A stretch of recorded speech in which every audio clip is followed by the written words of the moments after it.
bum, bum, bum, ba-da-da. Good morning, good morning, good morning, good morning. All right, Samantha Dragonotti starting us off this morning. Hello, everyone. I am so excited.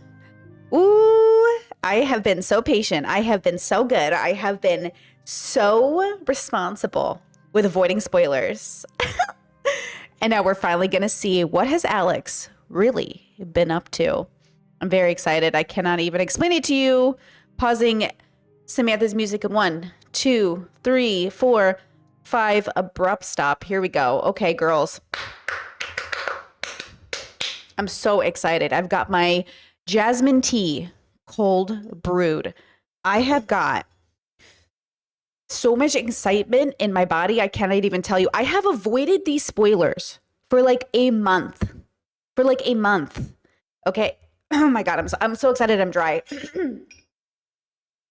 I should be so excited that I'm wet, but in this case, my throat is dry. Okay, girls. Here we go. We're going to jump into it. So if you have not seen, I posted the last 2 videos of the Love is Blind series. We're done. This is it. Today is it, girl. Season 8 is done. We're going past it. Okay, we're done. So I'm excited. I have 2 other shows you guys have recommended and requested that I review. So I'm going to start recording for that. BoJack Horseman episode 1 through 3 is recorded. It will be edited, finished editing today and posted. And then I'm going to bust out season 3 as well. Thank you for being patient, for supporting, for being a member, for being a patron. And look, for those of you who are doing both, you're crazy and I love you for it. I really do appreciate it. It's been a wild ride, you know, getting into doing series and in reviewing shows. And it's just been so exciting. I've learned to edit better. I think I'm doing a much better job at, you know, presenting the content. And I've just been having so much fun reading your comments. And you know what's been interesting is I haven't caught up with all of Dr. Kirkonda's Love is Blind review because girl has like 80, 100, I don't even know what videos on Love is Blind this season. I'm not going to be able to watch them all, but I will tell you this, as I catch up in the most recent episodes, it's been really cool to see how him and I have deviated in our opinions. And I'm going to kind of blame generational differences here and then how we've overlapped. I really do think the overlap has been really interesting. But yeah, I think this season has been so fascinating. It was definitely a girls season. It was definitely a political season. It was definitely all about that activism. I also thought it was so funny that Dr. Kirkonda was like, trying to be very compassionate to like Republicans and stuff, which I love him for. But then he was like, oh, in my own personal life, I would have said date over. And I was like, okay, so we're all on the same page. We love people. We love our neighbors. We love you. We love you if you're religious, if you're Republican. But when it comes to dating, I don't love you that much. You know, I think that's really the line here. Okay. So, let's see here. Oh, yeah, chat says definitely shows where we're heading for the future in terms of dating. Honestly, this is oh my gosh, I can't even explain this to you, except I'm going to because I'm going to make a podcast about it. But let me tell you that, you remember 2 years ago, a year and a half ago, I was on a panel about why there's a deviation between men going more conservative and women going more liberal. And I just want you to say it out loud with me that we are finally seeing the actual results of this. Men are becoming more religious and more conservative, and women are saying no thank you a lot more. And the men can be butthurt about it. I'm going to sneeze. Oh my God. The men can be as... Oh my God. The men heard me talking. The men are like, she's talking about us. Make her sneeze. Oh my God. The men can be as butthurt as they want to be about it. But it's obvious that this is where we're going to deviate. This is the differences, and it's about values. And ladies, let me tell you, I'm telling you this, ladies, gays, they, thems, stop dating these men and living for their potential. Okay? Oh my God. I gotta blow my nose. I'm dying. Oh my God, my allergies are crazy. Oh my God. That was a crazy sneeze. That was a crazy, guys. I'm sorry. Oh my God. We're going to do it live. We're doing it live. Okay, now let's jump into these allegations because I have some idea of what it is because you guys put it in the comment section, but I actually haven't really looked any of it up. So I'm truly coming in blind. Okay. Chet said, have you heard of Ola from Love is Blind in Sweden? He's a co-leader in Weaponized Therapy Speak. I have heard that season was crazy, but I have not seen it.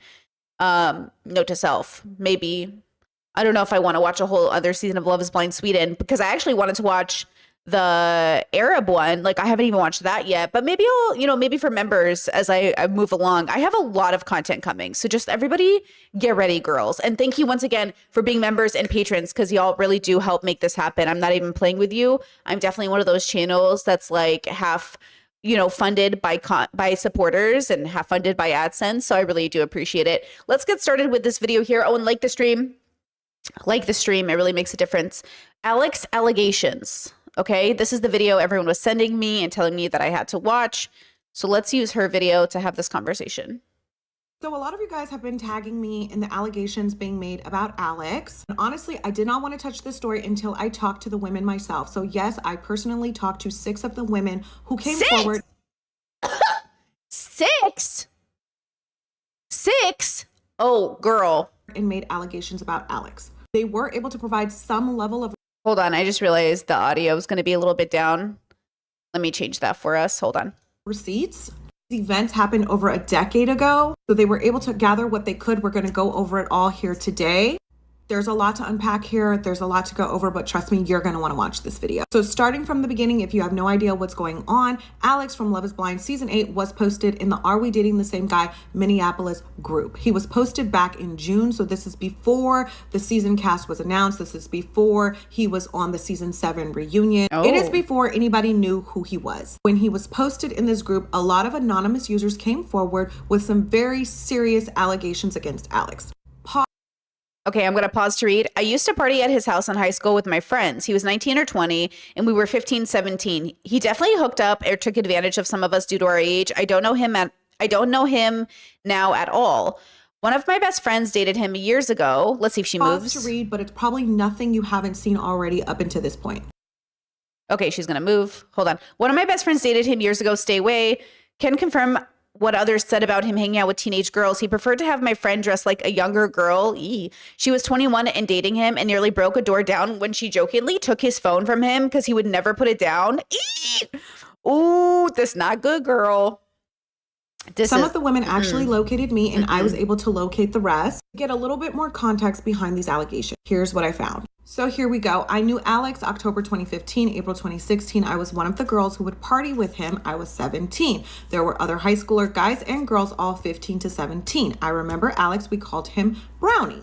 Alex gave us free booze and I believe weed whenever we went over. I'm not even kidding. The walls would be lined with alcohol. I knew he would be alone with minors, girls at these parties in the basement. I've been doing some digging and I found the house that he was renting. So I did ask 2 of the women if they were able to locate where these parties took place. It's worth mentioning that 2 of the women were able to look at pictures that they took from this home. And an iPhone geotags the location or tells where a photo was taken. And 2 separate women were able to identify the same house. This is one woman, as you can see. Man, these are real allegations, y'all. Now I'm curious how Dr. Kirk Honda reacted to these allegations. Should we watch his video at the very end? I don't know. But I didn't watch that video yet. So now I'm curious because these are like legit. Like, she talked to girls. They have screenshots. We have text messages. This is not good. Am I surprised? Absolutely not. Absolutely not. Okay? Absolutely not. But I am impressed with the amount of research that went into this. The fact that she talked to multiple people. That's really good that she did her due diligence. Really bad that it happened. It's on 10th by St. Bonaventure Church, which you can see in the corner there. This is an entirely different victim, St. Bonaventure Church and 10th Street. It's worth mentioning that one of the geotagged photos that I just showed you was timestamped December 12th, 2015, making Alex at the time 20 years old. One of the victims was able to provide a photo from these parties. Everybody's face has been blocked out, obviously, because they are minors, but you can see that there is tons of alcohol. I do have the address of this home, which is publicly listed as one of Alex's previous addresses. I did block out the address, but as you can see, this location is the same location that is on 10th Avenue that the victims' photos were pinging from. And from the pictures provided, you can see that this is the same home, same living room. Previous addresses are public record, so it is public record that this address is listed as a previous address for Alex. Before you say, how do we know that it's the same Alex Brown? The address listed right beneath it is also a previous address of Alex that I have a lease agreement for. This is a little bit too, I don't know how I feel about this information. Is this weird? Is this doxing? I'm confused. Like, is this like, how do I feel about this, guys? Right? I'm like a little uncomfortable with this, but I guess like we're proving evidence. And I mean, he is being accused of being a predator, but also, is this like too much? What do you think? Just so we know that we're talking about the same Alex here, and that address does actually link back to the Alex Brown in question. Here is a contract for another previous address of Alex. Some of the victims were able to provide multiple pictures from this home and these parties where you can clearly see a lot of alcohol and teenagers. This is just for context. Again, for context. Again, for context. Damn. Now, it is unclear what transpired at these parties or in the basement of these parties, but what is clear is that parties were taking place at a location that Alex is linked to, and alcohol was provided to minors. It is also worth mentioning that no criminal charges have been filed against Alex, and there are no police reports or incident reports on file for Alex. I did check. Now, here's where things take a turn. You guys know on the show how Alex mentioned that he had a girlfriend for 2 years and she cheated on him the whole time and gave this whole sob story to garner sympathy. Well, I spoke to this ex-girlfriend and she gave me a little bit more details on their relationship. Now, she did provide photos of the two of them. Guys, I'm going to speed her up to 1.25. Together, which I am not going to show here. She did provide proof that her and Alex were actually in a relationship. And this is what she shared with me. She said that he was obsessed with making her look younger. He asked her to wear her hair a certain way, asked her to get braces, and he requested that she...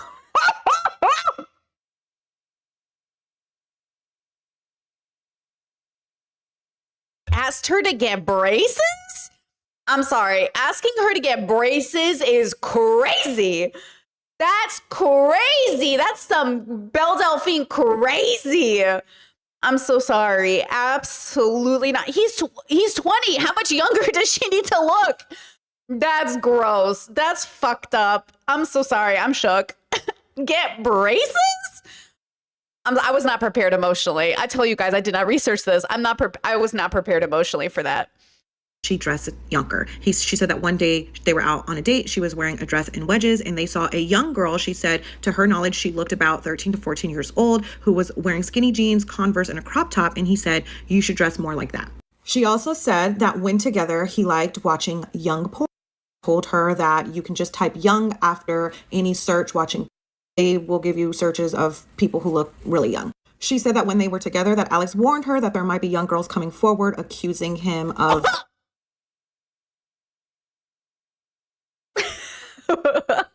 When you're dating somebody, they're like, just so you know, there's going to be like 72 girls coming forward saying I did something, but I didn't do it. That's crazy. Whoa. To even open up with that. Oh, thank you, chat says Ricky. The person covering the Ricky. Oh, Ricky's a cool girl's name. Ricky says Ricky, the person covering the Alex allegations, went to school for journalism and she knows how to gather information. Yes, she does. Whoa, that's crazy. Certain things and to ignore them because they are all young girls who were obsessed with him. She did go on to say that she was a TA in college and she would often read some of Alex's essays and just give her feedback on them. And she said that for his environmental ethics class at Normandale College, he had an essay on utilitarianism and how stealing someone's food and replacing it before they notice is the same as SAing someone in their sleep and them having no idea that they were SA'd. I hate utilitarianism. I hate utilitarians. I dislike I'm a utilitarian. Okay, you need to go back to school. You need to go back to philosophy 101. Genuinely, with peace and love, what is this argumentation? What is this argumentation? For context, utilitarianism is a theory that states that the best action is one that produces the most good for the most people. So I guess the point of the paper was to take a small example and apply it to an extreme and see if the result still applies when applied to an extreme. Now, while I don't have access to the paper itself, I do have a text thread conversation where she raises her concerns about this paper. Okay, so let's get into these text messages. Before anybody says, how do we know that this is Alex? I asked for the phone number, and this number is publicly linked to the Alex Brown. As you can see here, he says, do you want to read my essay? I use the grape during sleep argument, might get an F. She says, oh my God, let me read it. Also be careful because your teacher might report it. He says the guideline for the essay is to come up with an actual situation in my life that I'm not sure was either morally right or wrong and to analyze it from the lens of a utilitarian. It's just a first draft. She says, very interesting. If utilitarianism benefits everyone, how was the grape beneficial to the girl? He sends a face and says, did you read it? She says, yes, I'm talking about the last sentence in your conclusion. He says, it's irrelevant because there was no effect for the girl. Just like me throwing my trash in the garbage, no effect for everyone else. She goes on to say, sure, but according to your conclusion, it benefits everyone. He goes on to say, it doesn't have to benefit everyone. I never said that. She says, got ya. If there is an effect on a person from your action, it should be positive. If there is no effect, then it doesn't matter because it's irrelevant. Again, she's just raising concerns. What? He is the debate bro to a max. He should be on a Destiny panel. What the fuck? Oh my God. Oh my God. These boys read one fucking Rand book and they're like, actually, objectively, rape is actually pretty good for society and really helps sustain the population. I'm gonna fucking...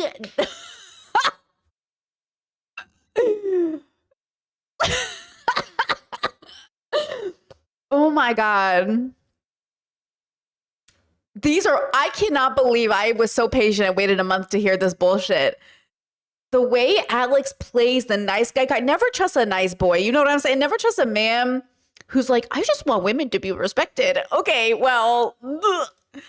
On this paper in general, taking advantage of someone in that context then has a lot of meaning and it just leaves me a little confused. He says, how? She says, taking advantage of a coward, I believe that's supposed to say coworker, by taking their food versus taking advantage of a girl by putting your inside of her while she's unconscious. What is even this I mean, I love that she's standing up, right? The blue is the girl, right? So she's like standing up for her. She's like, what is this? Like, why? These are like very different, right? Both are two different extremes. Obviously. So again, they're going back and forth about the topic. He says, so I'm worried that you literally have autism. I'm gonna... First of all, okay, don't even come for me in autism and philosophy overlap, girl, okay? Of this paper, you can pause to read if you want to read. So I'm worried that you literally have autism. If you take this model and expand it to something more extreme, would it still be morally right? I find it always helps to determine if something is still morally right if you apply the same concept to a much more extreme circumstance. That's in quotations. Out of quotations. So I take the idea of stealing someone's food. If it is moral, right or wrong, most people would say that is morally acceptable, right? If it gets replaced, since there's no negative outcome for the victim. No, I would actually say stealing somebody food, even if you replace it before they realize, is still morally wrong. Because what was the need to steal someone's food without them knowing? Why wouldn't you just ask them? Now you've deceived them. Now you are known as a thief. Now you've committed one sin and two sins, the sin of stealing and the sin of deception. So no, you actually got fucked twice over. But of course, utilitarian is like, well, what's the end result? Well, it doesn't matter what the end result is. The end result can matter, but the leading up to it matters as well. Right? This idea frustrates me so much because it is the justification for so much bad. This is Alex Hormoza coming out and saying, well, if women have to give up their bodies at 13 to help their families, like, is that really wrong as long as everybody benefits? It's like, yes, it's still wrong. Well, what if everything ended up okay and all of our grandparents were happy with their marriages? Still wrong. Because the end result doesn't justify the beginning, like the action that started it off in the first place. It's still wrong. So this is all Alex. He's telling her that because she doesn't agree with the paper that he's worried that she might have autism since there is no negative outcome for the victim. Therefore, I take the same theory and apply it to a very serious issue, SA. So again, a very... I love it. Okay, we're going to watch Megan Mason too today. And I'm just so curious. Meg was playing defense for the boys so hard. How does it feel, Meg, to be a conspiracy theorist and a pick-me? How does it feel, Meg, knowing this was the guy on your side? Please explain it to me. Listen, I'm an edgy autistic. Edgy? I'm an edgy autistic girl. I get it. I've made some edgy argumentation in my life. And I'm slowing down on that because there's really no need for it. You know what I mean? Ultimately, we could be having very reasonable conversations without being so extreme and edgy. I think sometimes when we're young, we just want to be edgy because we're used to being so censored. I think people forget, like, I grew up in an incredibly censored 90s, an incredibly censored religious 2000s, and all of conversations were taboo. Even asking if trans people were in any way valid was considered very taboo, right? Wait, chat says, Brittany, that was Dave. What was Dave? Wait, watching how he responded to and interact with Mason in the reunion gave me sus vibes, but way worse. Brittany, that was Dave. Who was Dave? Oh, you guys are talking to Brittany in chat. Never mind, my bad. I thought you were talking about me. Never mind. Hi, Brittany. I love having a Brittany in chat. Okay, my bad. Okay, so, all of this to say, wait, now I lost my train of thought because I was thinking about, you know, there are a lot of great Britneys in this community. Let me tell you, Brittany on Love is Blind, queer icon, Brittany in chat, me, Brittany. Now I'm totally lost my train of thought. Oh, Meg. How does Meg feel being smushed between Alex and Mason? Like, girl, make better decisions. Make better decisions. Anyways, okay, let's go back. Concerning conversation. I'm not saying this proves anything. I'm not making any implications here. I'm just showing you an alarming conversation that raised some eyebrows in her mind as well. Mixed with all of the other allegations, it definitely is concerning. Got a 79 out of 80 on paper. In this text thread, the victim confided in him that she had been SA'd at 9 years old. He says, do you think it negatively impacted your life? She says, not as much as it could have. I repressed the memory so much that sometimes I forget it ever happened, actually.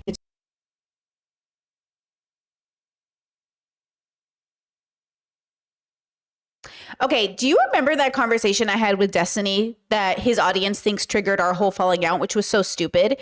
And then Dr. Kirk at Honda and I had a very nuanced conversation about it. Like, are you automatically traumatized by rape?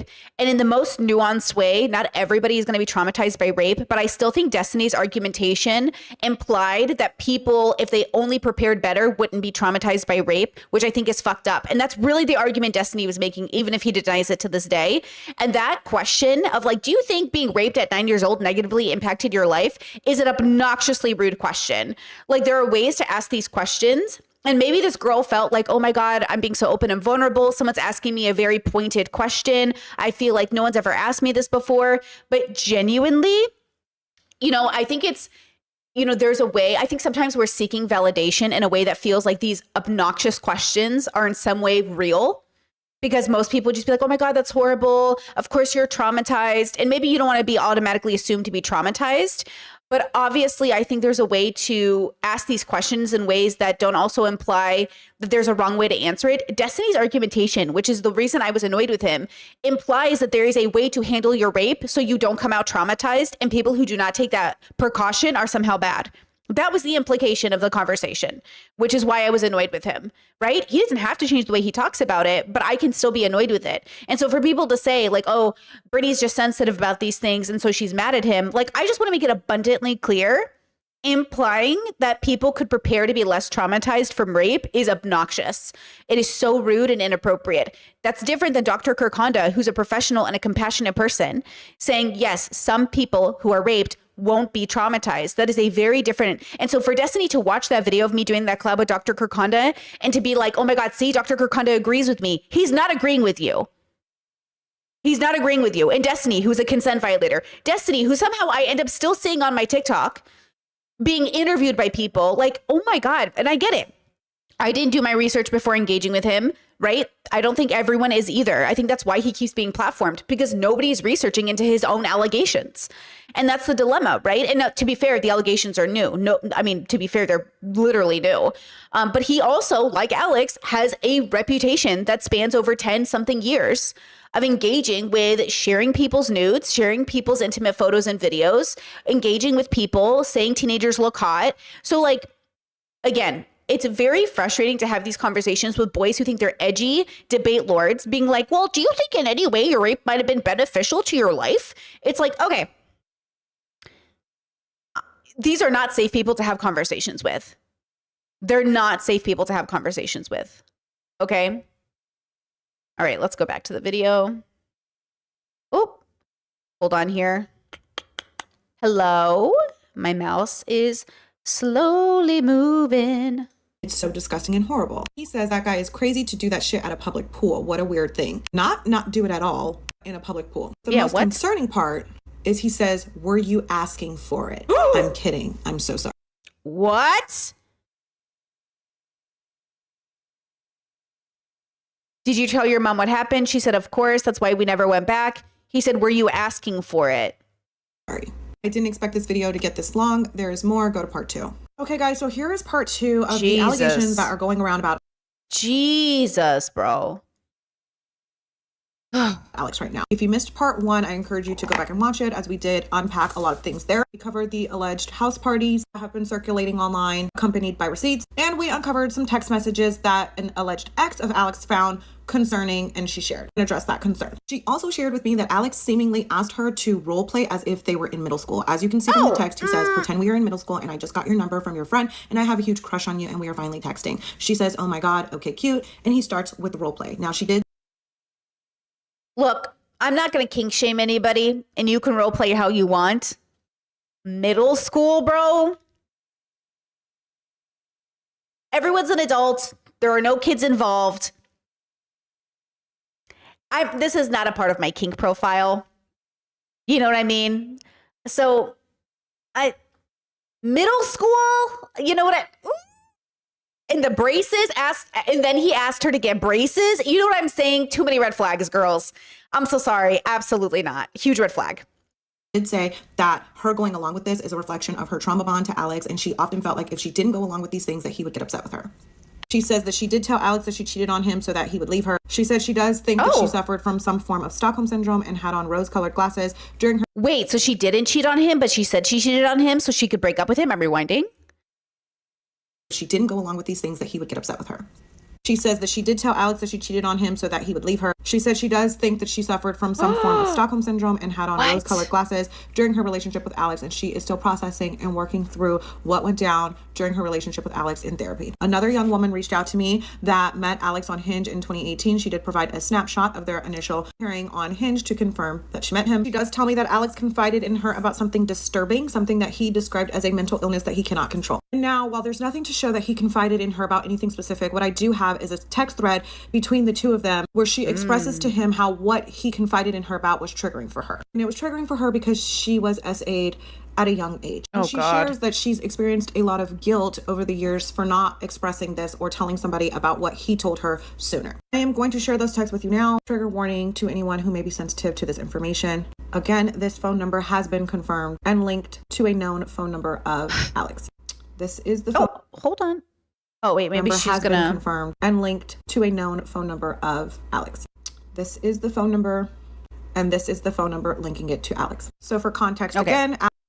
Okay, that you cannot conceive of why what you told me can be triggering is beyond me. It's not bullshit, because it's literally what grape trauma looks like, maybe? I think the words cut out.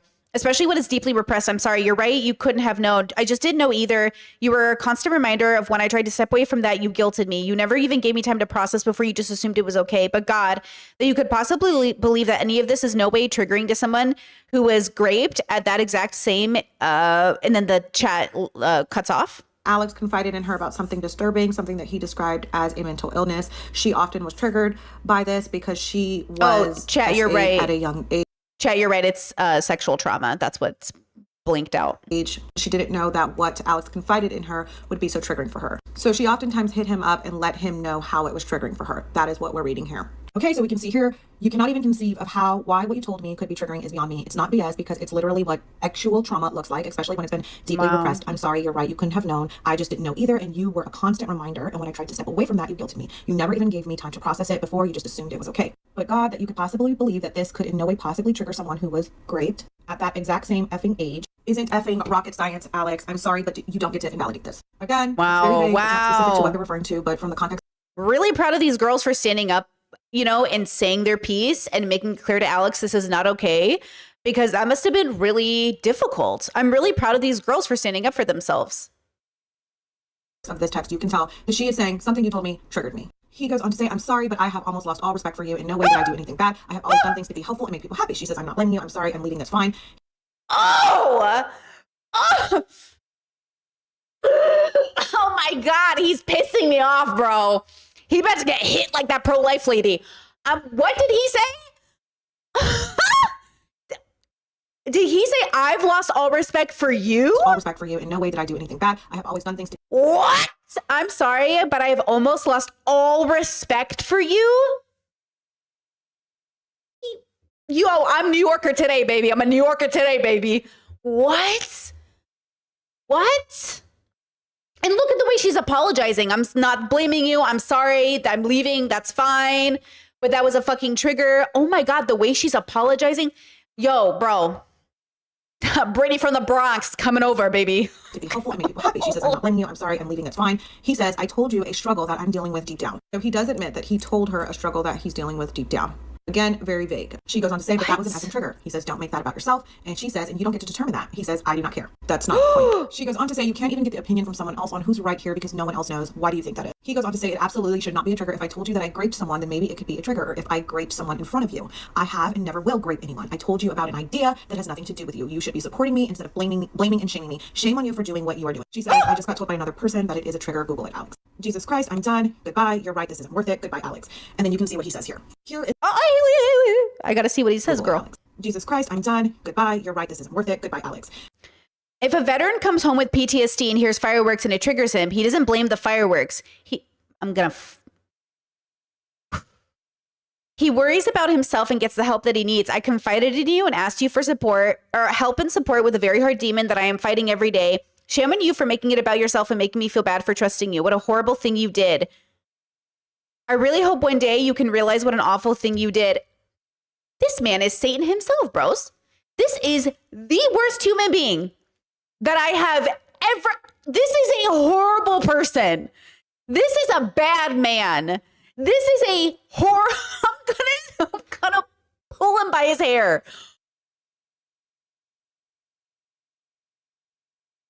Oh, I want to see Madison react to this. Okay, I want to see Madison react to this. This is crazy. And by the way, please, moving into the year of our Lord FK Twigs 2025, stop being men's therapists. You have a demon to wrestle, you can go to a priest or a therapist, girl. Stop playing therapy. Okay, stop. This isn't a role play game, girls. We are not medical professionals. We cannot help you fight your demons. Go fight your demons with fucking Van Helsing. Okay, girl, we don't have time for this. This isn't Constantine. Okay. You know, please, like, I am so frustrated and I get it. I've been there. I've done it. You hear these men cry and say, I'm getting help. I'm going to get better. You don't understand. I was mentally ill. I lost my mind. That's what Destiny told me.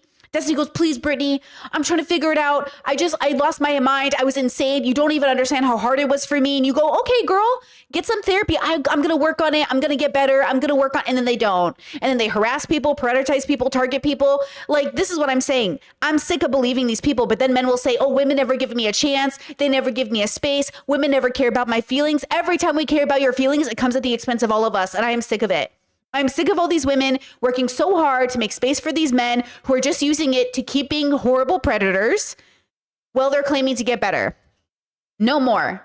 Like, no more. I'm exhausted. I'm exhausted for all of us.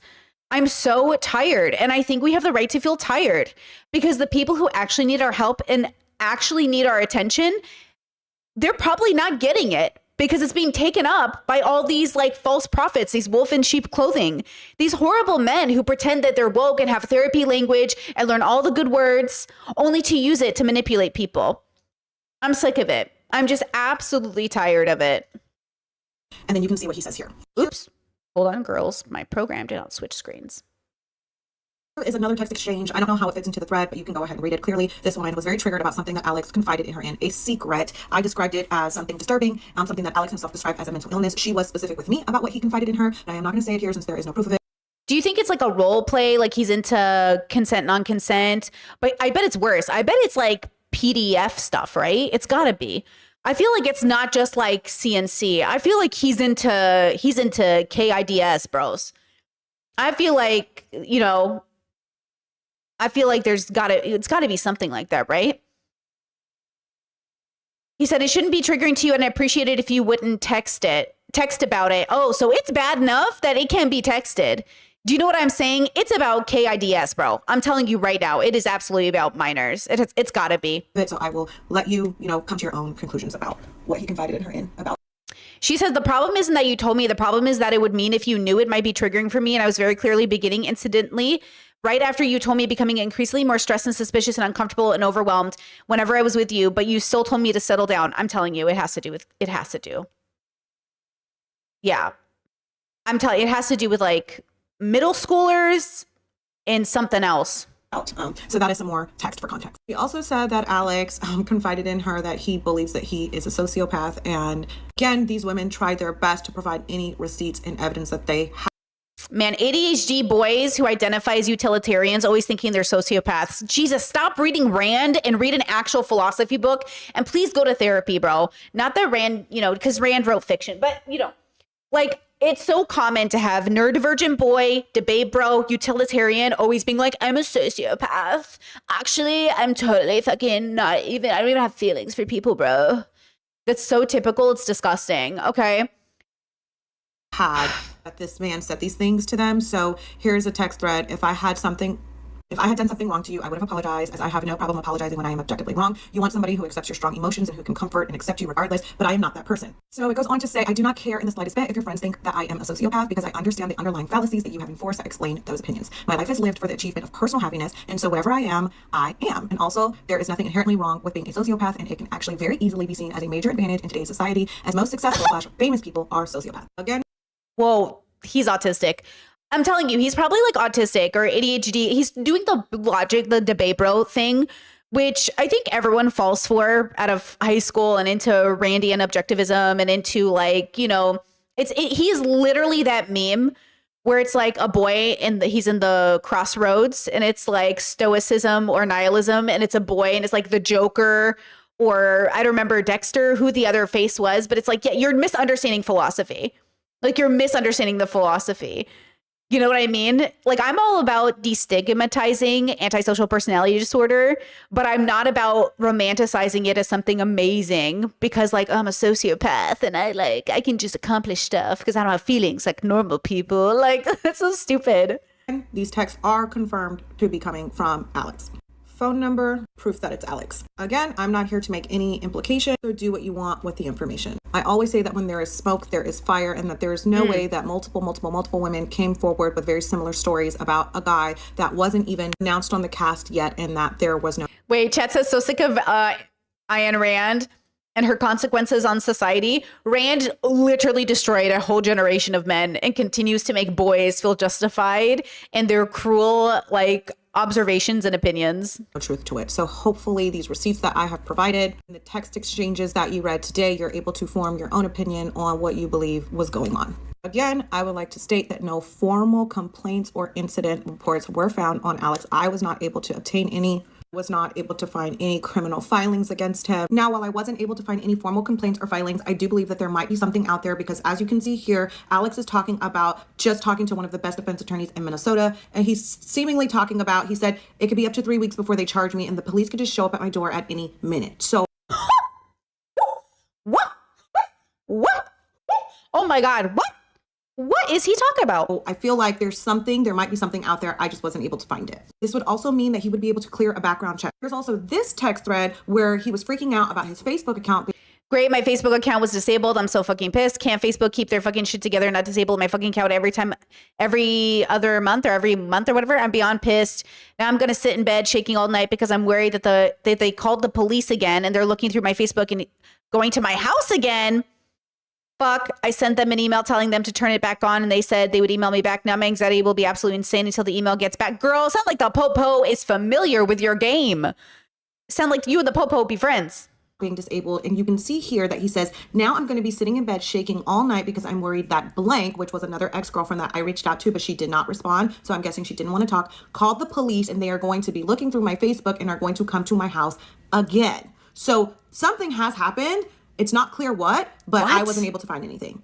And again, I don't know what this is in reference to exactly, but some type of legal trouble with the law. If someone finds something, send it my way. I'm just sharing with you guys what I discovered. Something that's much less important is that Alex did say on Love is Blind that he was wildly unpopular, wore a purple sweater to school every day, was bullied, had an afro. In high school, girls laughed at him. He ate his lunch in the bathroom, and pictures of him circulated from high school, and none of those things appear to be true. He was actually wildly popular. He actually had a music video, which we posted on the Reality Receipts podcast page, where he seems to be very, very popular. I just want to thank all of the women who I spoke with for coming forward and being brave enough to tell their story. I know it hasn't been easy. I know a lot of you have expressed how this has impacted your entire life. Thank you so much for trusting me to tell your story. And sometimes we have to just believe women, because there's not always going to be a receipt to show that something happened. Sometimes the word of a woman is enough.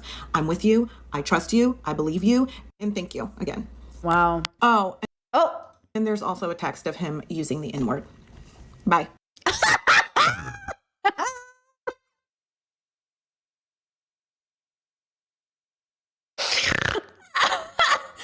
She's so funny. I love this girl. I'm gonna link this YouTube channel. Ricky, I love her. She's so funny.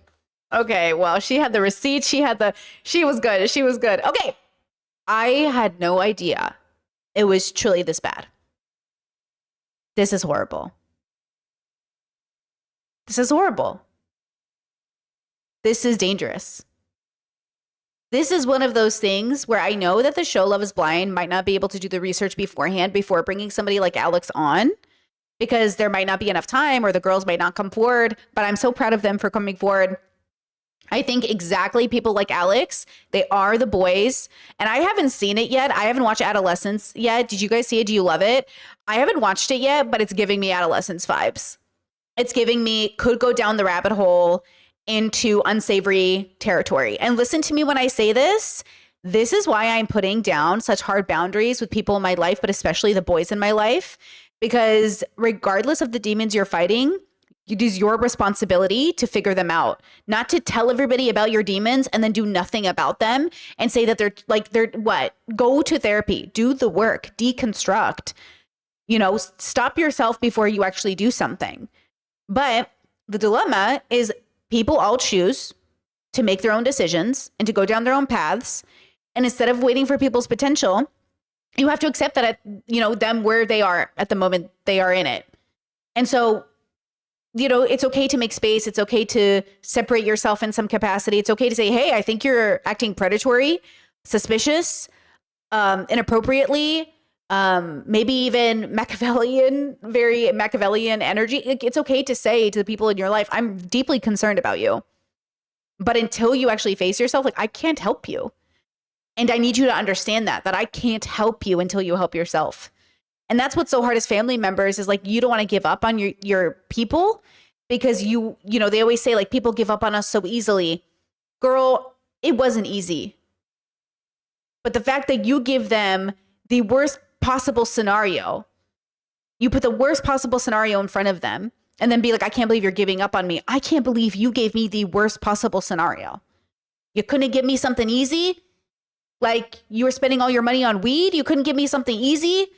You call into work too much sick? You know what I'm saying? You had to give me, I fantasize about girls in middle school and I want them to get braces? No, thank you, Alex. That's what you had to give me? Girl, your demon is too much. And you need to talk to somebody who wrestles demons, like a therapist. Not your friends. I did not get into the business of wrestling demons. I am a YouTuber, Wow. I had no idea. Yeah, I had no idea. Wow. Horrible. Just absolute red flags all around. Shout out to these girls for sorry for coming forward. Chad says that this is your strongest soldier, Meg. The way Meg on the reunion was all about Alex and Mason. I want to know how the people on the cast really feel about Alex after seeing these text messages. I mean, truly. I want to know how Meg feels. Now, let's transition into Lauren. This is from a month ago, but I want to hear how she talks about the scenario with the guy, because the guy that she had a hookup with, Because I think, you know, hearing her tell the story again will just make me feel reassured at the consistency of the way she tells the story. This is on Nick Vale, who we're not even like that big of a fan of. I'm pretty indifferent. I haven't watched him or not watched him. I've just watched him on stream with you guys. I know some of you in my audience don't like him. This is just a clip. It's just like a short little clip of Lauren talking about the situation. And then we'll get into longer formed videos with AD and her podcast, which you guys have recommended to me. Here we go. Well, and you'll like see this play out a little bit more, but I was not with him the weekend before I left. I saw him like a week before. It really was a very, is it too loud? How do I say this? It was a friends with benefits situation. Good for you. It started where we were like, maybe there could be a romantic connection there, but then casting conversations are happening for months. And like, he knew that I was having that. And so he was like, we can keep things casual. It honestly felt like best of both worlds for both of us at the time, because like he was dating other people too. He was going on dates. I remember seeing his picture on like, are we dating the same guy? People were setting up dates with him. So we were both, I felt like things were very clear. Wow, that we were not romantically interested in each other. So were you two having conversations about you potentially going on this show while you guys were hanging out occasionally? Yeah, we didn't talk about it a ton, mainly because like we weren't really like sitting there having a lot of conversations, but it definitely came up. Were you ever like wondering if like this was like a smart decision, so to speak, based off of the fact that you might go on the show? And I, you know, obviously like you have every right to do whatever the fuck you want outside of the show. I just like going on the, you know, I'm sure you are a fan, like you said, a fan of the show. You've watched the show. I'm sure you've seen drama and fights about past actions, you know, and what could come up. I imagine when you were going through the casting process, like most people, it's kind of like first you don't even think you're going to get casted. And then if you get casted, you're thinking probably show up, nothing will happen. You're certainly not expecting to make a connection. You're certainly not expecting to get engaged. So I get all that. Did it ever cross your mind that like, ooh, maybe like this is a little messy choice given like what you were potentially willing to say yes to if given the opportunity? Yes and no. I remember thinking with this guy, like, okay, I'm having these conversations to potentially go on a show where I could get married. Do I like this guy enough to like, because here is this connection that I have in one way. Do I like this guy enough to say, fuck the show, I'm going to pursue things with her or with him? I remember being like, no, I don't like him enough to do that, to like make that sacrifice and not go on this experience. And in terms of, again, we had come off of, I think when we were filming, we were watching the season with Trevor and his girlfriend. Oh, and yeah. I remember yeah. I was like kind of freaking out in the moment and being like, oh my God, is this how the world is going to see me now that this is all playing out? But again, at the time, I'm basing my perspective on what my narrative was and like my truth with this guy. And so I just never in a million years thought that this would be part of the story at all. Gotcha. What would you have loved to? You know what? I saw a TikTok that said, if you want to know how liberal or progressive somebody is, ask them how they feel about polyamory. And I think what the conversation is really about is ask people about sex positivity, ask people about agency, ask people about consent. That's really where you can gauge where people are at. See if they slut shame, see if they shame you. Like the way people treated Lauren, the way Dave ran with the story, the way that Lauren wasn't allowed to have a lover was so outrageous, like so outrageous. And it's this idea that like, oh, you can't be both. You can't be ready for marriage and have a lover. Like with peace and love, you know, with peace and love. To see Dave do differently in that moment. Just letting me be part of the conversation with his friends that were chirping in his ear about it. I just wanted to talk to them, wanted to compare stories. Do you know why they refused? Was it just like not wanting to get involved in the show or being on camera? Or do you get any inkling as to why they were? Or was it Dave being like, I'm not allowing my friends? Yeah. I truly think that his friends and his sister were basing the decisions on their involvement or not on what Dave was telling them. You think Dave was in the driver's seat? Wow. I do. Okay. All right. Okay. Interesting. Have you seen, I mean, I'm sure you have, but your ex's, not even ex, what are we calling him? Your friend. Why are we struggling with this I'm sorry. Why is this a struggle? Are we in the fucking 1800s? Well, even people had lovers then. Like, like, what the fuck are we talking about? What do you mean? What do we call this guy? I don't understand. Do people not have lovers? Have y'all never had a fucking lover? Y'all never just slept with somebody? You never slept with your friend? You never just slept with somebody and you didn't date them? Most of my sexual escapades were not with people I dated. Most of the sex I've had are definitely not with relationships. Like, they're definitely with people that I was friends with. Like, I don't know. Maybe I'd have to do the math on that, but I think that's true. Yeah, that's definitely true. Definitely. Like, I just don't understand this conversation. Are you all only having sex with people you dated? We are not doing the same thing. Your Great ex-friend. question. I'll be really nice. Yeah. Your ex-friend's Photoshop pictures of him in the Love is Blind cast. What? That was very embarrassing for him. It was embarrassing, and also, like, I remember being like, this really proves my point. Like, you are helping me with this story here. Yeah. I was like, I rest my case. Yeah, like, you look crazy. Why are you're not on this show? Why are you trying to act like you are Weirdo, on this show? bro. Like, that does scream a little delusional to me. So it would be hard for me. And obviously, I guess what Dave didn't see any of this stuff during filming or anything like that. I mean, I know your friends were kind of saying to him, like, he was DMing us or texting us saying, like, should we blow up this wedding? Like, Love is Blind, blah, blah, blah, whatever. Which would scream to me like maybe this guy isn't as trustworthy as some people think. He knows Dave's people. Like, that's They have like a mutual friend. Very Minnesota. They have like a mutual friend. Yeah. So they knew of each other. I'm from Milwaukee. I get it. As you're gathering. Yeah. Yeah, exactly. Wow. Okay. That's wild. When the next batch comes out, we'll get some resolution on whatever happens between the two of you guys. Between Dave and I? Yeah. Yeah. You'll see that kind of continue to play out. Did you feel in that moment that he was just trying to find a way out of the marriage? I do. Yes, that definitely came up. And I think I might have even said that to him at one point. Like, there are a lot of outs you can take, and you'll see him, or you have seen him try to take outs where he has conversations about his sister. And there's some other stuff that comes up that I'm like, are you just trying to find the out that sticks the most right now? And obviously this guy was, I think, the biggest one. So yeah, I did have that at that time. I don't know if I like fully listened to my gut as much as I should have on it in the moment. Were there other signs? Something I learned.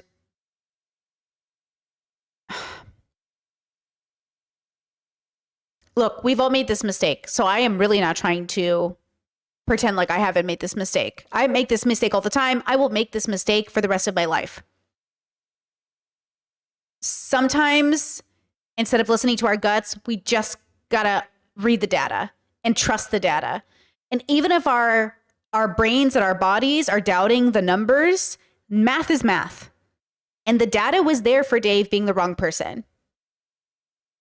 And that's what I actually think gets in the way a lot of the time. I was reading up on how trauma victims often move with their gut, but your gut is informed by your trauma. So you might want to double check before moving off of that feeling. And then sometimes it is the right feeling. You were right to be cautious, and it was good to listen to your gut. So I would say, like, be cautious about relying on one or the other. And sometimes it is better just to rely on the data instead of following your heart or moving with your gut or anything else. Because the data was there, and if you had even if your brain was like, no, give him a chance, live for his potential, as much as you want to, as much as your body wants you to do that, the numbers are saying otherwise. Like, the numbers really are saying otherwise. Chat says, use all the tools available to you. Exactly. Signs from Dave that suggested that he was looking for an out in general, or was it mostly based off of this situation? There are a couple other things that come up. Like, you'll see some other things that I think makes Dave question if we should be getting married or not. And I don't think that they have anything to do with me, and more to do with where his head was at. At the time in which this drama happened, how all in were you as far as marriage goes? Or, like, I guess my question is just like, I'm trying to figure out with this process, like, are some people like, fuck it, I'm engaged and we're gonna get married unless something bad happens? Or is it, we got engaged and, like, let's, we have 4 weeks to figure out whether we're gonna get married or not? That was definitely, like, I mean, going into this experience, obviously you're hopeful for what could come, but, like, I just have never, you see me at one point say, I've never felt this, like, connected to someone so quickly. And so I surprised myself how invested I got with him and with this experience. And you see me, like, fight for it really hard. And so I did see too marriage. hard. I remember thinking, like, okay, we'll get married, we'll break up, or we'll not get married, but we'll stay together. And all of those at the time felt like potential next steps for us. But yeah, marriage was definitely on the table for sure for me. Watching it back, that whole in the kitchen where you're kind of cooking, preparing for the friends, and this kind of all explodes. Watching it back, did you have any like regrets of what you wish you would have said or wouldn't have said? Honestly, no, because I think looking back, like I tried to explain things in so many different ways and tried to really understand his perspective and then like speak to that. Mhm. I think at that point there was nothing I could have said or done differently to Mm. have Dave see it. I will say, I feel like the fact that he couldn't, you being so vulnerable and saying, like, I'm feeling really disconnected from you. Can you please stay here tonight? And him saying no, I think was the Ugh. biggest sign of like, this The man worst. should not be your husband. Ugh. Yeah. So- Yeah. And you like that has been pretty jarring to watch back. And it happens too when he meets my friends and I get emotional and there's like not a lot of comfort happening. And I felt that in the moment and it's really sad. Now, I did watch some of Dr. Kirk Hondo review Dave's stuff, and there was some conversation about Dave's childhood and his trauma, and I think we could all see the young boy in Dave. David? Damn, sorry, Dave. You can tell I have Davids in my life, but I don't have a lot of Daves. Dave. Okay, Dave. And I do think that he struggled to comfort Lauren. And I do think he's not a very warm person, but he wants to be. But I think that might be a part of his trauma where he like avoids and disconnects and doesn't have the, like he doesn't have it. I can see him pulling away versus his body language moving towards Lauren. Like I think it does hurt him to see people cry, but I think it's a struggle because he doesn't even know how to comfort. Comforting is a skill. Learning to comfort people is hard. I know so many autistic people that say they really struggle to comfort people. Actually, during my autism assessment, the doctor asked me if I struggle to comfort people or notice their feelings. And I said, no, I'm actually really fucking good at it. And people rely on me heavily and honestly too much to do the emotional labor for them. And I'm fucking tired. And he was like, oh, okay. It was like, you're one of those because I am the other kind of autistic where total fucking strangers that I do not know will come up to me at supermarkets and tell me their whole life story. And I am just minding my business. And they will be like, my wife's in the hospital. And I'm like, oh, I'm sorry to hear that. And I guess it's me because I do say like, I'll follow up with a question like, how are you doing? And they'll be like, it's hard. And then all of a sudden they'll be showing me photos of their wife or their whoever they're sad about or whatever is going on in their life. Like this is a phenomenon in my life. And I'm like, oh, see, Chet says that happens to me as well. It happens to my farm brother a lot. It happens like the problem is I do think we slightly engage because like we can see that they need it. And then all of a sudden, yeah, like my partner says this, he's like in the time that we've been together, it's so obvious that like, yeah, like there's something about you that like people gravitate towards, which is such an honor, but it's also very confusing because I think, I don't know what's going on in people's heads. Like, I don't know what's happening. And so then I'm confused about what people want from me. And I don't think they even know, but I think Dave is the absolute opposite where Dave doesn't know anything. He's like this very uncomfortable child man who he looks so uncomfortable. Like his understanding is even worse than it is like a child's. It's like completely confused. I don't even know how to explain it, but when I see him, I just think like, you do not know what's going on, but not the same way that Ben is just like, nothing's happening. Something is going on in Ben's brain, but I think it's like nothing. I swear it's like white noise, I'm telling you, there's something about Ben that's just like, I don't remember. I don't know what's going on. Dave is just like, I don't know how to deal with this. I feel like Dave would be really bad in an emergency. Actually, he kind of was very bad in this emergency.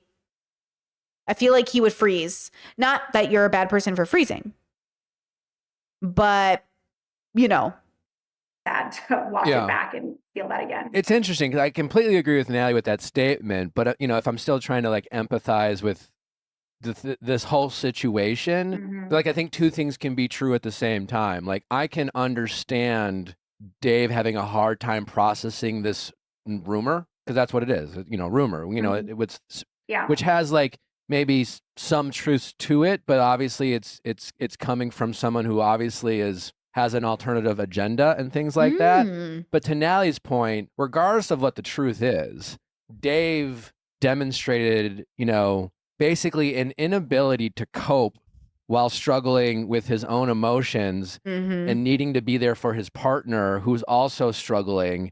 And he was basically saying, I need to be alone so that I can figure this out. And regardless of what you're going through, like, that's not my problem. And I'll say this, Jess, as I will always look back and be like, oop, I think they wanted me to comfort them. Here's something that I've struggled with my whole life. And this is so, like, I look back at my life and I think, oh, this is autism. Like, when I have tried to disengage, when I've tried not to be that person, like not to be the ear that they trauma dump to, then I come off like they were like, oh, you're so cruel. I can't believe you're like shutting down your, because it feels a little bit like every time I try to create boundaries with people, you know what the follow-up is. Why? But what if? I don't understand what. And then all of a sudden, so you kind of like, when I was a kid growing up, I would learn to like shut off my feelings. So I could be like, I don't want to be friends with you anymore. And they'd be like, what? And I'm like, I don't know how to tell you this because I feel like I'm going to get punished for it. And then over time, I still am very awkward when I, end friendships with people because I want to comfort them. But then when you comfort them, they're like, see, you're a good friend. Let's stay friends. And I'm like, oh, it's all very awkward. It's just, there's no way around it.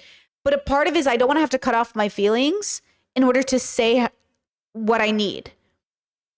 Right? Like I see that you're in pain and I see that you see this as a form of rejection, and it is, but it's not a rejection of your character. It's a rejection of my life.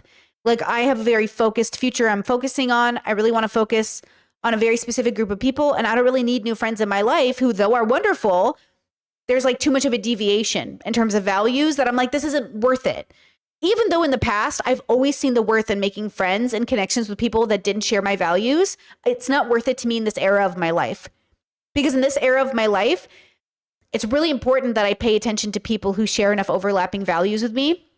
Because genuinely, like, I do see the value in every single person.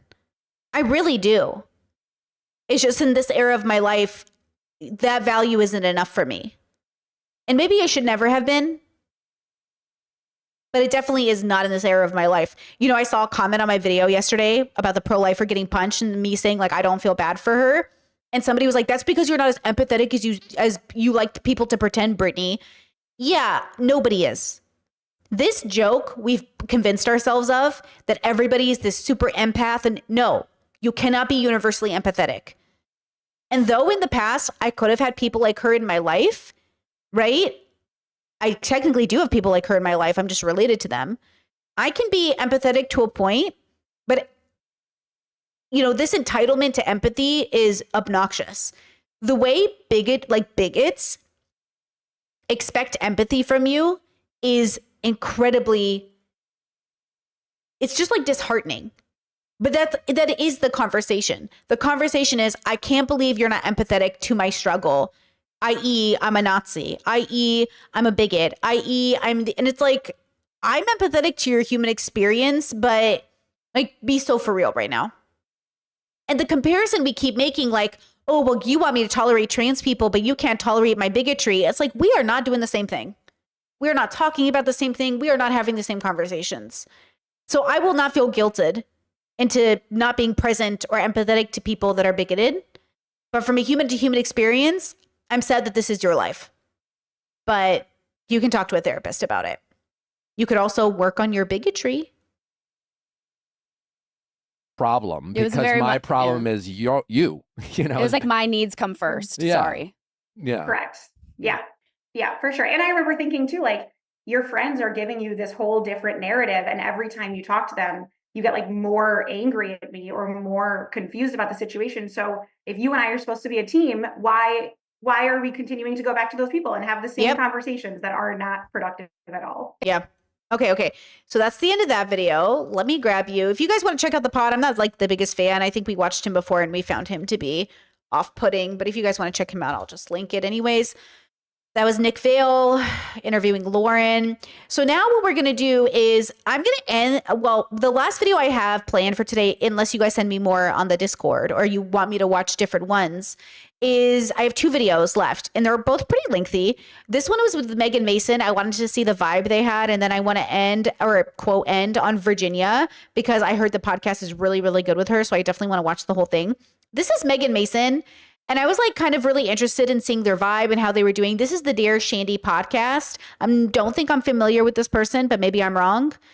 And I just want to see how they're vibing because this was posted 6 days ago. And Meg went so hard defending Alex, so hard defending Mason.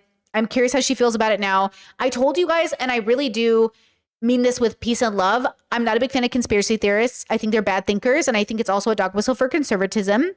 And I'm not surprised that the conspiracy theorist Meg ended up being a pick-me in the end and ended up siding with Mason and Alex, who went for what's her name? Madison so hard, right? Who weaponized language against her in such a misogynistic way that I was so not a fan of, right? And it's so interesting to me too, because one of the things that I saw in controversy with Dr. Kirkanda this season was people were calling him out for his misogyny a little bit, because he was going for the girls really hard, especially Madison, but would be more empathetic to the boys. But I think this is also like maybe where he's at right now. Maybe he's viewing a lot of like adolescence related content. So he's thinking about boys and their hardship, or maybe it's the age gap. I felt like he didn't really understand Madison. I feel like he's never seen a girl take like a very, not the healthiest, but like fuck Mason stance, like fuck boys, I'm gonna like, blah, blah, blah. I feel like he hasn't really dealt with girls like that. And so I feel like I could read through Madison's positioning and where she is, but I would love to see him react to the allegations of Alex, because that would put it really into perspective for me of where he is at. And I love Dr. Kirkanda, but that doesn't mean we're not going to deviate on thought. And remember that even though he's so great and so compassionate, he's also older, and old people run the risk of being too disconnected from the youth, and the youth have answers the old people don't, and the old have answers that the young people don't. And I think we forget that. Like, we forget at the end of the day, like, there are teenagers right now who are about to add into our general knowledge something we haven't thought of in the way that we need to think about it. Like, young people are the next generation, and they always have answers that we haven't contemplated because we're too limited by our perspective. We're too limited by our bubbles, all of us, right? Okay, so let's watch Meg and Mason and see how they're doing and how we feel about it. I go on Hinge. Okay, hold on. Let me rewind that. I go on Hinge. The first Hinge date I go on was actually the guy who was a part of Lauren's storyline the entire show. Whoa. No. Yes. No. Yes. Wait, the guy? Like the Lauren Dave guy. The guy. The Lauren Dave guy. The hookup guy. How small is Minneapolis? That is crazy. That is insane. How small is this bubble? Dear Shandy listeners, hello, Andy. Hello. Hello. You're across from me. I am so far. I know. Wow. Protein pancakes. All Yeah, right. they're I feel like some of it is deeply personal. I'm so sorry. I did not mean to do that. Experience, because we did try dating twice, like we said. Okay. And I think My throughout bad. that, we kind of were like, okay, there's some things that we really want in this relationship that just aren't there yet, and we didn't want to force it. And so we've had a year together of truly being best friends, like talking nearly every day, showing Wait, chances I think these are the two podcasters who liked Alex so much. Ew. Does anyone do their research? I really need this to be so clear on the internet. We're obviously not all doing our research. We're obviously not really looking into people. I kick myself every time I think about the fact that I didn't do my research, and it's hard to do it. It's really hard to look up someone's history and review them and try to see, okay, is this a good person to collab with? I want to see everyone's reaction to after the allegations came out. up for each other in some of the hardest, parts of life the past year. And then when the show drops, just really being like the shoulder that we leaned on, and it just brought us so much closer together. Oh. And we've worked on those things that originally weren't really working in our relationship to now I feel like it's like a really good balance, and we kind of figured out what we needed to. Are they my dating? God. Okay, I have so many questions based We're on on this. applause break? Yeah. Who are these people? You guys are saying this is the Sus podcast couple. Who are these people? Shandy? Who are they? I mean, I have been shipping this for a very long time. What? We have been recapping dating This is not your high compatibility partner. Are they seriously trying to date again? shows forever. And I'm telling you, this is the happiest. This fills my heart so much, this news. Yes. I'm totally serious. But usually I hear people are together, I have to say I'm happy for them. Yeah. And usually I'm somewhat happy, but I'm not genuinely happy. Seriously, I want this to work. Yeah. What? I do. You guys are great. Me too. It's going great so We both far. do. So, Yeah. just no overthinking it. Just see Yeah. where it goes. Do you tend to be overthinkers? I mean, like Meg said in the last year, I know I had some stuff just to work on in being a partner that Meg needed. And I think through being best friends throughout this last year, we were able to just actually knock it out of the park and become a better version of myself to lead to this point where we're in a much better headspace to actually tackle this relationship. Yeah. So. Oh, so you said you tried twice. Yeah. And then Whoa. Guys, when you tried twice with the love of your life? Girl. Can you imagine? No. it didn't work, or when you took a break or whatever, did that involve watching yourself back or the relationship back? I'm just curious. It's just because I feel like the inception of this relationship is so different from any other relationship. You talk to either of your friends, they're not going to have the experience that you've had, right? And it's like you're going in reverse, right? You start with all the deep stuff, or the theories, the beliefs that you have based on you two. And I'm just curious, why is it working now and not before? I'm curious. Yeah. I mean, do you want to? I feel like some of it is deeply personal things, That's fair. and so if you're willing to talk about it, Yeah, absolutely. I can take it. I feel like a lot of the reason we didn't work out was because of who I am as a partner, or who I was essentially. Basically, I am such a people pleaser in a relationship where I will just drop anything that my partner wants to do. If that's like hanging out in the afternoon, I'll cancel plans or whatever I have going on to go do that because I expect my partner to do that kind of stuff. And just always there. And dating Meg, she wanted someone who had their own opinions and just essentially backbone, just kind of like.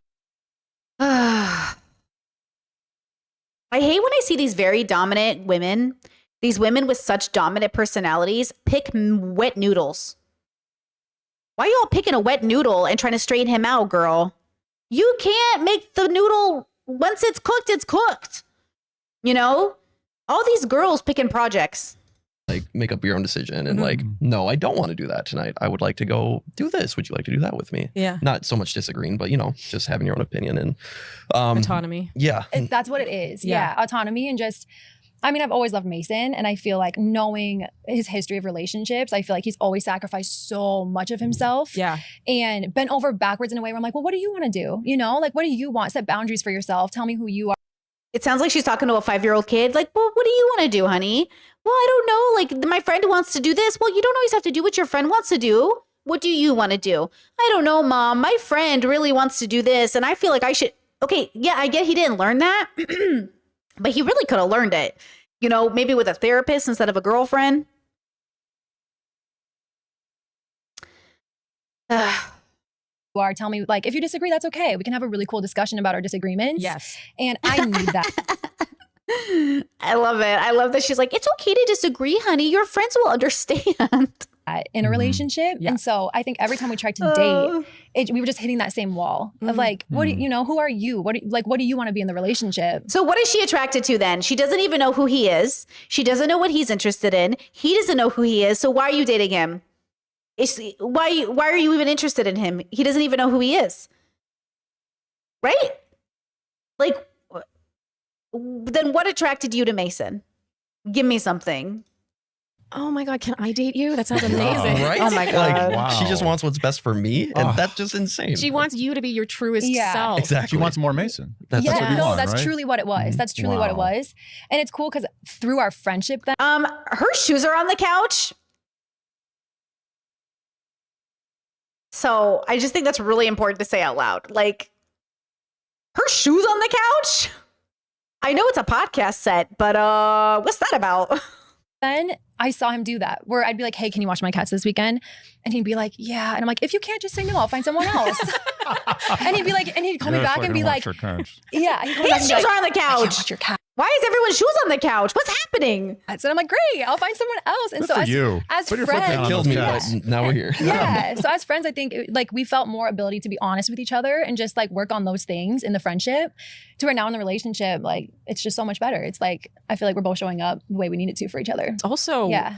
this feels very grown up to me. Like, No. you know, I think Yeah. that there's It feels very opposite of grown up. It feels literally infantilizing. I am so shook. Are they coming from that perspective where they think they're having open and honest conversations? Because to me, it feels so infantilizing. The fact that she's like, this is so grown up. No, what would have been grown up is for us to both have enough agency to say, I don't want to do that. And hey, you have people pleasing issues. You should talk to a therapist. Instead of a woman needing to coach her boyfriend into being able to say, I can't watch your cats this weekend. Like, this is not grown up. She's literally momming him. There's this sort of juvenile impression of a relationship that it is that we automatically want the same things. You want the other person to drop everything to do what you want to do, but actually that gets old. I mean, obviously that's true. I don't need my partner to drop everything. That's why I don't demand things of my partner. I ask, hey, do you have time to go to the store today? Because I need this thing. And then it's like, yeah, I do have time to go to the store. Okay, great. Here's this thing. Instead of, hey, go to the store and get this for me. Like, I'm not their mother. You know what I mean? Like, hey, I don't know what your plans are today. What do you want to do? Because my partner and I have two. We do our own things. We have our own days planned. And then we talk every day and go, what's your schedule? When do you want to hang out today? Because we always try to have like romantic time, of course, like, you know, couple time. But yeah, like guys, you have to understand. When Brittany's single, I just work all day. I do whatever I want all day. Married, I just do whatever I want all day. Same with my partner. Like same. Before I was with them, like super independent, had their own job, lived in their own apartment, had their own life, did whatever they wanted every day. Like, when we come together, we have to check in with each other. So yes, like I don't want him to drop everything he has planned to go to the store to get me something, even though he's in charge of grocery shopping. I'm not going to be like, girl, you better go to the store, girl, and get me everything I want, even if you have plans. Like you better cancel on your friends to go to the store for me. Like that's not the demand. But you know, it's interesting. I guess I can see their perspective of wanting to say that part of it is very mature to assume your partner's not going to drop everything, for sure. But also, if we could, we love you, but we're not going to like ditch plans with our friends to come hang out with you. But I also love you. And if it was an emergency, I would. But if it's not an emergency, I love you. I already made plans. I have obligations to these people. I'll see you later. Right? It's like, I get what they're saying, but also, Yeah. Fast. Yeah. So Right. I mad respect. I love this. And it sounds Chat says, are they still close with Alex? Well, we're going to find out because later in this podcast, I forget when, they're going to talk about Madison. And that's what I want to get to. like Yeah. This is a good No thing to matter- work on. Yes. Of all the things I've heard people working on, this is a good topic. Yeah. I feel like we line up on almost everything else. And to your point too, I think this is the most for me like safe I have felt and like the healthiest by far. Chad says he couldn't even pick a girl. He couldn't even pick a girl. He couldn't even pick you, girl. Relationship I've been in to where for me it was hard too because I was like, do I love you? Because I don't have that like anxious attachment of like, oh my gosh, he's avoidant and I have to win him over. And to me, that was the feeling of love. And this is so safe and comfortable. I don't have to do anything to be accepted or loved by Mason. And so I think for me, it is very healthy and that's new for me. And so like, it's something I had to get used to like be in the relationship as well. And same with me. I mean, I've never had such a healthy, caring relationship with a partner who actually wants the best for me. So it's just a whole new world for me. That's I nice. love this. Yeah. That's And it's good. amazing how many bullets you guys dodged to get here. Yes. Yeah. Bulletproof. Yes. Like I said, such a unique coming together. When you did your big reveal, I think it was just, can I say I have a complaint about the Tell big us. reveal? What So is you're it? wearing the original outfits. Love that. Why was this only captured on one phone? And we don't get to see your Yeah. expressions. Yeah. I wanted to see the like up and down, like on each of you. And instead it was just like a run and hug. Yeah. Well, you're lucky we got that video because Meg's sister, Mo, was actually the one who recorded that. So I technically got to meet Meg's sister who let me into the apartment before I actually got to meet Meg in person. Yeah. And she's the one who actually had the phone and set it all up and basically was in between us and said, all right, guys, go. I'm She rolling. gets all the points. Yeah. I think I told her not to film it too because I was so nervous for it that she was like, do you want me to get a video? And I was like, no, I'm scared. Don't get a video. This is just for us. And then I think last minute I was like, yeah, do it. Oh, The host also has her foot on the couch. So I'm going to blame her because the guests are following her energy, you know? Do a little something so Yeah. that if this turns into anything, we have that memory together. Yes. And I'm so glad she Mhm. did Yes. because I watch that and smile every time. Oh, Like, I'm no, just like, such a special the moment. way that he hugs me and like nuzzles into my neck, I was like, oh, like when it happened, that was my first time meeting him. So I was like, he likes me, like, you know, because he like nuzzled right in. I was like, this is not a friendly hug. I would honestly give like everything I have to have a I video of us know. first I meeting. So know. I think your sister deserves all the points. Yes. We talk about She this sometimes. does, We're yeah. like, can you imagine if there was like hidden camera footage? Yeah, that's interesting. I think about the first time I met my partner and I'm glad nobody was watching us. It was such a private moment, right? It was such a private moment. Would it have been cool to have an invisible camera that nobody saw except us? Sure. But man, like I'll never forget the first time we saw each other because it was in the middle of an airport, you know, surrounded by all these strangers. Of course, nobody knew that it was significant that we were meeting, right? Nobody cared. We were at an airport. But yeah, like I'll never forget what that was like to see this person get off this crazy 3-plane, 20-something hour flight, whatever, come to a country he had never been to. to meet a girl he met on the internet. Like, yeah, like it was very significant. Yeah. You know, it's because you never know. It might be the relationship that is like it for you. And then you have that forever. But I am so much better looking in my mind in that. Oh, no, don't fish. Don't fish. No. Okay, so first impressions then. You know, you have the big reveal. Yeah. We got a little bit in that party scene, I think in the third batch.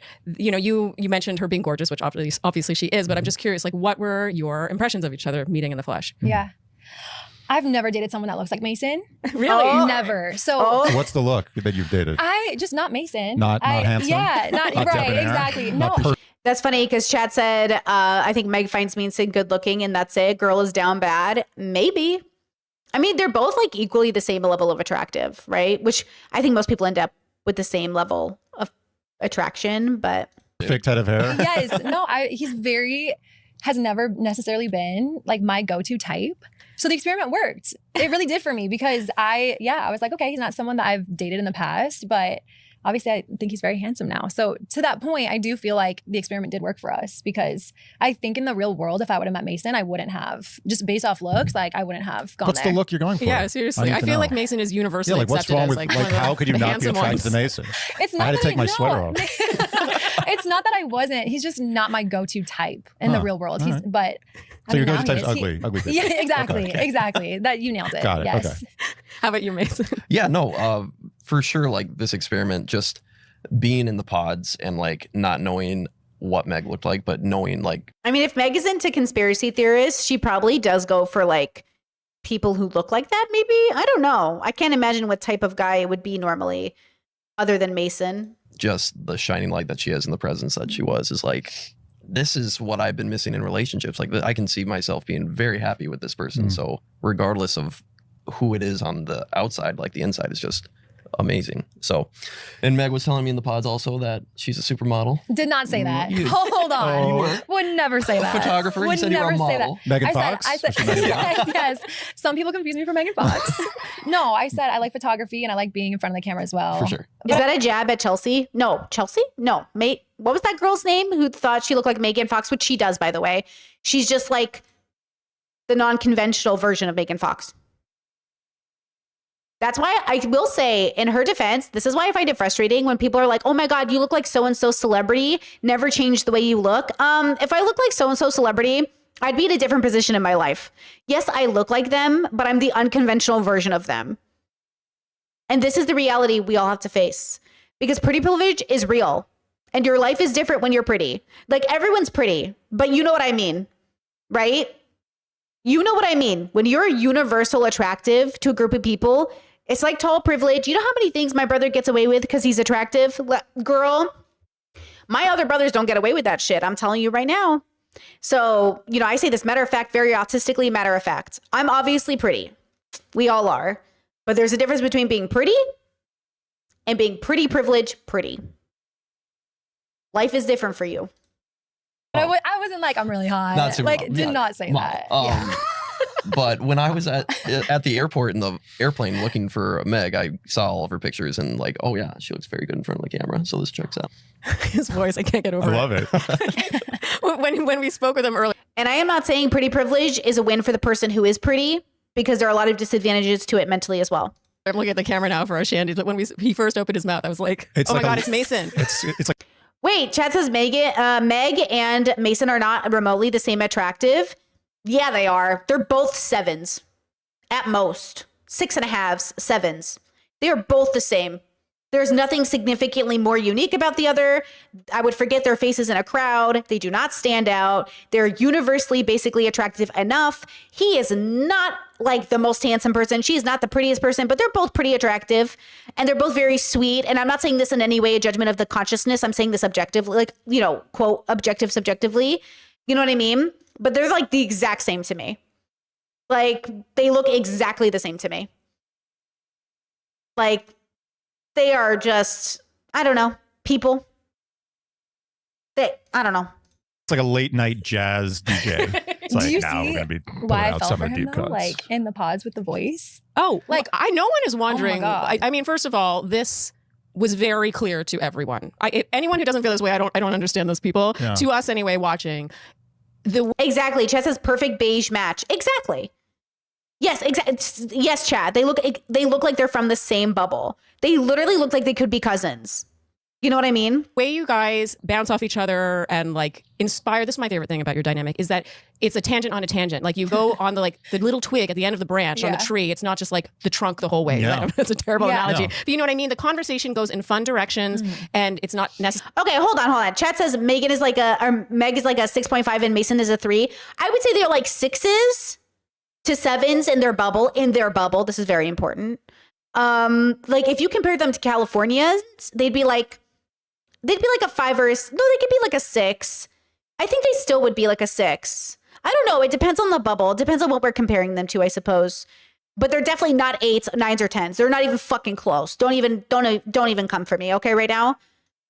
Like, please, sit down. And I say this as a non-8, 9, or 10. Like, obviously, I can say this because I'm not an 8, 9, or 10 either. Okay? Like, please, sit down. Okay? Necessarily what you planned, but I think that that's what a real relationship, a real conversation is. Right. It's not like, oh, how would we suit each other in the real world? It's like you were talking about like aliens and shit. Yeah. I think it was really fun. Do we want to talk about aliens? We're going to have a separate episode. We're going to have 2 more episodes, you guys. Aliens and Love Fest. When you guys were broken up, did you date other people and like miss each other? Is that what brought you back together? Like, did you date at all? Did you make each other jealous? No, so truthfully, I only went on one date this past year, and it was after we broke up the first time. Here we are. And I'm like, all right, I need to start moving on. I need to let go of this experience. I go on Hinge. The first Hinge date I go on was actually the guy who Lauren was a part of Lauren's storyline the entire show. I can't believe it. I'm shook. The guy who no. Yes. Yes. Wait, the guy? Like the Lauren Dave guy. The sex guy. The sex Lauren Dave guy. The hookup guy. How small is Minneapolis? That small. And when I tell you, I did not go on a date again after that because I was like, I truly feel if I date someone now, it's going to be someone's brother, crazy. ex. And so I was like, I'm over. Wow. So, how did you find that out? We were talking about, it came out super weird. He was talking about like, oh, I don't drink as much anymore. And I was like, yeah, you know, like I go out, I have like a really big group of friends that goes out and sometimes I join. And he's like, oh, like, where did you meet them? And I was like, can't really say. Like, I didn't know what to say. So I kind of froze and he was like, can I ask you a weird question? And I was like, yeah. And he was like, were you on Love is Blind? Oh my God. Oh my God. What a little fucking clout chaser. Hold on. Chat says you think he's a 7. Wait, think of a 5. Think of somebody you think is a 5. Is Mason below or above that? 5 is like middle of the road. Like, okay, think of somebody who's a 2 and then think of somebody who's a 5 and now think of somebody who's like a 7. So he's a 6, right? Like he's above a 5, but he's not an 8, right? That's how I do my math.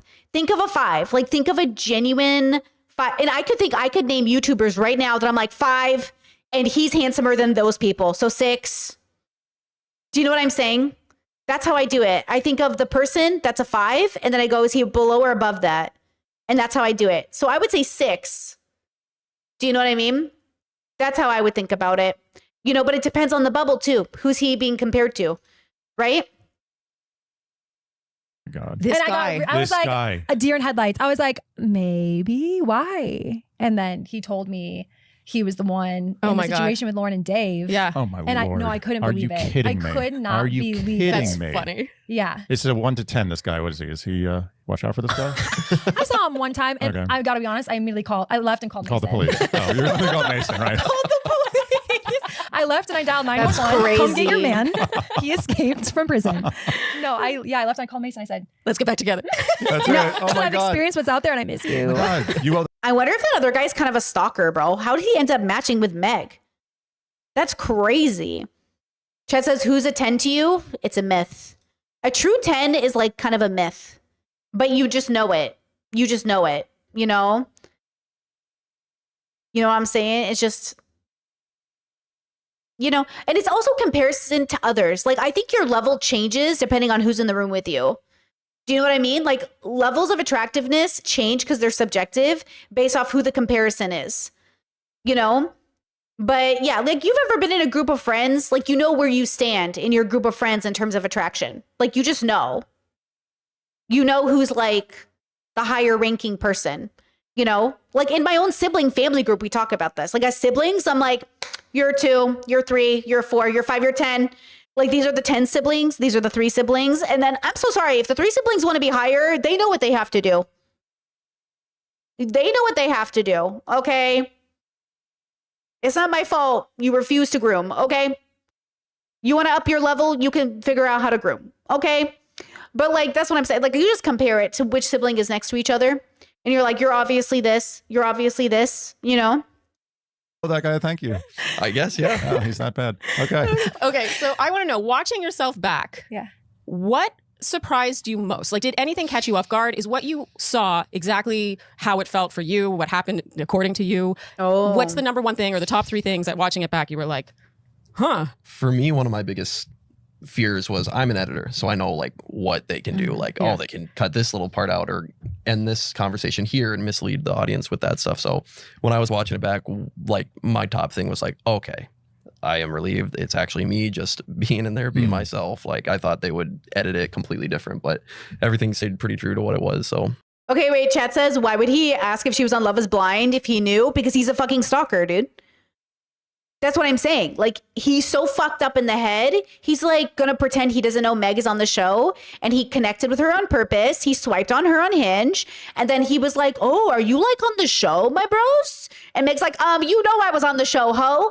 Like, that's what I'm saying. Like, Meg might not have known who he was, but he knew who she was. That's why that guy's so fucked up. That's why Dave at the reunion was like, oh, my bad. I found out this guy's like crazy clout chasing person. And you're like, Lauren's like, yeah, dude, I told you that a year ago. I was pretty relieved on that. Okay. Could not disagree more. Wait, was that like the careful answer? No, honestly. I believe him. I mean, I'm just curious. Okay, so from your perspective, okay, I want to hear Meg then. You know, watching it back was like a mirror, which I wanted because not a lot of people have the experience to watch themselves on TV and see what you like about yourself and what you don't like. Yeah. And I've always been a very enthusiastic, high energy person, but watching it back, I was like, I need to take a chill pill. Like, I did not know how high energy, like manic. A lot of people were like, girl, do you not know you have ADD? Like, and it's true. And we so, all have ADD now, let's be honest. Right. Social media, it's over. We all have ADD. Not how it literally works, but okay. We don't need to go into a tangent about this. Social media does not create ADHD. It can, okay, so just like FYI, you cannot create ADHD because you scroll. You can have similar overlapping symptoms. Overlapping symptoms, but you can't actually get ADHD from TikTok. Thank you. Yeah, let's accept agreed. it and live with it. Yes. Interestingly, the one thing that I thought was an imbalance between you guys was the energy levels. I thought that it might be an issue, that you're high and you were more low. Yeah. But now you're saying that's not really how, I mean, I could see you now. You're less high energy than you were on the TV. Yeah. I think that was something actually that he brought up was like, I'm nervous because you have a lot of energy. You're always at a certain level. And I remember saying, I love how chill you are. I think it balances me out. Like, I don't need somebody at my level at all times. Right. I really like more mellow people because I feel like it is the counterbalance to me. Yeah. And it was cool because I told him that. He's like, all right, cool. Like, and then we just like moved past it. Honestly, when you told me that just like weighed off my shoulders. Like, okay, I can truly be myself then and it will work you know, organically. So it did. Yeah. I feel like we talked about that the other day about how I am the Meg in my relationship. Like, my mom was always like, I hope your partner makes you calm and brings peace into your life and just teaches you to calm down, Betsy. And I was like, no. And like, so I am the Meg in my relationship. Like, I'm very high energy compared to my partner. My partner's very chill, very vibey, very, you know, and I'm, but we talk a lot. He's also a talker. We do love to gossip. Even nowadays, I'm pretty grounded with certain things and you're really outgoing. So it's just a nice balance of like, let's bring it back down to earth or let's go be a little more outgoing, you know, just a nice little back and forth we have going. Definitely. So Charlene, let's talk about cherry trees for a second. Let's not and say we did. I want to, let me see. Hold on. 23. This is where I want to get to. I'm going to skip a little bit. On things you are spending money on. Oh, wow. Okay. Happen, you know, is still just Okay, hold on. odds. This is about Madison, I think, this section. That's what I wanted. When we met up for the first time, the night we met, we talked about everything that happened. And, you know, what you guys saw is basically what happened. It was a pretty complicated situation. And I told Meg everything. And, you know, it wasn't easy to. Oh, Chad is so right, though. Chad says the way she talks definitely gives ADHD, though. I definitely think she's probably ADHD. But when the guy said, oh, we all have ADD now, like, no, we do not. But also, Meg definitely one of the neurodivergent girlies. explain everything that I was going through, where my head was at, you know, or what actually happened. You know, I was still just processing it myself. But I knew, like, by telling Meg everything, I could tell you everything, but for you to actually watch it back is going to be a whole nother thing. Yeah. So it's and just, it was there. I mean, we were texting during it, and there were some times where I was like, I'm gonna need to process that one a little bit before I get back to you. It was hard to watch back because a lot of it, he told me everything, but you know, a lot of it I didn't know until I saw it. Yeah. And it was really shocking. Okay. And I had to work through it. Okay, shocking, like, okay, I mean, I feel like we can't talk about your relationship, unfortunately, without talking about Madison. Yeah. I mean, Madison Here we go. is like the invisible person in the room right now. Yes. It's like you can't not talk about Madison. Right. I feel like for your entire season, even though she also left at the end of the pods, but with you two specifically, I have so many questions around this. Is one of the things you're talking about him with Madison, like watching that For back? sure. Yeah, what was your number one most uncomfortable thing? Ooh, before we get into the gossip, Chad says, wouldn't Madison be the 10 out of 10 of the group? Madison would definitely be the highest, most attractive in the whole casting for this season. I feel like it would go like Madison and Virginia. Virginia might be above Madison. I think Virginia's the 10. Madison's the 9.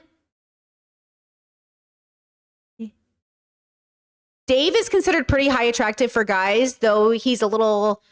Dave, it's hard. I think Virginia's the 10, though, of the group. I think she is the most attractive, for sure. Then I think it's definitely Madison, for sure. Hold on. Let me do us a solid right now. Let me do us a salad. A salad. Hold on, give me a second. Wow, really? Is this true? Hold on. Let's oopsies. Oh. Hold on. Give me a second. Give me a second to make this happen for you. Okay. So, nope, this is wrong. Okay, hold on. I have to. Okay. So, why is this happening? Hello? Okay. I fucked it up somehow. Oh, I fucked it up this way. Oh my God. Here we go. I need you to know I'm having a boomer moment. Thank you. I'm having a stroke. Okay. So I would say Virginia's definitely the 10. Then Madison. Then Dave for boys. Moving into like, Molly. Then like moving into like Lauren. And then I would say it starts going to like, who, guys? Let me see. It's like, you know, they're all beautiful in their own unique way for sure. It's just like in terms of like, you know, when we talk about physicality, we're also talking about culture and normalizing and what gets you sort of ahead in life, because we know grooming matters. You know what I mean? Like we know that like these things matter. That's why everyone gets a glow up before they come on the reunion, which is so interesting. But like, you know, Sarah and Meg, they're like beautiful. What's that girl's name? They're all beautiful in their own way. What's that girl's name? The one who was with Joey. Monica's beautiful. She's like, they're all in the same kind of group to me. Meg, Sarah, Monica. They're all kind of like the same. Devin's like attractive, but he levels out the same kind of as all the other guys. I mean, everyone, that's a criticism of Love is Blind, is that everyone's pretty attractive. Do you know what I mean? Like that is one of the most, like, that is the sentiment that people get upset about with the show, is that everyone's always attractive. So how blind is love? You know what I mean? Which I think is a conversation we should be having. What do you guys think though? Obviously, all of this is subjective. And I think you can rank people. Obviously, we know humans are competitive and there's hierarchies. And you get treated differently based off how you look. Like Nick Lachey, he was always the hotter brother between him and Drew. Everybody knows it, right? That doesn't mean Drew's ugly. It just means like Nick was more typically handsome, right? It's like, okay. But yeah, I think everyone was obviously attractive. I think that's the point of the show, is that they always end up choosing people that are all relatively attractive. Yeah. Okay. Did I just, let me go back to all of my other settings, because I went ahead and went crazy with moving everything around. And then my OBS was like, are you sure you want to change everything you just had organized? And I said, apparently, because I'm a mess. Okay, let's go back to the pod. Oh, no. Hold on. I'm so silly. Let me read your comments first. Meg, Sarah, and Monica are average of the group. They're attractive, but in this group, they're mid. For sure, Sarah is giving very much like I play volleyball and could be a lesbian, which I love.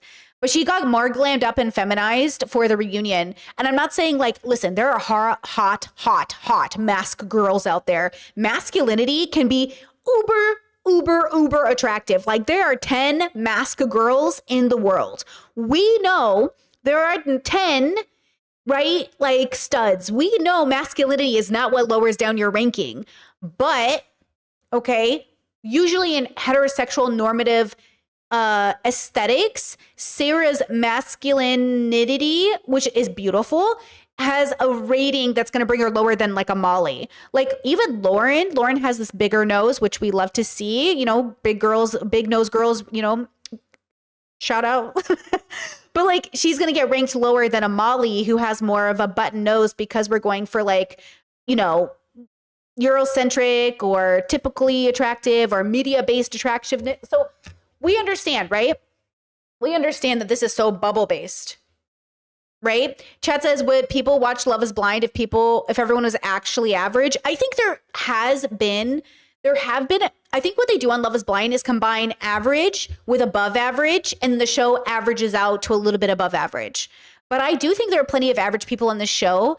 But would people watch a show of actually like the most average American? Probably not. Because let's be real, the most average American is making $7 an hour and doesn't have the money or time or even the encouragement to work on their aesthetic that hard. And I like, you know what I'm saying? We live vicariously through others. So we want people with interesting backgrounds and interesting aesthetics, people who look organized, people who have a certain level of attractiveness. Like when we watch entertainment, we do want people to be different. And I'm sorry, as much as we say we don't, the numbers don't show that. The numbers show what we want is definitely not people who are, quote, average. It just, if you know what I mean? Like we can play that game psychologically all we want, but the data is the data. This is what I say. I know your intuition is telling you looks don't matter, but the data is not showing that. You know, Chess says Lauren is very girl next door pretty. Unfortunately, she paired with the guy who likes influencer pretty. Absolutely true. He even said that in the initial episodes. And Lauren is beautiful. And she has exactly the wholesome girl next door energy Dave wanted because he thought he could take advantage of it. Or at least he thought it would validate him as a good person if somebody like Lauren loved him, which I also think is something. I do. I think men like Dave think that if girls like Lauren love him, then he's not such an asshole after all. You know, Chess says, do you think Dave had Botox? I don't know. Probably. He's in the Botox bubble, right? He's in the plastic surgery bubble. I think probably, right? Which is fine. But yeah, he probably did. Right? Yeah. All right, let's go back. Yeah, watching it number back. one, Yeah, most go through 1 to uncomfortable. 2 to 3. Let me get out the list. No, I think for me, it wasn't even what Mason said, because he did tell me everything he said. And like a lot of the conversations I was aware of. I had no idea that Madison told Mason, you're Meg's number one. Which really changed things. Okay. When I watched it back, I was like, Mason knew that. I don't like a lot of the time. I never knew he knew that. Yeah. And I never knew Madison knew that because I never told her. She was finding out through other people. Wait, so you didn't tell Madison that? We never talked. Wait, Madison never knew. I never. So Madison? So predictable. I know. Wait, by the editing though, it looked like Meg and Madison were like friends by the end of it. So I'm confused by that idea that they never talked because we saw them on screen talk. So now I'm confused. And also like she can say anything she wants, but doesn't that just prove that Mason was a piece of shit because he knew Meg was his number one and he's still committed to Madison? Never told Madison how much I was feeling Mason. Okay. She was going off of what other people were telling her. And Can then we know who? I'm not going to name them. They're not a part of like the main people that you see. I'm just not curious. the main people. Not the people. Yeah. I mean, they're just as much part of the cast, but the she found out. No. They're great people.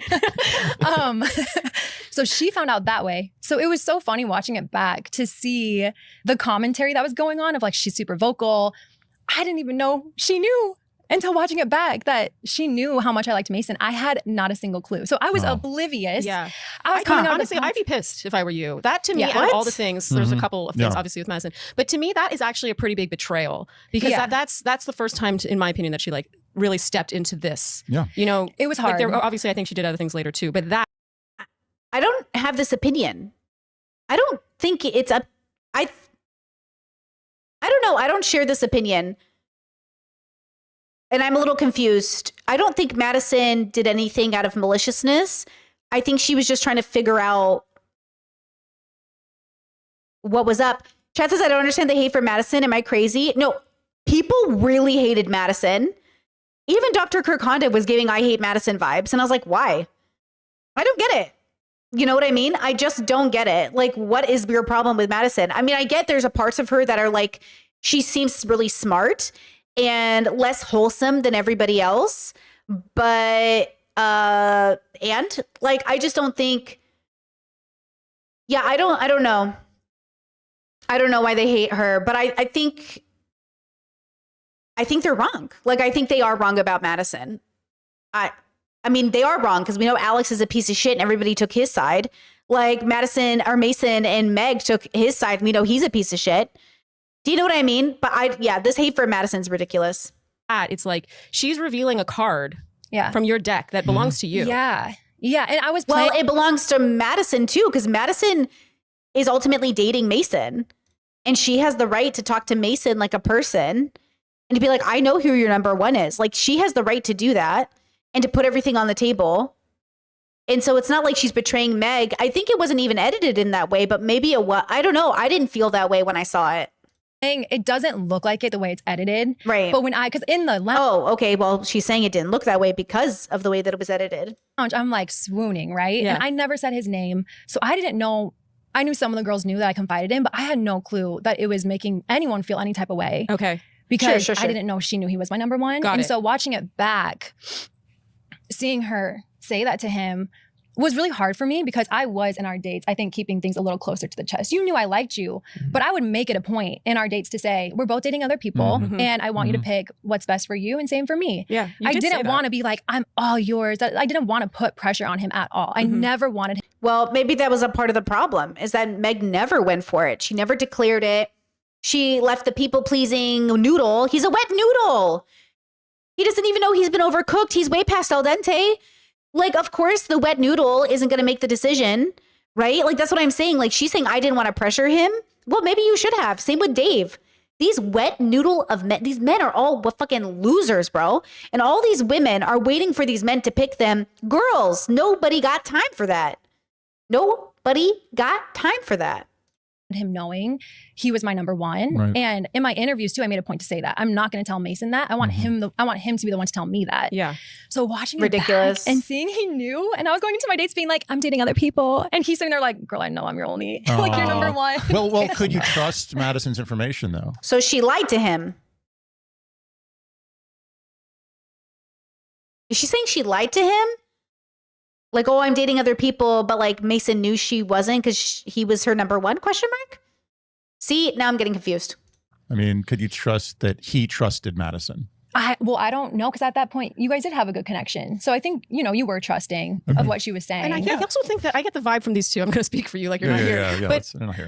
what I liked about, we related to you. Obviously, we liked you because we relate to you, right? And I am the kind of person that if someone tells me that information, I'm not going to be like, oh, that's not true, or that person is overstepping their bounds, or is betraying me, or is doing. Yeah, I would just be like, oh, I'm going to take that information at face value because I would never do that. Because you trust the universe. You trust that no one's that bad. Yeah, exactly. Let's word that carefully. Yeah. But yes. Oh, sorry. I mean, in general, hypothetically. Well, so Mason, your perspective on this, I'm very curious. When you tell Madison that you're committed to her, what instigated that? What made you say something that you would later on be like, actually, that's not true? So when Good throat clearing. Thank you. You could do another one if you want. Okay, good. When I went into my date with Madison, the night before, we discussed, where we stand, and she had talked to me and said, you're being very vague about our relationship and beating around the bush and things like that. And the next morning I came in and, I had thought about how much my relationship with Meg meant to me. And, I still had a really strong connection with Madison and was still trying to figure it out on my own. And that morning had another date after our talk. And basically was going to stop at, they actually show it in the show where I'm like, you're the one I'm thinking about all the time. And it was going to end there. And I thought, that was going to be, that was the end of my sentence, train of thought. And I was met with the same thing. You're being really coy or being around the bush again. And I really had feelings for Madison at the time. So that just, I felt like I needed to go somewhere more with someone that I had feelings for. And that's what drew that out of me. And it just sucked looking back on it and watching it, because I was literally trying to make up my mind organically on my own and to have something external else there. Factor. I just hate the idea that it's Madison's fault, that Madison pressured. What did he say during the reunion? I felt pressured. Well, that's not Madison's fault. Do you know what I mean? Like, Madison is not wrong. I think that's the issue I had during the reunion, is I felt like everyone was blaming Madison because they were trying not to get demonetized over here, because they were wet noodles. Like, it's not my fault, girl. You stayed in the pot too long. 8 minutes to 10 minutes al dente, girl, depending on the pasta. You know what I'm saying? Like, I don't appreciate this energy for Madison. Like, feels weird. Yeah. Get me to say that just really. So it was like an interrogation room. They got it out of you. Yeah. Okay. Yeah. Got it. That, to be honest, That happens. It was, hearing that is, not to make this about us, but it was kind of validating to hear that at the reunion when you talked about that, about how you felt pressured, right? I think you used the word pressure. Yeah. Because we had said we felt like, whether or not this was a tactic, that you could slice and dice just how manipulative you want to decide someone is. Like, obviously, everyone's going to project their own like experiences onto something. But to me, it felt like it did feel tactical. Like, I'm not getting the answer I want, and instead of just taking that at face value, I'm going to like punish for not hearing the answer I want. And so that's how it felt to me watching it back. Do you agree with me? Yeah. No, we felt the same way. Yeah. So I have to ask, if it weren't for Madison, do you think you two would have been 100%? Okay. So major, I don't want to say major players. You were already major players, but you would have been a couple on the show in Honduras, in Minneapolis. You would have made it to the altar. Do you think? I love this question. Yeah. I mean, surely you've thought about it, right? Yeah. We've talked about it a few times. Yeah, definitely. I honestly, because of Girl, this is such bullshit. This is the most humans gonna human bullshit I've ever seen in my fucking life. Unless these bitches are married right now, don't even come for me and say that Madison is the issue. Exactly, chat says get married. Nobody's stopping you. If you please do not, this is what I'm saying about people. What the fuck are you blaming Madison for, bitch? You're not high compatible. I love you so much. If any of these people ever watch my shit, and I assume they're not watching, but like, no, don't bring Madison into this and be like, we would have been married now if it wasn't for Madison. You are fucking insane. That is the most insane takeaway from this whole situation. So I'm sorry, with peace and love, absolutely not. Where we were at that time with the issues I was running into, because, that's so interesting because but you'd be on vacation. Things would be easy. True. We would have bonded in Honduras. Sun, beach. Yeah. I think for me, we were just talking about this too. It wasn't watching it back.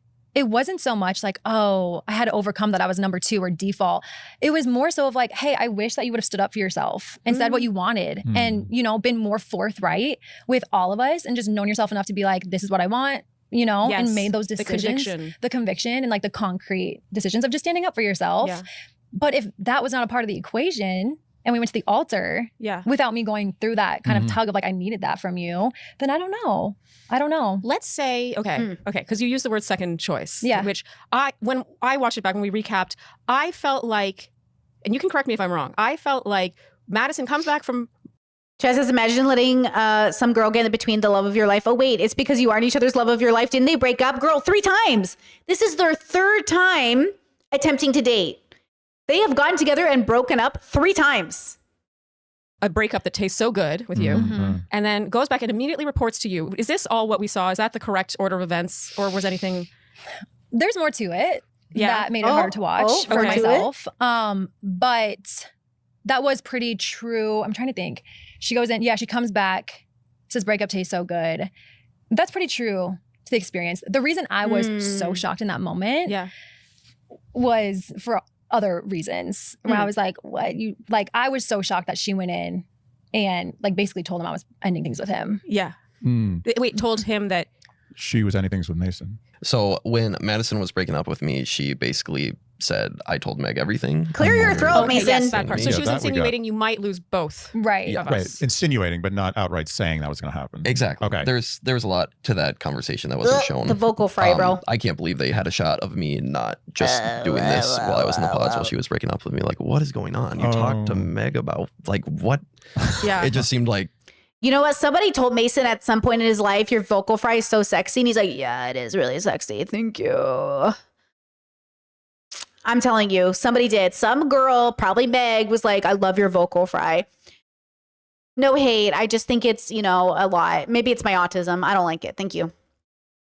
She was a different person from the person that I've been spending the last few days getting to know the whole time. So, there was a lot of stuff. Yeah. How much of your breakup with Mason was kind of from pressure of image? Yes. That Discord said, why make fun of vocal fry? People do it all the time because vocal fry is forced. You're doing it. It's a performance. It's a choice. Like, clear your throat. And so you're not born with a vocal fry. Like, it's different if your voice is fucked up from smoking and all the other shit you do, if you scream. But like most people, it's a performance. That's why people make fun of it, because it's a choice. Nobody would make fun of your vocal fry if it was natural. It's like, if it's a natural vocal fry, like, it's none of my business. You know what I mean? But like, it's the performance of the vocal fry. That's annoying. People think it sounds sexy. Like, they get it into their head that it sounds sexy, so they do it. But it's just annoying. You know what I mean? Discord said, maybe this is a trans thing. A lot of trans masculine people develop vocal fry from hormones. No. That's different. That's a vibe. We get that. Discord said, so it reads transphobic to me. Bubbles. No. Trans vocal fry, valid. We understand what's happening. Man vocal fry on podcast. You know what I'm saying? Different. But yes, I understand what you're saying. I feel like this might be different. And even like Miley Cyrus has crazy vocal fry from her smoking and stuff. Like, I don't go from Miley Cyrus's vocal fry because I know it's like part of her fucked up vocals. But like, I don't know if Mason has fucked up vocals and that's why he has a fry, or because he thinks it's sexy. Frat fry. Oh my God. Whoa, what's up? Yeah. Absolutely. You know what I mean? Absolutely. That's okay. Sorry, I want to know. So that Madison talks to you about Mason after that breakup. Yeah. I understand now. Yeah, like it seemed to us like if Madison just let the cards fall where they may, you would have ended up with Mason right there. But instead, there was pressure from the fourth wall that you don't want to seem like second choice. You don't want to seem like you were standing up for yourself in a way. That's how it felt. Did we have that wrong? We have that wrong. Yeah. So that's the one thing that. So before I went into this experience, I kind of made a promise to myself. I feel like I manifested everything that happened, because when I went in, I was like, okay, from what I've seen on the show, a lot of people appear to be the second choice and say yes. And I asked myself, if you're in that position, can you say yes to that? And my answer was no. Really? Before I went on. Okay. Wow. And I was thinking about it a lot, because I know that's the love triangles, it's bound to happen.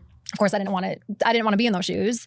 But I was like, if that's something that happens, I can't say yes to potentially marrying someone if I feel like I'm a second choice. Right. I personally am not okay with that. So the second Madison came through the doors and said, I have a boyfriend, his name is Alex, I immediately was like, oh shit, I'm Mason's default.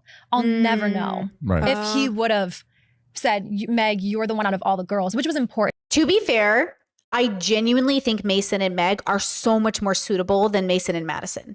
1000%. Because Meg is willing to be his mother and Madison's not.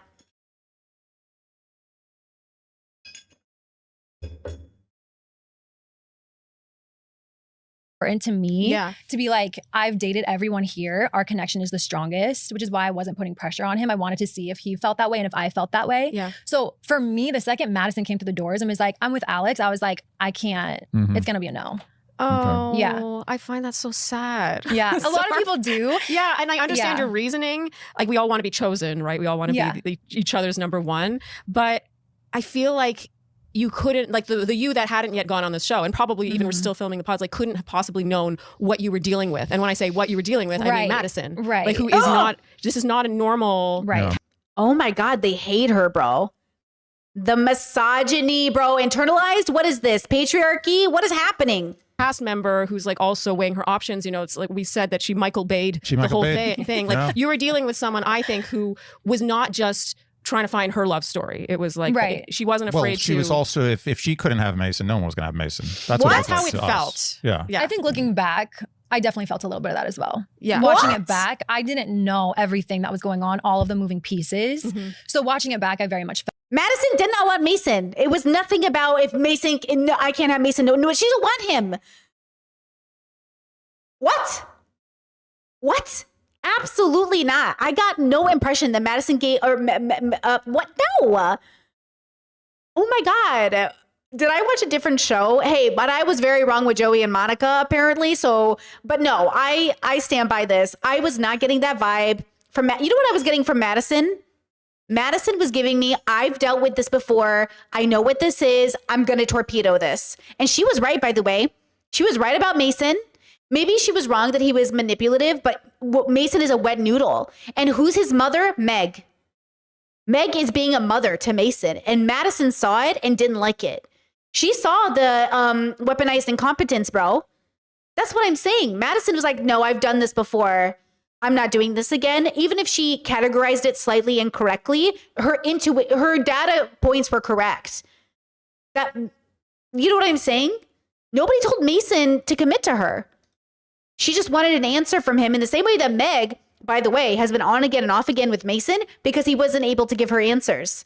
It's just Madison called him manipulative and Mason's just like, oh, he's just a sweet baby boy who doesn't know how to ask for what he wants. Girl, please. Okay. Please. Felt that way of, I feel like this was more calculated than what I was going into it trying to do, which was, I really wanted to find my person. And so, you know, saying yes to someone, to say yes to a marriage in 6 weeks, going into it on that shaky ground just felt like I'd be doomed from the start. And then it's, you know, filmed for the whole world to see when I'm already going into it feeling shaky. I wanted a really firm foundation walking into a situation like that. It speaks to your sincerity. But we feel personally slighted. Yeah. We didn't get to watch you. We got nothing. No, it was so we watched those 6 episodes of the pods and we got to the end and we were like, yeah, we don't get any of the good people. It was awful. Sorry. It was awful. Like, I blame you. Yeah. You were the last hope. You were like, Meg's gonna do it. She's gonna do it. She's gonna rise above. Yeah, she let us down. Now we got no one. Yeah. Who do we got? What was his name? Dave? Sorry. Sorry, Dave. Shout out to Dave. Shout out to Dave. Rest in peace. Okay. Mason, this one's for you. And it's not because I personally feel this way, but I know a lot of viewers felt this way. All right, let's do So it. what do Pressure's you on. say to people who watched you and felt that you led on to women? Yeah. That really drives me crazy when I hear that. It's just like, no. No, he did worse. He was worse than a guy who leads on 2 women. He was too stupid to even do that. During the reunion, he said, I'm glad you think I'm smart enough to be manipulative. Okay, so you're so stupid, you can't be manipulative. You're so stupid, you let 2 women on and you didn't realize it. You're a goddamn idiot. You fucking loser. You're so goddamn stupid. I'm gonna hit you in the back of your head. What are you, slow? Like, what are you talking about? Like, what? What are you talking about? Oh, and if you knew me, I'm someone who just deeply loves love. And it's like when I fall for someone, I'm just all in. So this was kind of a nightmare situation for me, falling for multiple girls. So yeah, I was very, very confused. And there was things like, you know, it's highly encouraged to keep up your connections and see how far it goes. You know, there's a reason we start with 16 girls and then we get down to 8. You know, there's a day. Wait, you start with 16? You go on 16 dates Okay. and then you rank the 16. You have to rank like 1 through 16? Yeah. Damn. Yeah. No matter what, you have to write a name down. Not a lot tied. You just kind of throw them in the bottom. Yeah, okay. That's the right idea. You fit in perfect in the pods. And they're all great. I'm doing it. First date, so it's hard to rank. I kind of want to experience Can I do this. it? Am I allowed to? We'll just make believe we got divorced. And I'll do it. Yeah. I mean, I I'm too kind of old. relate to this. Like, if I want to experience what you experience, it seems incredible, and like you would learn so much about yourself. Yeah. It But is. sorry, go continue. ahead. Okay, so you rank them. Yes, you rank them. And the same goes for the girls. So by process of elimination, if someone is my number 1 and I'm their number 16, then we're automatically at the 8 position. So they kind of rank it that way. And throughout the days, you know, you go from 16 the first day to I think 8, and then after that you go to 5. It's and like then an NCAA tournament. It's exactly like that. March Madness. Yeah. Wow. So there comes a point where you know, eventually end the connections until you get to 1. So essentially that's kind of what we're doing. And you know, I'm in this Hollywood studio on the show, so I would like to abide by the rules a little bit and still feel my feelings. So it was a mix of like doing both things, and it felt dirty. Yeah. And I even said on the show it felt wrong just dating 2 women. It's like every ounce of me did not like that, but that's kind of the name of it. But the new Mason's okay with it. New Mason's cool. Better be. Whatever. Who cares? 2, 3. Meanwhile, I was like, I'm going to do what I want. And I broke up with like all the guys. I was like, it's a friend thing. It's a friend vibe. Friends. Because I knew very early on, if it wasn't Mason, there was no one there for me. Yeah. I just felt that energy. You know, I was like, Mason's the only one I'm interested in. Wow. And so it's, again, I feel like very true to what our personalities are, where I was like, I'm going to do it my way. I've always just focused on one person in the real world. I'm not going to change that now. I don't want to divide my energy and kind of get involved with a triangle like that. Yeah. So he was very much trying to like do it via the process. Yeah. Where they encourage that. And I was like, would you say you're a decisive person and you're an indecisive person? I think it depends, because I can be very indecisive on certain It depends topics. for me too. Oh, I would yeah. classify myself as You know what's interesting is I don't get how Meg didn't want to declare her love for him. She wanted to know she was being picked, but it ended up with a guy who didn't even really end up picking her. She kind of forced him to pick her, not literally, like not maliciously, but accidentally, by being a mom, by picking him as a project, by letting them break up and get back together again multiple times. Because I'm assuming that like she's been breaking up with him, by the way that it sounds. Like he wasn't showing up. He was a pushover. And then she stayed through every breakup until he realized how to ask for what he wants. Like, what's the point of going into the pods and waiting for a man to pick you? And then how does she know that he's still picking her and he's not just choosing her because she is a mommy dommy, a dommy mommy? Okay. Like, yeah, I don't understand how this doesn't feel that way. Yeah, I don't know. I'm not sure. It doesn't feel good though. I'll tell you that. either or. Okay. Yeah. Okay. So Classic indecisive. I can't decide if I'm indecisive or not. I'm not sure. Perfect. Okay. Do you wish you had gotten to experience the show in its entirety? Like we said, so we've covered if Madison hadn't been on it, but we have established Oh my with God. Madison on the show, there was no world in which you say yes to him in the pods, Okay. which makes me feel a little bit better, I guess. Yeah. Correct? Okay. With Madison on the show. And they have the in connection they have. in the events that it happens. Yeah. No. Okay. There's no world in which. Okay. But do you wish? Let's say Madison. Okay. Let's eliminate Madison from Sure. this. Do you wish that you had gone through the whole experience together? You get to the altar and all the things. I'm just curious. Like, do you feel you missed out, or do you feel like you got exactly the amount of Love Is Blind you wanted to get out of this? Do you want to go? Yeah. So looking at everyone who went through the process, you know, all of our friends from the show, it was a lot to take on. Like cameras, you know, a wedding, meeting your parents, all within 6 weeks. It's a crazy sped up process that I don't know if I would have thrived in. I don't think they did, but they still made it out well. And I think there's a lot of turmoil that goes into the relationships when you're putting that amount of stress on, you know, I your totally partner. agree. I think you guys are lucky in a way. That's how I feel. Honestly, yeah. Like Yeah. because we had the pressure of just taking off, we could go do our own thing without cameras on us. We could get to know each other for who we are. If we had tough conversations, Which is the we could just do normal them in way this private. would happen. Exactly. If you had on opposite sides of a wall relationship, that's how you'd start it. Right. As opposed to getting married. For sure. Yeah. So is all this to say that you have Madison to thank? I will be honest with you, only in this one area, we have said those exact words. Okay. We have said we're so grateful everything happened exactly how it did Yeah. for our story. Because I think had we gone to the altar, I wouldn't have had confident enough. No. I wouldn't have been confident to say yes to a lifelong marriage Yeah. in 6 weeks when we, I think, would have had so much to figure out still. I think I would have said no. I think you may have said yes, just knowing who you are and because you've told me that. Probably. You would have been undecided. I don't know. So I See? What is that? think if that had happened, I don't think we'd be where we are now. Like, Yeah. I don't know if we'd be talking. I don't know if we'd be friends. I don't know if we'd have any kind of relationship. So public thank you to It feels like they bonded on their hate for Madison, and that's really what's keeping this relationship together. Madison, maybe? Where's the We're gonna do camera? it. Let's do it. Madison. All thanks you to know, you. I think that's in a way you really have the sweet spot because there's apparently there's a couple from your season that is engaged that we never saw. Is this Yeah, true? that happens. Yes. Like the invisible couple. Yeah. Because Yeah. couples get cut all the time. Right. Yep.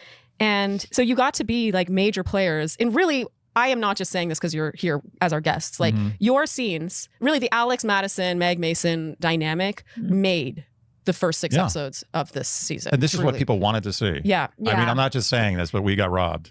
We totally. I Gonna mean, it's punish your you a little fault. I love how my chat is like, this is so weird. Multiple of you are literally like, this is so weird.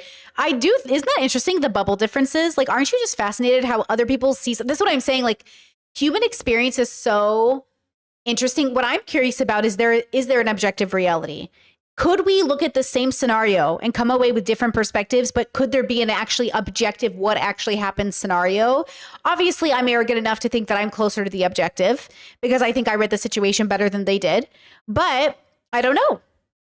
But that is the impression I'm leaving with. I'm very confident in myself. I think I read the situation more clear than they did. I think you guys who agree with me are observing it better, but I don't know. But I also think we have more information by the way that we're talking. So I don't know. But also I'm pretty confident to say like, I'm pretty sure y'all are wrong about Madison. And I even, as much as I love Dr. Kirkonda, and I do love Dr. Kirkonda, I also disagreed with his observations of Madison. Not every observation, of course, but I also thought that he had a disdain or like a dislike of Madison, maybe. I don't want to put words in his mouth, but that was the impression I got. And I'm not saying, and I didn't watch every single review he did of the whole show because there was like 80 plus videos. But what I did see, I was like, oh, he doesn't like Madison. But I came away liking Madison. Even when I called her out for stuff, I was like, oh, okay, we'll work on that. I still really liked her. You know? So I don't know. But I'm always just interested, like, if we could be, you know how yesterday on stream we said, I wish God sometimes did exist so he could come down and be like, Mason's wrong. Mason's fucked up. Mason's a bitch. You know what I mean? Like, I want that objective fly on the wall who could come down and say, actually, this is what happened. And none of you can argue with it. It's math. Like, I want it to be so objective. It's numbers. You know, I want it to be that objective. But do we even have access to that objectivity? That's the question. Probably not. More. It's your fault. He wanted to do it. Meg made the right decision. I'm proud of her for putting herself forward. Yeah. Oh, Yeah. yeah. Conviction. Yeah. That's really your theme. I love that. Thank I you. need, and I, I'm working on that in my life. Like, I struggle a bit with like what you struggle with, which is like, what he wants. I'm like, yeah, I want that too. That sounds great. Like, I'm trying to exercise the muscle that is to like know what I want, and it's shockingly hard Yeah. to find. I think Yeah. we're both Mason in this relationship. No? Are we? I feel like I'm definitely Mason. no, I am Mason. Really? I feel I'm more Mason I feel than sorry you. for you guys. I feel like I'm more willing to You like think just I'm do Meg? whatever you like. I'm like Let's go. Okay. I'm more Meg in like smaller things. Okay. I think, especially aesthetic things, like Yes, smaller definitely. choices, but like Right. big life decisions. I am Mason all Yeah, the we're way, both and Mason. it sucks. Okay. Oh my God. He's like, I feel your pain. It's a burden. It's a burden being me. Charlene, what do you got over there? I've got a Nothing. We've got nothing. Just kidding. Go check out their whatever this drinkag1.com. Dear Shandy. Who's Shandy? one.com/Dear Shandy Union. And All right, let's get to the juice. yeah, let's get to the juice. I want to hear about the reunion and what that was like watching back, because I feel like it's so meta, right? The reunion is Yeah. you are going and filming this after having watched yourself back, but you are also aware that the thing you are now Oh, I just realized, even though they kind of just said a negative, like we're both Mason and that sucks, they also really like Mason and they identified with him, which is probably why they hated Madison, not because Mason's correct, but because they identify with Mason and they identify with themselves. And I identified more with Madison. And I think, yeah, I saw a lot more overlap with 25-year-old Brittany and Madison than I did with 25-year-old Brittany and Mason. So I guess we're both moving with the ones we identify with in a sense, right? now doing is also going to be edited for the public's consumption. You nailed it. So it's like Nailed it. on top of itself. You're like, what do I say to express how I feel and get a point across that can actually make it to air? Yeah. How did it feel filming that? Was there anything like when you watched that back, did you feel like the reunion was what you had envisioned for yourself and for your relationship? The reunion for me, do you mind if I speak on Yeah, no, this? tell you. 'Cause I know That's I have fine. strong feelings about this one. Yeah, no problem. The reunion for me was the hardest part of the show. Watching Really? it back by far. Mm. I think I almost didn't go to the reunion because watching the show back, I really didn't feel it was true to my experience that I had in reality, live time when I was going through it. And so I wasn't sure that my voice would be portrayed accurately at the reunion. And I voiced that concern. And it was very much, like the reunion is the place to show up and say how you're feeling and leave it all out there and kind of squash your beef and say exactly what you need to say. And I was like, you're right. Like I need to show up, stand up for myself, have a voice, talk about my experience. And so we showed up. I did that. I was really proud of how I handled everything personally. I feel like I had a really hard conversation that was open and honest. Does she know? I need to know if they know about the Alex allegations. I need to know. Because this is everything. I want to give them the super benefit of the doubt, genuinely, because I've been in that experience. I was in that experience publicly. It really sucks to vouch for somebody and to think someone's a good person until you actually see how bad of a person they are. And then you're like, I had no idea. And now I look like a fucking twat. Like I have literally done that. So you guys know I was very public, very like nice to a person that I didn't realize was such a predator behind closed doors. Like I knew he was an asshole, but I didn't know it was that bad. Right. So same with Alex. Like I can see why you might think Alex is somewhat of like an asshole, but you might not know the literal allegations, right? And you're like, you're not even aware that it's that bad. So I want to know if they know about it because is everyone avoiding it because it's bad PR? Because wait, chat says they know, they were told at the reunion not to mention it. I was just going to say that is really bad PR for the show. It is really bad PR for the show. And I do wonder if for their goody brands, because the people who come on Love is Blind, they always create goody brands, like good brands. Like I'm a wholesome person. Everyone's brand after the show is basically like, hee hee. So I wonder if they're like, this is the worst thing for a brand ever. Versus we exist in the internet. Yeah, family friendly. We exist on the cesspool of the internet where we're all about allegations. What are the allegations, right? None of us are going to have a cute, wholesome family podcast. You know what I'm saying? We're degenerates. But I wonder if Alex's past is so degenerate that all of them were told not to talk about it because it would haunt their brands. I mean, how bad would it look for Meg right now if they're like, are you vouching for a guy that's into middle schoolers with braces? Is that what you're doing? Are you vouching for a guy who likes middle schoolers with braces? Spoke my truth. And I was excited to watch it back and be like, yeah, I'm proud of that girl. And we're watching it. And right before the part where I, at the reunion, start saying, this is how I really feel, it cuts off and moves on. And all of us kind of looked at each other, Mason, Alex, and I were like, wait. Oh, no. What? Alex. Where was the rest of it? Or it never aired. It never aired. Yeah. Oh, no. And so I'm like upset hearing that. I felt again, I almost felt like my voice was completely silenced because you didn't get any of my perspective on my true experience on the show and like what my grievances were that I wanted to talk about. And on a stage, it's important, I feel like, for me to say it to the person and have that back and forth where we can both say our perspectives. So for me, it was so important for that to show. Yeah. And then it wasn't. Yeah. So now I'm like, well, there goes that opportunity. So what were those grievances? Like, were they towards? Yeah, I guess she's still hanging out with Alex, like you guys are saying. Yeah, I did notice that during the reunion, it was cut a particular way. So I knew there was a lot missing. Man, I would love all the extended stuff. Can you imagine being the editors that just watch all of the stuff? I would watch it. If Netflix wants to send me all the unedited footage so I can watch it on stream, I will do that because that would be awesome. But yeah, I guess to this day, it sounds like they're all still friends with Alex. Do they know? Like somebody better, like they have to know. Like you said, they definitely know. They've got to know, right? That's crazy. That's crazy. Oh, I think, okay, you got it. Okay.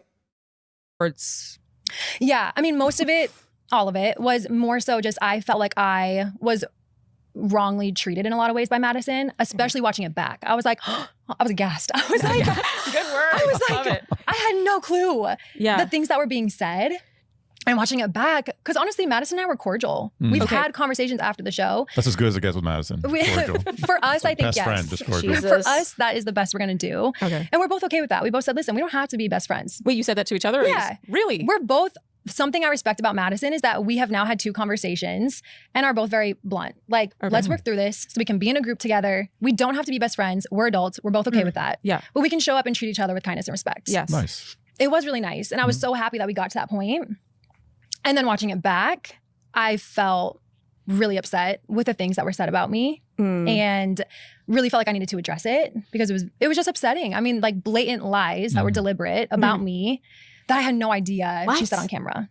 Can you So- give us Yeah, Like let's what? hear- only because I need a refresher too. I'm just As do curious I. if there's anything that you saw her say on camera that you're like, that's not true. A couple. I think when she goes into Alex's date and says, like, I never had a problem with Mason dating multiple people. That was always Meg's problem. That's not my issue. That's her issue. It's so unnecessary. It just like, wasn't like you can say true. your point and not mention Throw Meg someone under the bus else's too. name. It's like Yeah. inadvertently. It just wasn't true. And like the day before, had told her that's not true. And had told her the real reason that I felt like we were distant. Yeah.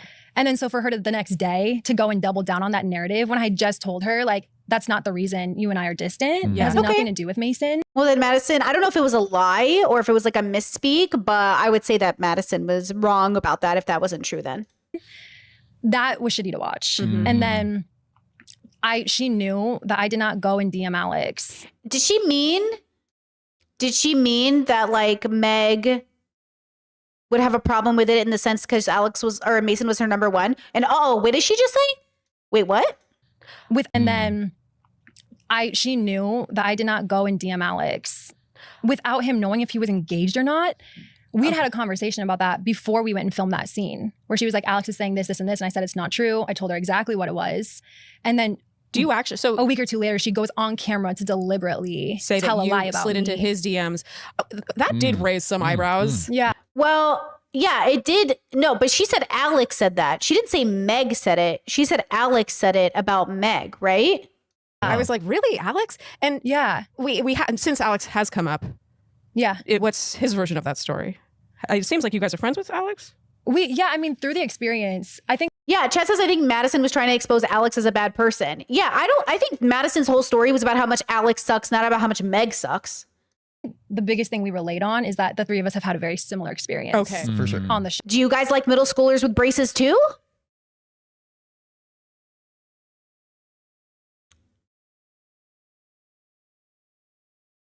No sympathy for Alex. Absolutely zero amount of energy in any way justifying Alex's existence. Okay? Show. Yeah. Common enemy. Yeah. Powerful. Like aliens. Yes, exactly. Exactly. I know So- Alex called me right when he left the pods and told me, everything. So we were well aware that he was out and just doing his own thing. And Yeah. him and Madison were done. So I mean, the second I saw Alex was on his phone, that immediately they broke up in the pods. So when I had my phone and saw Alex the very next day, I was like, oh my God, they didn't get engaged. They broke up. Yeah. So I messaged him. I said, oh my God, what happened? Because we all thought they were going to be engaged. And then they weren't. So I was like, holy shit, what Wow. happened? Are So you it was guys more okay? like we all exited this thing together. I do not trust Alex in any way, shape, or form to be an honest person. As we know, we already went through the Alex allegations. But I don't think he's going to be that different. I think Madison's telling the truth that he is way different off camera. And I think Meg and Mason are fucking idiots for falling for anything Alex is saying. And especially since they know about the allegations allegedly. Like, I'll say allegedly because I don't know that for a fact, but chat says it's true. If they already know that that's true, they are fucking idiots. They are the stupidest people on the planet. And I don't even blame them since billions of people are just like them. Okay? Like, do you know what I'm saying? I don't know why you were even giving Alex. You know what I mean? I get it. We've all been stupid, but it is so stupid to believe Alex. It is so stupid to believe Alex after all of the things have come forward about his text messages. Like, how many women? 6 women have come forward, right? Chet says, they believe in conspiracy theories. So true. The conspiracy theory to misogyny pipeline is so huge. Like, it's so huge. Like, that's why I don't like conspiracy theorists. They're usually conservative. They're usually stupid. Okay, I'm sorry. And they usually come to conclusions with bad data, which they're doing with this situation here. You're coming to bad conclusions because of bad data, and you are just running with it. You're stupid. Like, it's not your fault. People are stupid. I'm stupid. You're stupid. I'm not trying to say that like completely insultingly, but like your stupidity is promoting and uplifting a predator. Your stupidity is literally uplifting a predator. But I get it. Like, there's a predator in the White House, so like I get that. I get it. Humans going to human. Humans going human. Together. I now know because you have your phone that you also exited. So like Correct. what happened in your relationship? Correct. Not how it was told, which sounded more like you were like, oh hey, yeah, you're single. Oh my God, not even. In fact, I called him to be like, hey, I'm thinking about dating Mason. Madison saying you called him a weirdo. Like, is there anything I should be aware of before I date Mason? So I called him being like, I'm gonna date Mason. I don't know a lot about him. You're his boy. Like, I want to go into this knowing, what I'm getting into. So it was never flirty. I knew he wasn't So engaged. like the opposite of it was the flirty. opposite. Yeah. And so I feel like to watch that scene back, Yeah. and I'm like, girl, you knew that was a blatant lie. Do you think there's any? Sorry. Did he say Mason was weird? He was like, I never said that. He was like, I love Mason. I never said he was weird. And I was like, yeah, we he didn't seems think he great. said Mason was weird either. We Yeah. assumed that was BS. Yeah. So Well, it's an anyway, easy thing to make up. But do you think there was any part of her that was playing up just these things to be on? Stir I the guess sort pot. of, like just sort of Michael have camera Bay. time. Yeah. You know what I mean? I'm just curious. No, it's not a defense. I'm just like Yeah. trying to piece together. Or do you think that this is the kind of person that she is? I honestly don't know because I don't know her super well. Okay. I What mean, is we this don't conversation? have a relationship to where I really know that. I want to believe the best in everyone. I truly I'm do. the same way, yeah. Yeah. And so I don't know. I mean, she probably wanted some camera time. You know, I do think she probably. Are we still talking about Madison? Did I blank out and have a stroke? Are they talking about Madison right now? I was reading chat and I swear to God, are they still talking about Madison? Did I have a stroke? We wanted some camera time. And to me, that meet and greet at Buck Hill wasn't that fun. It felt a lot more pressured. And I know she had a really great time. She told me like I had so much fun. What? And so for me to know that and then watch it back and she's telling lies about me, I'm like, why did you have fun doing that? That really hurt me. So again, these are the things I wanted to address at the reunion.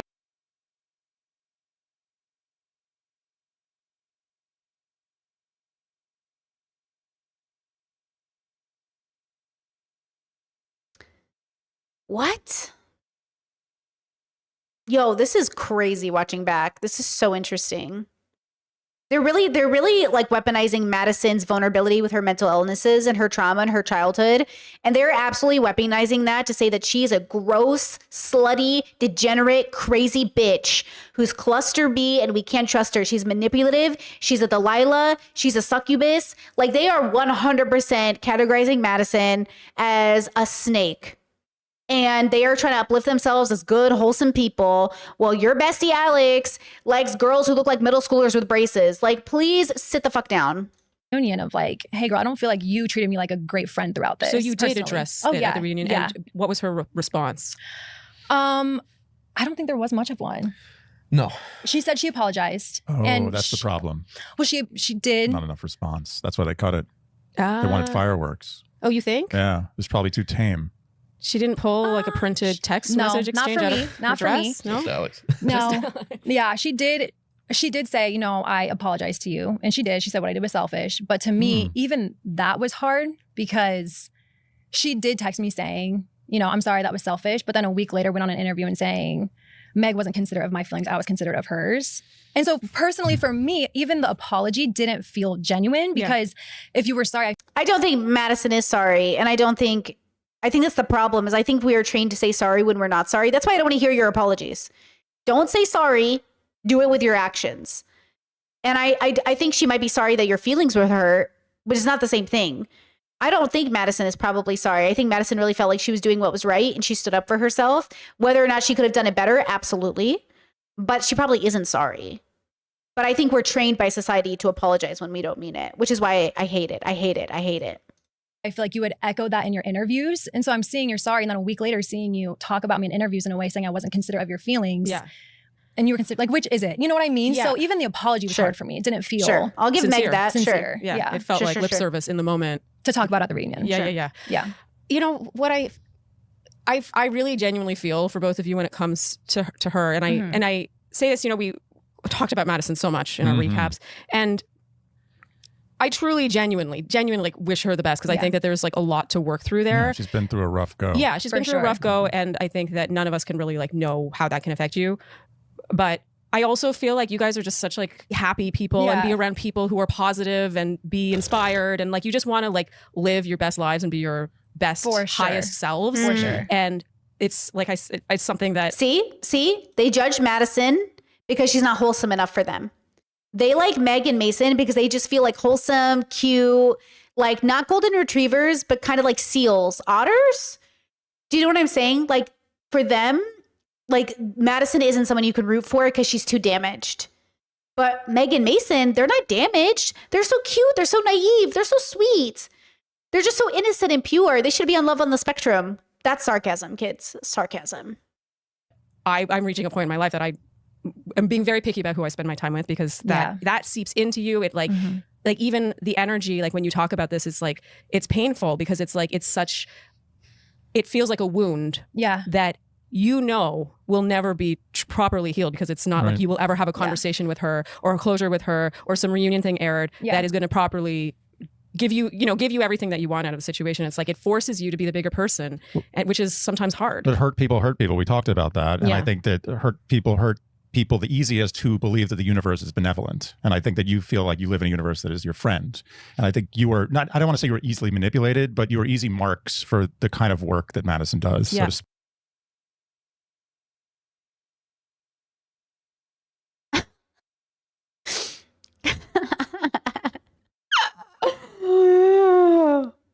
Oh my God. Yo. If I was Madison, this would, y'all, I like how you guys are saying like they're ditzy, they're airheaded. They're literally forgive me. They're so not self-aware. They are the least self-aware.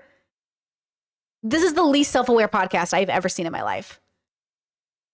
Madison is like 100 times more self-aware. She might be rough around the edges, but that's a part of the self-awareness. She definitely has a lot to do. I'm not saying Madison does not have her work cut out for her, but she is like so much more self-aware than them. The girl who broke up and got back together with Mason 3 times, the wet noodle of a man who couldn't even pick between 2 women. He probably he can't probably pick his breakfast in the morning. Do you know what I mean? Like that's crazy. And yeah, Madison came with receipts and pulled those like text messages out of her armpit and everything. And they're still like, Alex is my friend. Alex is my friend.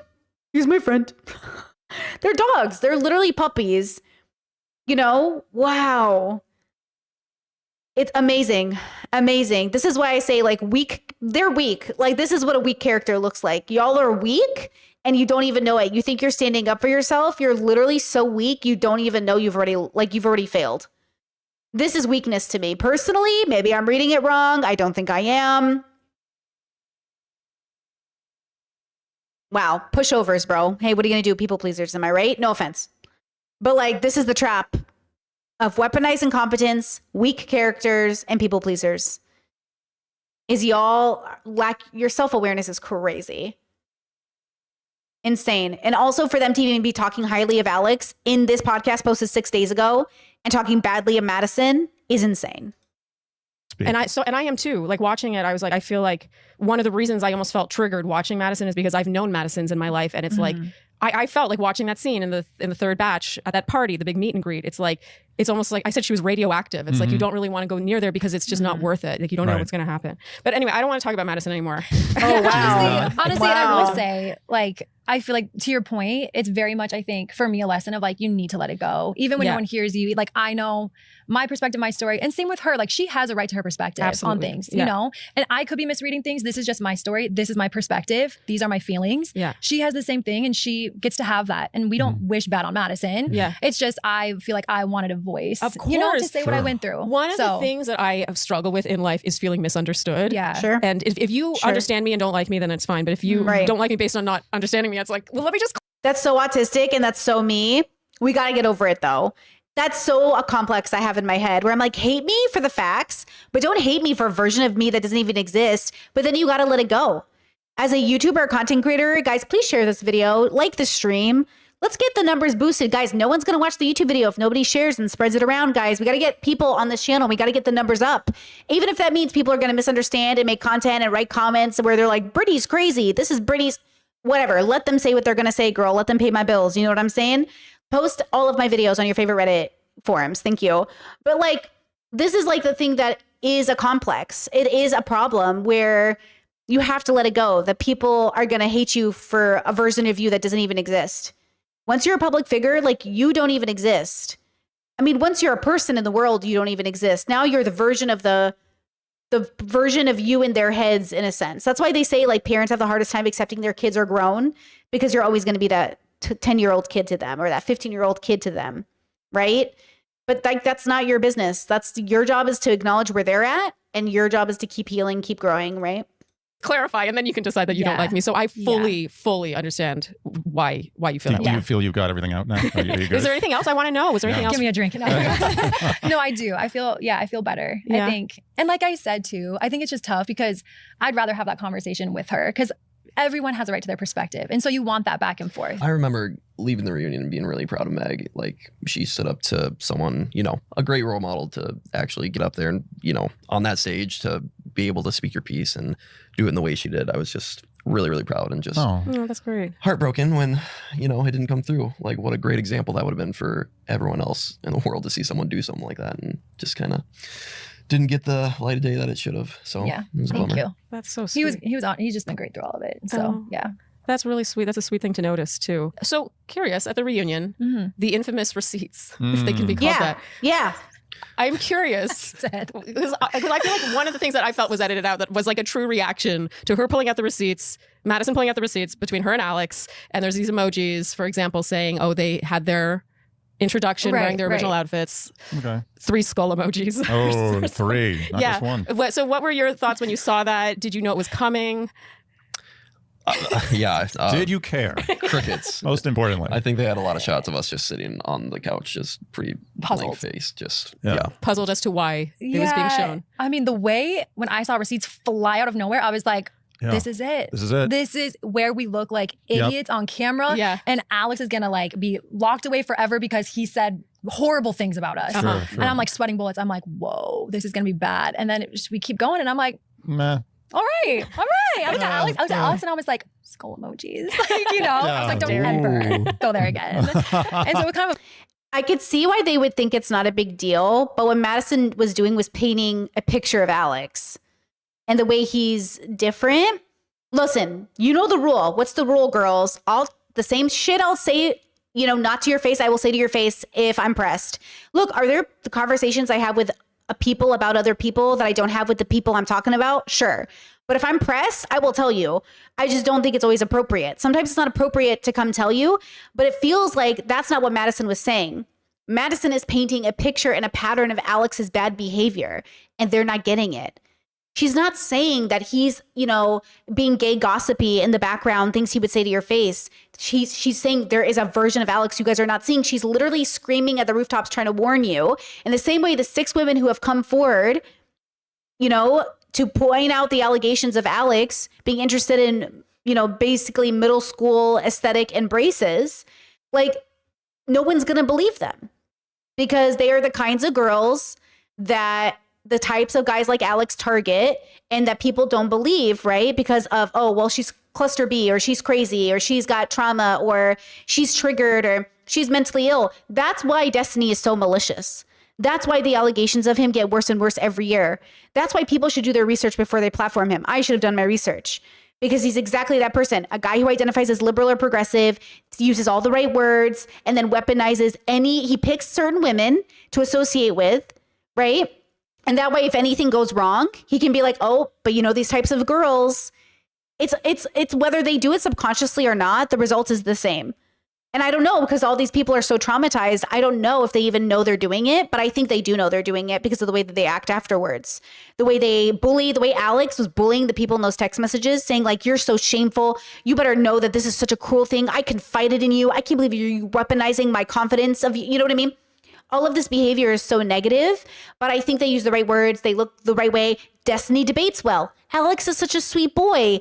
how bad could they be? And what was the excuse people used, right? But look how bad Madison is. Look how dirty Madison is. Like, look how corrupt Madison is. What did Madison do? But see, Madison is exactly the girl that will never be like perfect enough to be able to come forward and say, like, I'm seeing something. Like, I'm seeing something. And I do believe her. I think the pattern shows that. I think the pattern showed that in the show.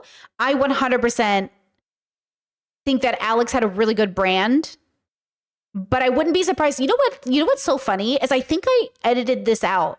I actually think, tell me if I did, but I remember going on a rant because sometimes I rant in my videos and then I cut it out because I think I'm talking too much. I went on a rant about how Alex says he's like the good guy or a nice guy, and that could be a red flag, but maybe I'm not sure. And I think I edited it out because I didn't want to come across like it was like unnecessary. I didn't have enough evidence. Maybe I was jumping to conclusions. And then now I think in hindsight, like, oh, damn, I should have kept that in. Because I'm pretty sure I didn't keep it in. I don't always remember what I keep in my edits and what I delete, but I'm pretty sure I deleted that. And now it makes so much sense where Alex was like, I was bullied, a girl cheated on me, I wasn't liked in high school, and I could have seen that. Alex kind of looked like a guy who was bullied in high school. But then to find out that he like, that wasn't exactly his MO, I'm just disappointed. I think the thought that Meg could see these Alex text messages and still side with Alex is seriously disturbing to me. Like, I think that's so disturbing. Like, do you know what I mean? That's what I think. I wish I could get the confirmation from Meg to say like, yeah, I saw the allegations against Alex. I just don't believe them. Like, I wish I could get that reassurance, but I didn't get it, you know? Yeah, I don't know.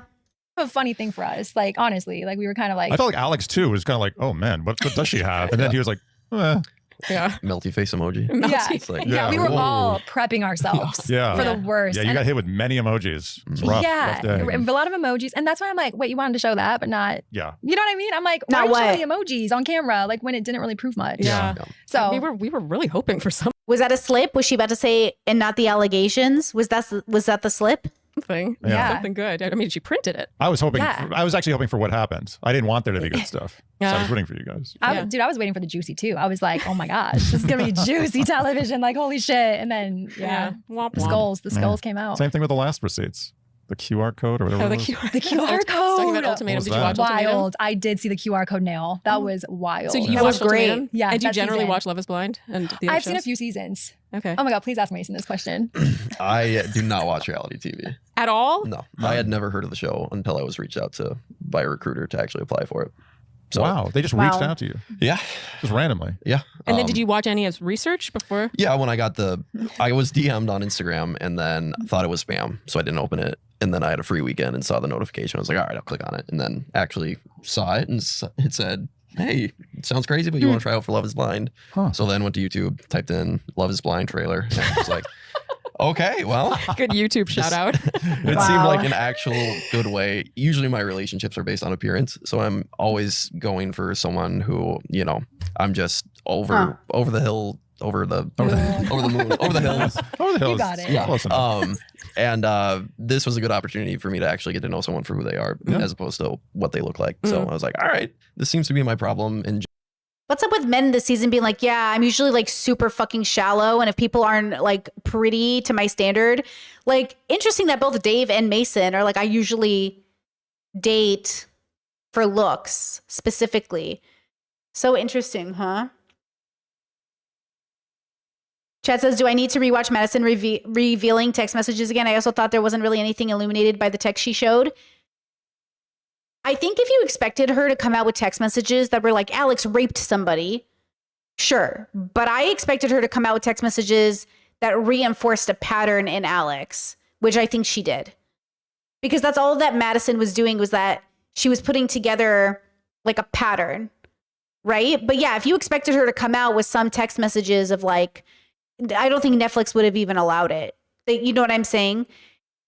And same with Ultimatum, the QR code on the fingernail. First of all, loved it, right? I thought they helped reinforce the narrative that he wasn't as invested in the relationship, and that, like, I felt like it did what it was supposed to do. But I don't know. I also reviewed that season of Ultimatum. Did I post that for members only? I don't remember. I think that was a members only series, but I did review that show. I did review that season. General, so I'll just go fix this right now. Wow, I love this. So and you did sort of. Yeah, it all worked out. So but yes, do not watch The Ultimatum. Okay, I was gonna say I want you on for a recap one day. Oh my god, Yeah, I would for future love show. that. Yeah. Okay, can I tell a quick story? I called Mason recently, like before the reunion, and I'm like, "What are you doing?" And he's like, I'm watching recap videos on YouTube of all of the Love is Blind season so I can see what goes on at the reunion since I'm going to be at it in a week. Like I need to know what happens at the reunion. So he's like speed watching all the seasons. Oh, Ultimatum was public. Thank you. Okay, guys, look, I reviewed the Ultimatum series. If you guys gonna want to go back and watch that, I have all my playlists on my channel. So just go to my channel, go to playlists, and you can see all the content that's available. Just the recaps on YouTube to get to the reunion and be like, what is the reunion and how do you act and what do I do and what do I wear? And I was dying. I was giving her updates while I was on the treadmill. Just this happened on episode blah blah this season. Okay, so we're gonna transition now into a love fest because Love you guys that. are together. No games. I hate when people do games. Look, chat. Okay, this is their video. Says the manner in which Meg expresses herself is absolutely so beautiful. Love that. This is the best Love is Blind interview. Love that. I love these two together. Remind me of my husband and I. Uh-oh, your husband's a wet noodle. Chat says, our comment says, what? Why do I feel so proud? A proud parent seeing oh, that's nothing. That's about Shandy. Okay, this is all about Shandy being validated because I guess they're like a smaller channel or something. Andy wearing shoes, you've changed. Yeah, I guess they have like a whole thing. Okay, boring. If you guys want to watch this podcast, though, I will link it.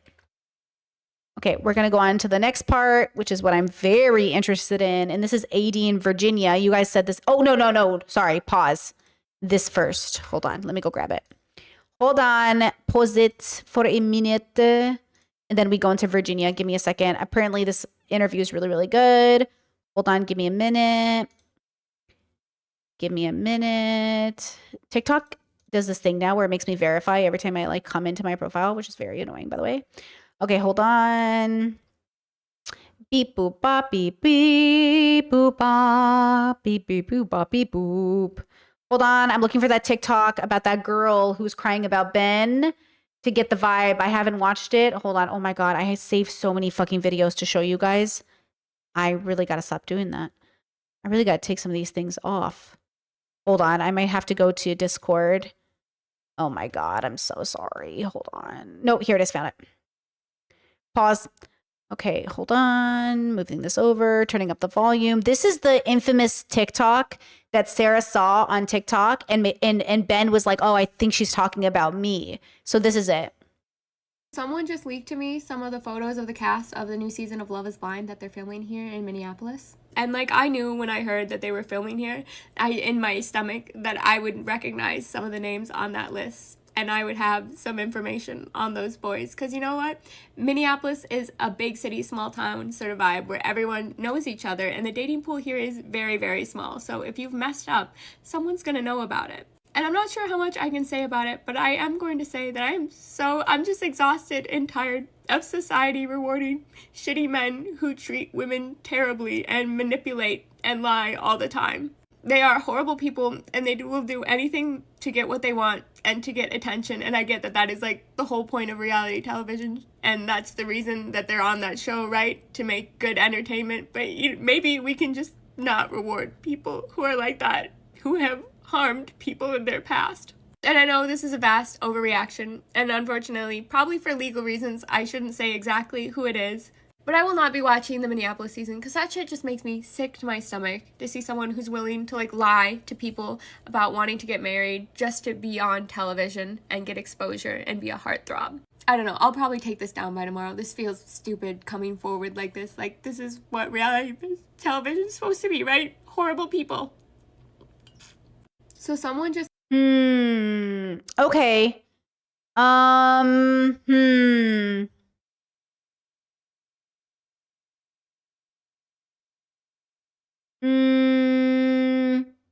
She captioned it. Audrey, you think your dating life is hard? I'm calling out Love is Blind for this one. Okay, super fucking cringe. That's her name. Okay, so she has a pretty big following. Queer, Umbrella, Unfuck America. Hold on. Let me.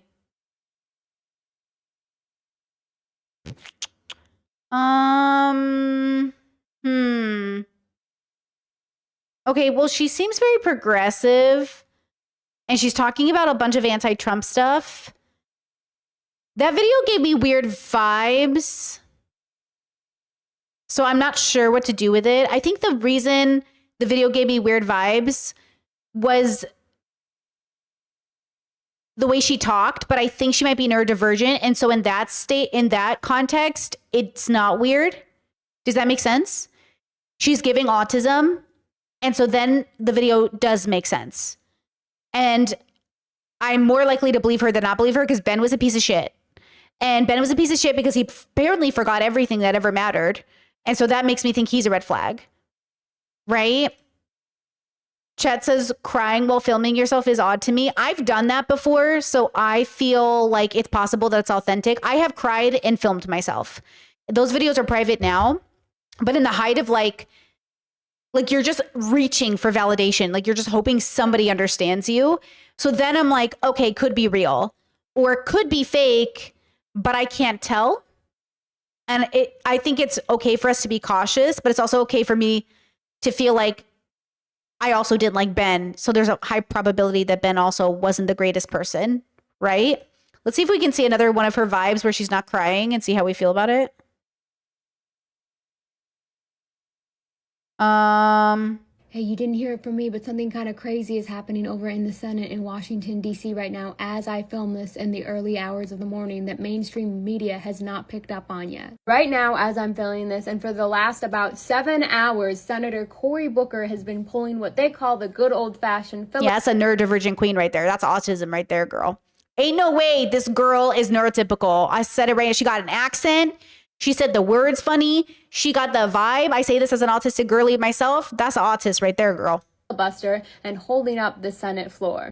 And while the last time he did this was or ADHD, but she got the vibe. 9 years ago for about 11 hours, he's aiming to break the record, and he says he's not going to leave unless he physically collapses or is arrested. So what's the point, and why is he doing this? Well, the last time he did this, he did it because he's running for president and he wants to show off. P.S. He just funded more Israel genocide bombs, so fuck Cory Booker. Okay, so, yeah, I think I'm gonna side on believing her than not believing her. Yeah, yeah. She changes them. Whoa, copyright, yo, copyright. Why you gotta be like that though? Okay, hold up. All of my friends who have kids are in hell.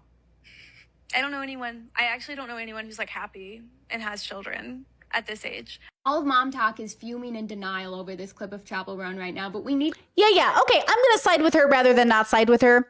Out of caution, and the data shows me that she's more likely telling the truth than not telling the truth. So shout out to anyone who's been hurt by a loser man / loser person. I'm going to believe her rather than not believe her, but believing is not facts.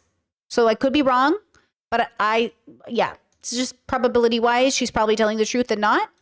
So I'm going to, especially the way he tried to make her sound like she might be crazy. I mean, Dr. Kirk Honda got huge backlash for this, saying that, I think it was the way he brought up the conversation. I don't think he was trying to be malicious, of course, but he for some reason, when he was talking about the TikTok girl, he was like, sometimes people have psychosis.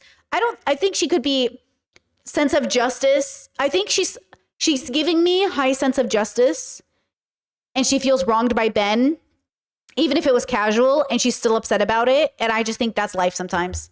But I don't think she's necessarily wrong for her for feeling that way. Does that make sense? Like, there are genuinely things that people have done where my sense of justice is still upset about it, but I know it's not reasonable, but it is what it is.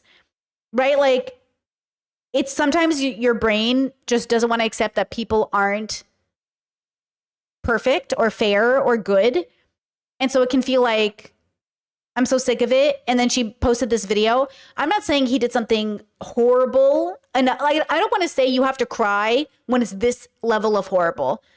I don't want to demonize her for crying necessarily, is what I'm trying to say. Yeah.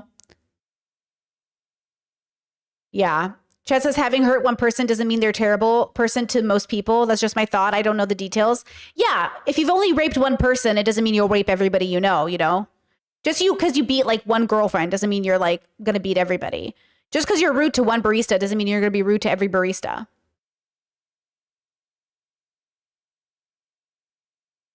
I feel like that's the part of where we have to pay attention to. Maybe you're not going to hurt most people in your life, but maybe the one time you do, that kind of matters.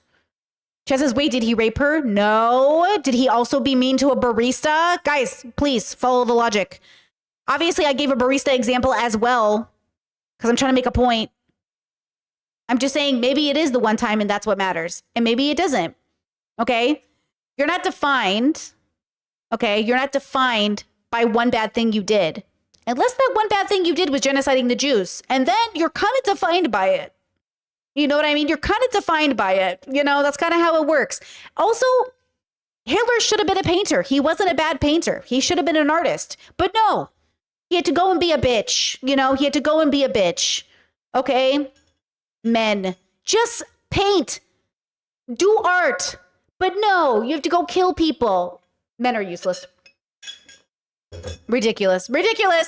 Okay. Let's watch AD talk to Virginia because apparently it's a fabulous podcast.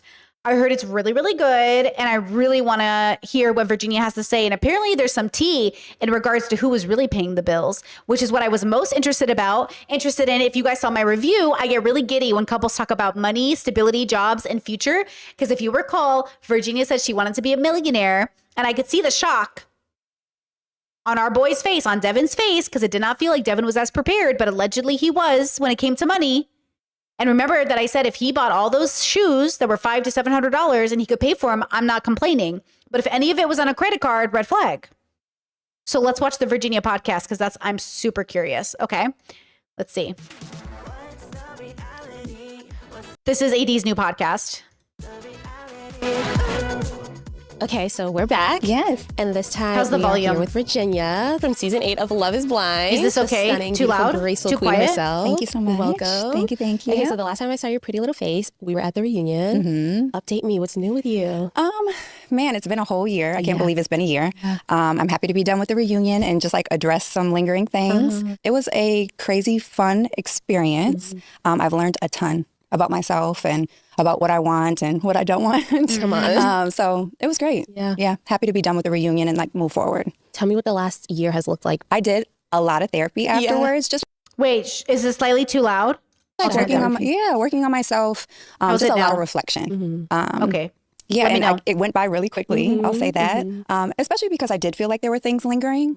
So it was just it's kind of in the front of my mind for the whole year. So the reunion was like someplace that I felt like I could finally like put it down. So has anything changed since the show's come out? Anything? Nothing really. Nothing's changed. Everybody has opinions and like the rush of opinions and all of that. So dealing with that, but no big changes. So are you telling me you're not okay, dating? I changed Are it you again. Single? No, I'm I turned it dating down a little bit. Okay. I think that right now I really want to focus on myself. I watched it back and saw some things that I was like, oh, cringe. I just was wondering if I was like kind of shrinking myself a little bit in that relationship. And that was a big thing that I found out about myself through this. I mean, who gets to watch back their experience in that way and kind of get that insight into themselves? For sure. So that was a big deal. I feel that on a Thank personal you guys. level. Appreciate it. Yep. Are you still chatting with any of the girls? Are you close with anybody on cast? Yeah, everybody. All the girls are really close still. I think the brides, like we went a little bit further in the process, so we were still in group chats and talking about it. And our experience was more similar and how deep we got into it. So I talked to them a lot. I'm also really close with Britt, a couple other girls too. Yeah. And Gray, so you saw Devin at the reunion. Yeah. Had you seen or spoken to him prior? No. So after the wedding day, he never reached out again. Who's shocked, not me. So I was reaching out to him. He was answering only for a week, and then he stopped answering my phone calls. But he's continued to hang out with everybody else and told them that I ghosted him. So that's been an interesting thing to navigate, especially before it was very much like, we're in this together and I love you and we'll be together regardless. Isn't it crazy how shit changes when the cameras stop rolling? Yeah. Girl, It was very surprising. Isn't that a shocker? Yeah. It's because it's very much a team. It's me and you. It's me and you. Yeah. Until it's not. Yeah. So I haven't heard from him at all. I think he played like victim a lot at the end and kind of pointed the finger at me. So it's been hard. I think I already have my guard up in life. Like I'm already not a person that opens up right when I meet people. So I got really vulnerable through the process and opened up. Just a reminder, in case you guys haven't seen me review this, when Devin and Virginia broke up at the altar, somebody on camera, I think it was his sister, but somebody on camera said, I don't understand these girls. He doesn't deserve this. The implication from that sentence I got was that Virginia missed out on a good one. He gave her everything. How could she do this to her? So that builds up the reputation that Virginia was this bad person, this evil person, this ungrateful girl who had this perfect, nice guy who was going to treat her right, and she threw him away. That was the narrative. And so that's my concern with the way that the story is being twisted, because just a reminder, you're allowed to reject somebody, even if they are a very nice person. It doesn't mean they're your person. And I really don't like the implication that she wanted the prenup, so she doesn't even care about marriage, that she threw this guy away, he doesn't deserve that, and that the mother afterwards was like, I thought she said she was serious about marriage. The mother of Devin, Becky, I think her name was, she seemed like a nice lady. Apparently, allegedly Trump voters, so I don't know how nice of a lady, you know what I'm saying? But like she, and she said, I thought she was serious about marriage. If she wasn't serious, why'd she put you through this? It's like, okay, girl, this isn't arranged marriages. I mean, it kind of is, but like, and sometimes those work out. But Virginia had the right to reject him at the altar, and she was smart to do it. They weren't on the same page. It just felt very much like mom being like a boy mom in that moment where she was like, I can't believe somebody rejected my son. Well, maybe your son isn't suitable for all women. Like, I don't know why these parents are raising kids that they feel like anyone would be lucky to have you. I have somebody in my life that's like that when it comes to their kid, where they're like, anybody would be lucky to have my kid. Okay, you need to relax, all of you. Okay, y'all need to relax. Thank you. A ton. So the way it ended, I think that like it was a little triggering because there goes my trust issues again. A little triggering. Yeah, there goes my trust because issues. I kind of like, I'm not going to lie, I felt two ways about it. I felt very relieved that you said no. Really? Wow. To be completely honest. Okay. I felt very relieved, but I also felt a little bit blindsided. Yeah. Because I was like, I thought for sure that you were going to go up there and be like, yes. I know. I protected Devin a lot. That word. I protected him that so word much. Protecting. I didn't want to make him look bad in certain ways. And I felt like some things were like below the belt. And I didn't want to, embarrass him. But there were things going on, a little dishonesty, a little. Time out. I want to start from your journey. And then because it needs to, for me, make sense to why he was so closed off. So let's start from the beginning. Yeah. You got like pretty close with him, but then you were also in a love triangle. Yes. Yep. With Britt, B. Dot, Coach B. Coach B. Brittany. How was that for you? Like, I feel like a lot of people handled on your season at least, the triangles a little bit more chaotic. Yeah. Whereas like you were more calm and you handled things like very elegantly. Yeah, it's interesting watching it back because I didn't know the details of their relationship. I knew that they broke things off, and I knew that it was like a mutual thing. And I did know that she was bisexual. Like or I don't know if she identifies as bisexual, but I knew that she had been with women. So it was interesting, right? We were both dating other people. At the end, I was just dating him. Yeah.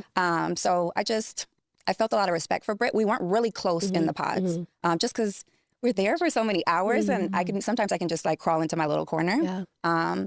But we developed our relationship more afterwards. But I think we both were like very respectful of each other throughout the process. And I think both were saying like, you'll be happy either way. Yeah. Like, how did you feel watching back of her kind of like rooting for you after like she broke up with him? Yeah. I know her character, and that's 100% Britt. So that makes me feel good. Yeah. I feel like a lot of people can take note of how to bow out with some grace. Yeah. And not try to ruin it for someone else. Yeah. Not saying Madison's name, but like you can like literally take notes. Absolutely. Because there is a way to like, not saying Madison's name, but like you can like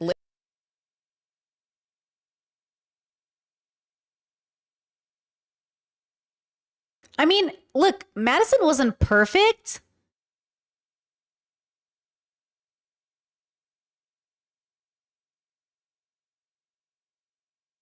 What is up with the Madison hate? Maybe it's just because like I genuinely like I think I see so aggressively where Madison is coming from that it's hard for me to assign like maliciousness, like immaturity. Yes. I will assign immaturity to Madison so quickly. But like her biggest fault was being a young person who was traumatized and trying to do the right thing and seeing a pattern of like deception that was like frustrating for her. Maybe she's because Madison's neurodivergent, right? Right? Am I wrong on that? Or did I just guess that? Chad says there's entire videos calling her a narcissist. A lot of people think poorly of her. Yeah, I think Madison is falling into, I think people are miscategorizing her. Maybe I'm just being arrogant, but I really think that I understood Madison and like what bubble she's from and who she is and how she developed and being parentified. And I don't think people really understood Madison's background. I don't think y'all were listening when she told her story. Madison grew up in an incredibly toxic household and still accomplished school, still accomplished goals, still like accomplished, like, I don't think anybody was listening to Madison's background. A lot of these people grew up in pretty nice families. Madison's family was different. Madison grew up with an incredibly hard background. So I was considering that when I judged her, because it would make sense for how she developed and how she could sense like something was off in other people, because she had to be aware of it as a kid growing up with her parents and her stepdad, right? Who chose like drugs over Madison, basically, right? Yeah, interesting. I don't know.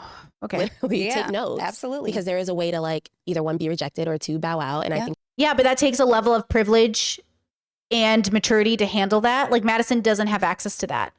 I think Virginia and other people had a lot more privilege than Madison. I think Madison, in my opinion, like, I don't think she had the tool. I don't think she had the tools. I just don't think she had them. Right? She was immature for sure, but I don't think she had the. Virginia was very grown.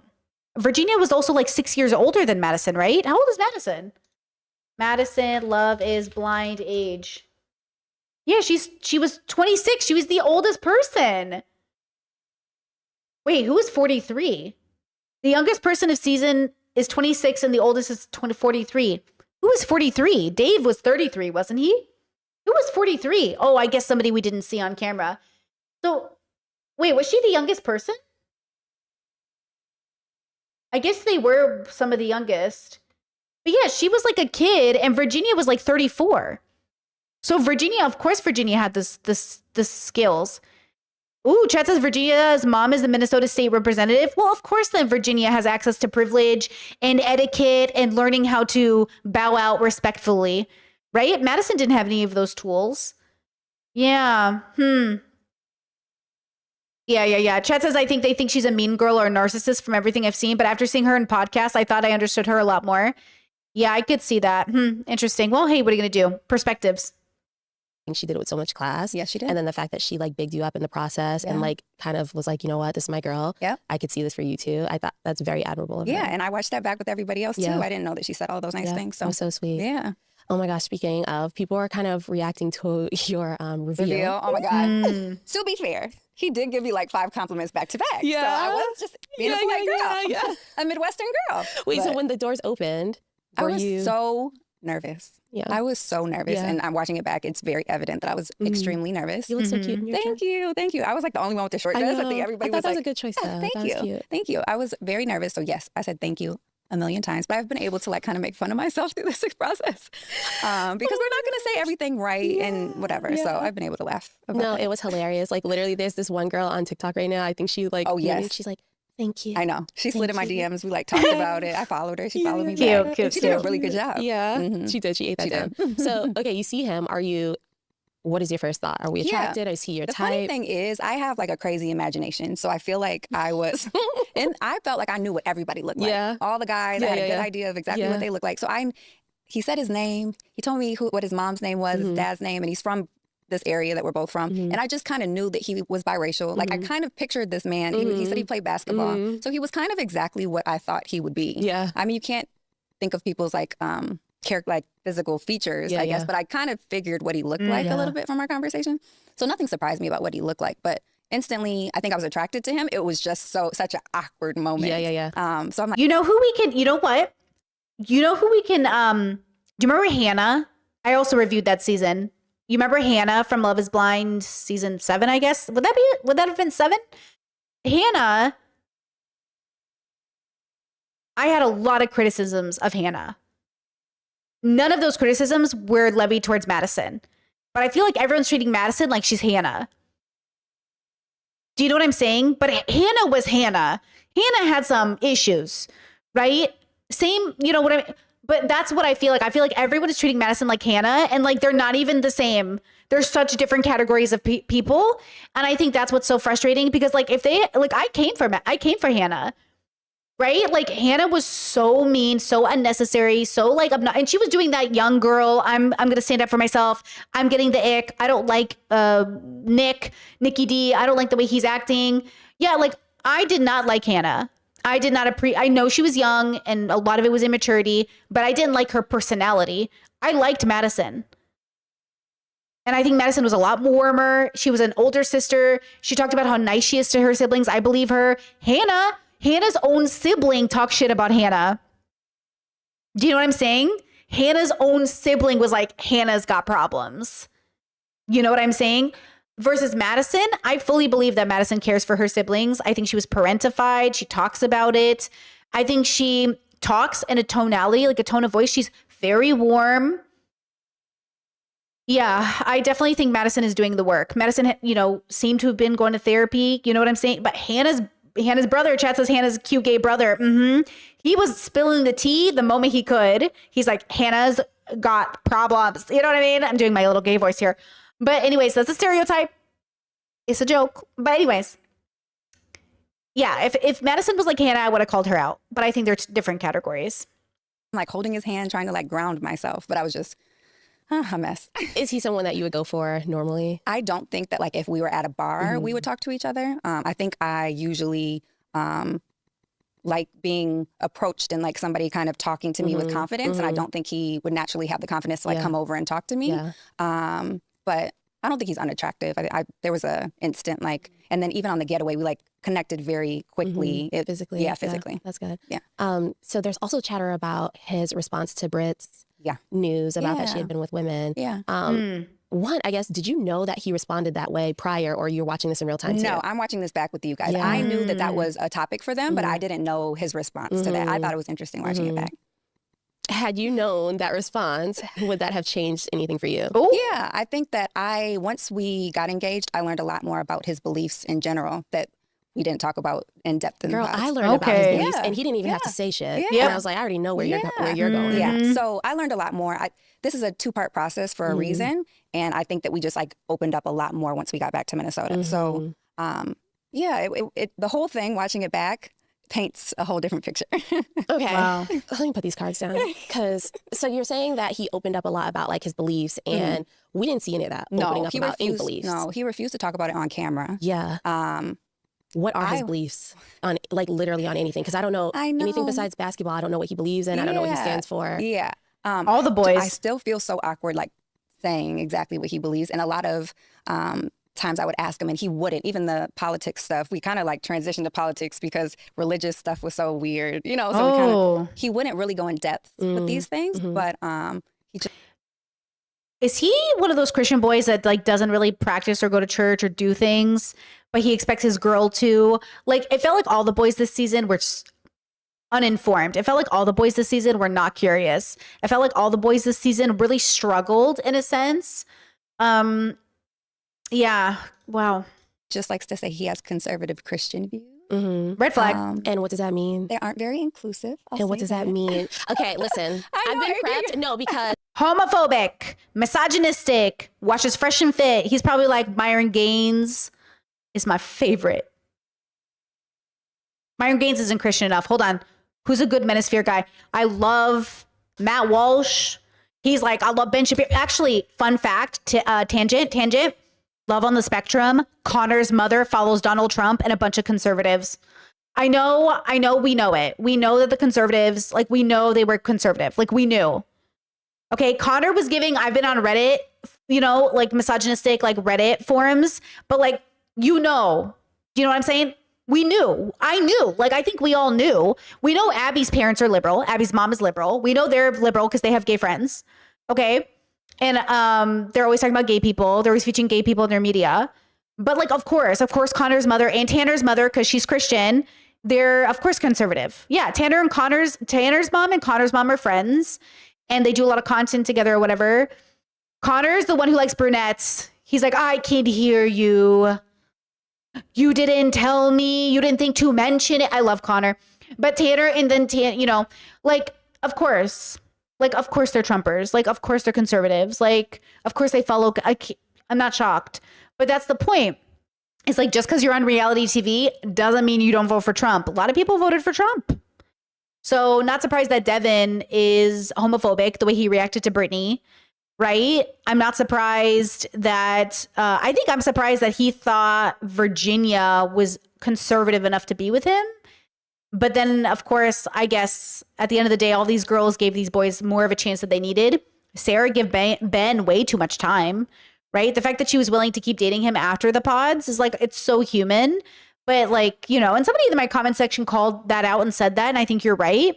Like, I can't believe Sarah gave Ben any chance after the pods anyways. Or after the altar anyways. But she did. And it's like, why? You know, but I get it. It's human. It's very human. As I learned something today called Minnesota nice. Yes. Oh. I'm not from Minnesota. I know. So we don't have shit to be nice about. I know. And it's not like being mean, but it's just like there's so much that we did not see. I know. And I feel like you were trying to pull these conversations out of him that like we're all like, yeah, what? What is it? I know. So he's what? So, Christian conservative? Very specific feelings about the LGBTQ community and people of other religions. And I just, to be honest with you, I think Devin was taught these things growing up. And unfortunately, he hasn't questioned any of these things, right? Because in the conversation, I'm like, oh, you know, he's like, if you don't take Jesus to be your Lord and Savior, you're going to hell. You know what I mean? Yeah. I'm like, well, Jesus was a Jew, so how do you? I mean, that's very evangelical, right? Like, that's a very common Christian idea. Versus, I grew up Catholic and I was not taught that. I was not taught as a Catholic that people had to be Catholic to go to heaven. I was taught everyone should come to Jesus Christ, but only God can judge you. And if a Muslim never finds his way to Christ, that doesn't mean he's not going to heaven. As a Catholic, I learned that the most offensive thing to do is what I did. I was baptized and I was confirmed, and then I left the Catholic Church. So the biggest sinner is Britney, because Britney knew Christ and she rejected him. But if you never know Christ and you die, you're not going to hell. That's what I was taught as a Catholic. But Christians, some evangelicals, they teach you that if you didn't get a chance to meet Christ before you die, you're still going to hell. But I was not taught that in my bubble. Yeah. And he's like, Jesus is a Jew. You know what I mean? Like, there's just not the, you know, there just was not the depth there. He hasn't thought about these things or questioned them in that way. So do you think because Britt was so open about her shout out to my former Catholics in the chat confirming, love that, past, that is what ultimately led to them breaking up? Me? Right? Or them breaking up? Oh, yeah. Definitely. Shoot, I missed that. Sorry, my bad. Because Britt was so open about her past that is what ultimately led to them breaking up. Definitely. Me? Right? Or them breaking up? Oh, yeah. Definitely. Yeah. Definitely. But at the time, he was like, yeah, it sounded like he was like, yeah, well, that's something for me to think about. But no, you weren't going to think about. There was nothing to think about. Yeah. Did he think that you were conservative? Or I think as conservative? I think so. Yeah. Because we connected around faith a lot. But my faith looks very different. Yeah. Very different from your faith. Okay, so my brain is like, I know, going a million miles an hour. But when you guys were like in bed and you were like, is there something that, like, is there anything you want to ask me? Is there something you want to talk about? What were you trying to get out of him? We were just trying to get to more depths of our relationship. I knew at that point that he didn't want to talk about the religious views or his core values. Why? I don't know. Isn't that weird, right? If that's what you believe, Right. stand on it. Stigma. I tell you, he didn't want it on camera. I'm telling you, he didn't want to. Bigots don't want to be known as bigots. Look, I have the same problem with my siblings who are Catholic and anti-gay and LGBTQIA. And I'm like, just own that you're bigoted. They're like, no, I'm not bigoted. I was like, you are bigoted. You're prejudiced. You think people that are gay are having like a complex. You think 3 of your siblings are having a complex that if they just healed and went to therapy, like they wouldn't be gay. And they're like, well, I just think like you might have temptation, but you shouldn't act on it. And I was like, I know. But that's the bigotry. Like that's your lack of deconstruction about queer like experiences. And they just don't want to add, like they don't want to deconstruct that belief. And then they don't want the title of bigot. And I don't think Devin wanted it. Devin didn't want the responsibility of the title. This is everyone's problem though. Look, categorize me correctly and I'm good with it. Nobody wants to be miscategorized, but sometimes you don't see your own categorization because you have a hard time seeing yourself that way, right? It's like Dave's sister having this whole complex over Love is Blind editing Dave to look bad without understanding that her brother is already in a category of douchebag. I'm sorry you miscategorized your brother, dude, but like it's so obvious that Dave is a douchebag. And like that's the irony of it. It's like, I know you're having a hard time seeing this, but your category is your category. Now, look, some people are wrong, and this is why we deconstruct, because it's fluid. Maybe you're this category today, maybe you're a different category tomorrow, right? But then sometimes you just are that category. That's just how it is. Speak on it. Right. And that was half of the thing, too. Yeah. It's like, if you're a Republican, if you're a Black Republican, and you're like, this is why, and I want my taxes, I'm not going to like it. Yeah. But give me a good reason. Yeah. Give me and a good, stand strong... on it. Like, say it with your chest. Yeah. Like, don't like quiver in the corner. Right. So that Wait, fun fact. Chet says Dr. Kirk has been talking about religion a lot, and the LGBTQIA is pretty interesting. In his bubble, he said there are a lot of friendly churches for the LGBTQIA. He said that on my collaboration with him, and I ignored it. I didn't comment because he's like, well, I don't understand what religion would have to do with being gay. And I was like, okay, we can't get into this right now. This isn't the point. But Dr. Kirk is from Seattle. Seattle has a lot of gay-friendly churches. That's really great. I love that. That doesn't represent the billions of religious people on the planet. Billions with a B, bros. Billions of religious people on this planet are homophobic. Billions with a B. So Dr. Kirk is in a very Seattle bubble, right? He's experiencing a very specific kind of experience, and I love that for him. And I think I've heard him acknowledge the billions with a B religious people, but like billions with a B globally. Okay, billions. Okay? There are countries in Africa right now that are talking about making it clear that like a man is a man and a woman is a woman and gay people in this and trans people in this. Like it is a global phenomenon that religious communities globally are homophobic and anti-LGBTQIA. So like, I understand what he's saying, but he is speaking for the Seattle bubble, which is very progressive. And you know how I feel about progressive queer people upholding the patriarchy through their fucking religions because they can't let it go. Let it go, girls. It didn't serve you when you were a kid. It's not going to serve you as an adult. You just want it as a cope because you haven't figured out meditation or something else. Stop upholding the patriarchy through these religions. That was another part for me that I was like, oh. Yeah. It's weird too because I feel like we had this emotional connection and then I found that out, which was weird, right? Because if I was at a bar talking to somebody, I'd be like, let me go over here, let me walk away. Yeah. But we were kind of deep into like meeting each other's families and like so far into it, I was like, oh wow. So when you met his family, did they give? Yes, they did give. Conservative as well? They did give. They totally gave. We didn't talk about that. The prenup conversation. The moment the sister was concerned about the prenup conversation, I was like, conservatives. That is a conservative dog whistle where I've grown up. Like, not a dog whistle, a red flag. Like when you hear someone say like, oh, she wants a prenup, that makes me think she's not serious about marriage. That's a very big conservative talking point. His mom did send me like little Christian little things to be a text message from time to time. But we didn't have those conversations with his family. He did say, I think when we were laying in bed, that conversation about politics, that they vote conservatively or whatever. But that's the story that I got about that. So in the pods, did you guys actually talk about his beliefs and religion? And Yeah, we talked about faith. Yeah. In kind of a general term. I guess understanding later on that he didn't want to talk about it on camera is probably why he didn't talk about it more in the pods. But yeah, we just kind of generally talked about faith and we didn't get into the specific beliefs. I think we should have gone deeper. Do you in think the that pods. if he had disclosed his actual beliefs that he was probably afraid that that would scare you away? I think so. Yeah. I think so. I think he didn't want to take responsibility for it. Exactly. I don't know if it was he was hiding from me. I think it was like he didn't want to take responsibility for his own beliefs. Yeah. Yes, ma'am. Yes, That's ma'am. a red flag. Pussy. Yes. A scary red flag. My goodness. Like imagine believing something your whole life and then not being able to stand on it. Oof. And then now you have to protect him. Yeah. It seems like he was kind of raised that way, right? Like my mom, I feel like, has always taught me to speak about my beliefs in a confident way, but it seems like he was kind of raised to not talk about them, which is interesting. Do you think that like not only was he maybe fearful of possibly losing you with his beliefs, but like also what America would think? Ooh, amen, girl. Yeah. Amen. I think maybe both. Yeah. Maybe both. It's hard to even think that he had a fear of losing me through these beliefs. I think it was more so protecting himself. It was protecting himself. Yeah. I got the vibe. Yeah. I agree. Because he wasn't afraid of losing me. It doesn't seem like he was afraid of losing me because he goes to me afterwards. So I would definitely say it was to preserve his own reputation. What do you think makes these women, though, I mean, I guess because it's not that soon after, like it's a 2-month process. They want to contact you after the reunion. I mean, I guess she's right that he ghosted her, right? And that's like a way people communicate. I don't like it. But I also think it's interesting that she still wanted any contact with him anyways.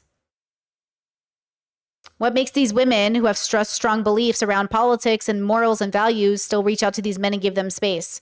Man, we really are just so human, huh? Like we're so needy, bro. Yeah. And I hate watching it back. I know I was in a mode of protecting him, but I hate being associated with it at all. Yeah. You know? Why do you feel like you had to protect him? I think naturally as a Black woman, we protect Black men. I loved him. That was another thing. But ultimately, I wouldn't get on a TV show and drag a Black man. That would be so far from who I am. Even at the reunion, it was hard for me to say, like, I want to stand up here and say what I believe, but I don't want to say these specific topics because then everybody will know that you're on the other side of that. He's been really mean to me over the last. Chet said because she thinks it's not him, it's his family. Hey, story of my life. Everyone that I've ever dated, I always thought, this is your family. Let me get you past this environment you grew up in, you know? Minus one person who actually had a wonderful family. But I have dated people with really shitty families, except for the family that I liked. And then I was always like, this is your family. Let me get you past this, which is the Meg thing. Oh, let me teach you how to be an adult. Even though I was struggling my own, trying to be an adult and figure out my own life, my own mental health, my own finances, my own issues, right? And so, yeah, I think it's that weird cycle.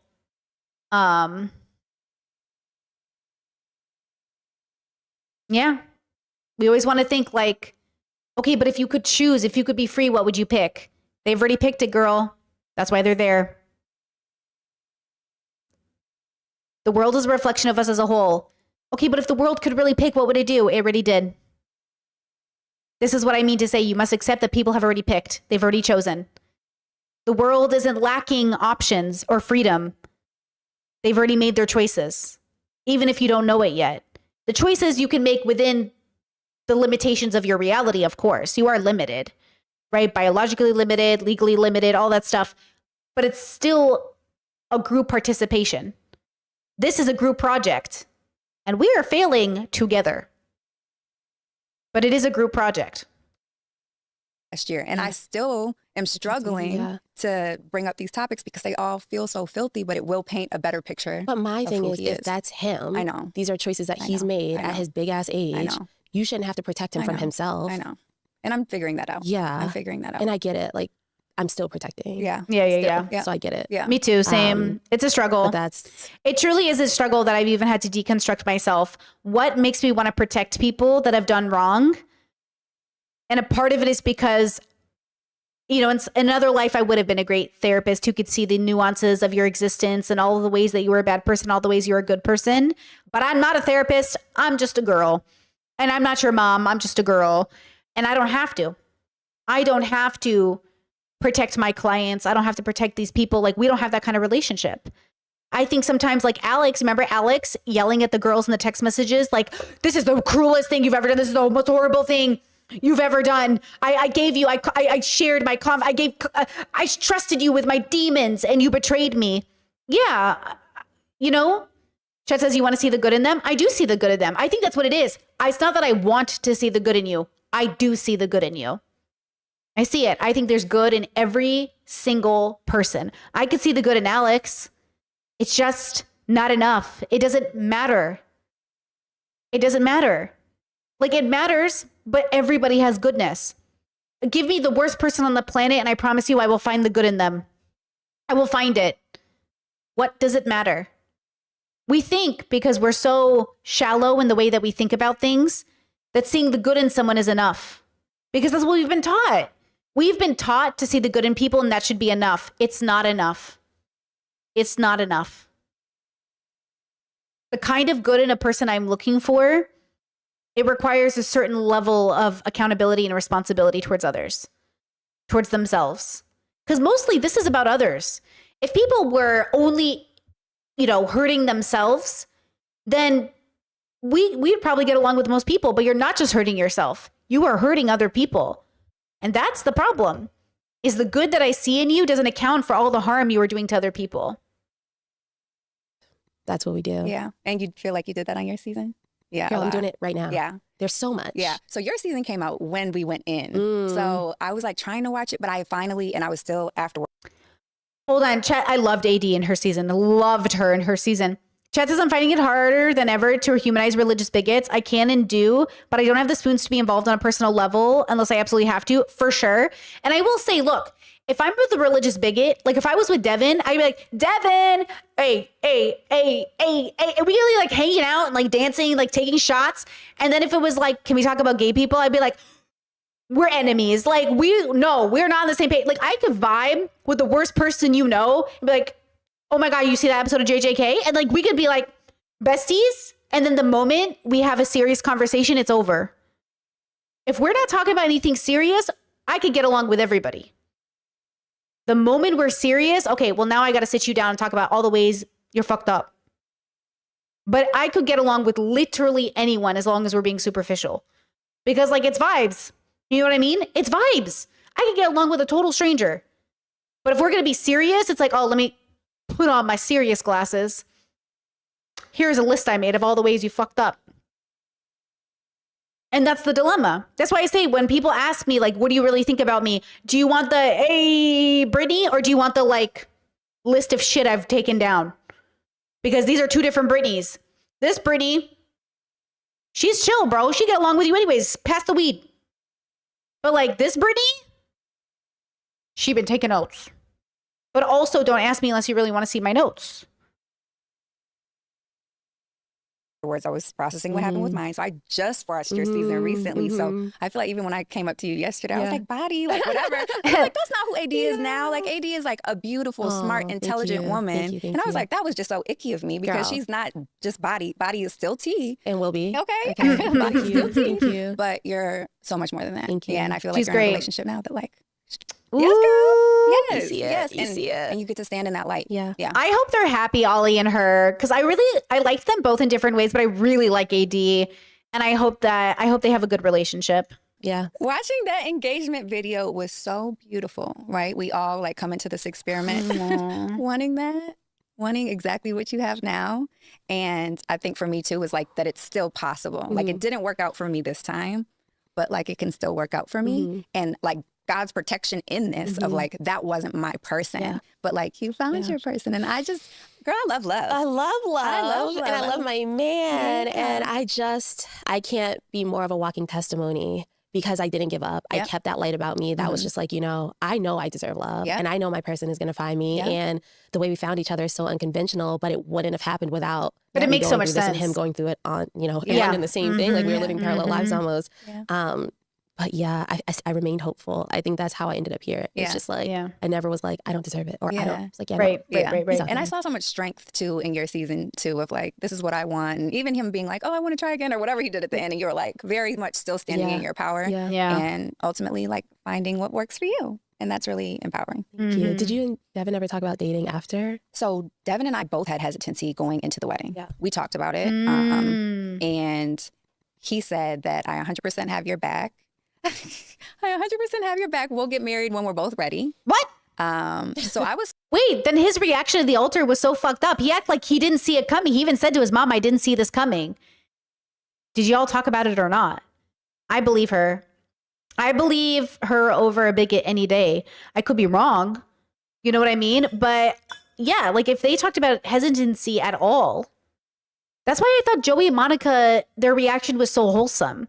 That's why I was so confused at the reunion about Joey and Monica, because I just thought like, oh, they reacted so well to each other at the altar versus, and he has the right, Devin has the right to feel horrible or blindsided, but it's the fact that he might not have been blindsided that's so frustrating. Surprised watching his reaction on the wedding day or even what he said afterwards. I think he was surprised by his reaction, trying to push them tears out. I know. Girl, he said, I was like, I didn't see a tear. Yeah. I think it was. No, he looked sad. He looked like he was crying. I think he looked distraught. I bought it. I thought it was authentic. Was it not authentic? I read it as authentic. Did you guys read Devin as authentic when he was crying at the altar and talking to his mom? Be like, I didn't see it coming. I genuinely believed him. I thought he looked really sad. Interesting. Ooh, chat said he looked embarrassed. He did look a little embarrassed. I agree with that. I think that's a proper way of saying that. Yeah, maybe I thought he was slightly embarrassed, but he was more embarrassed. Yeah, maybe not. Me too, his family. You know what?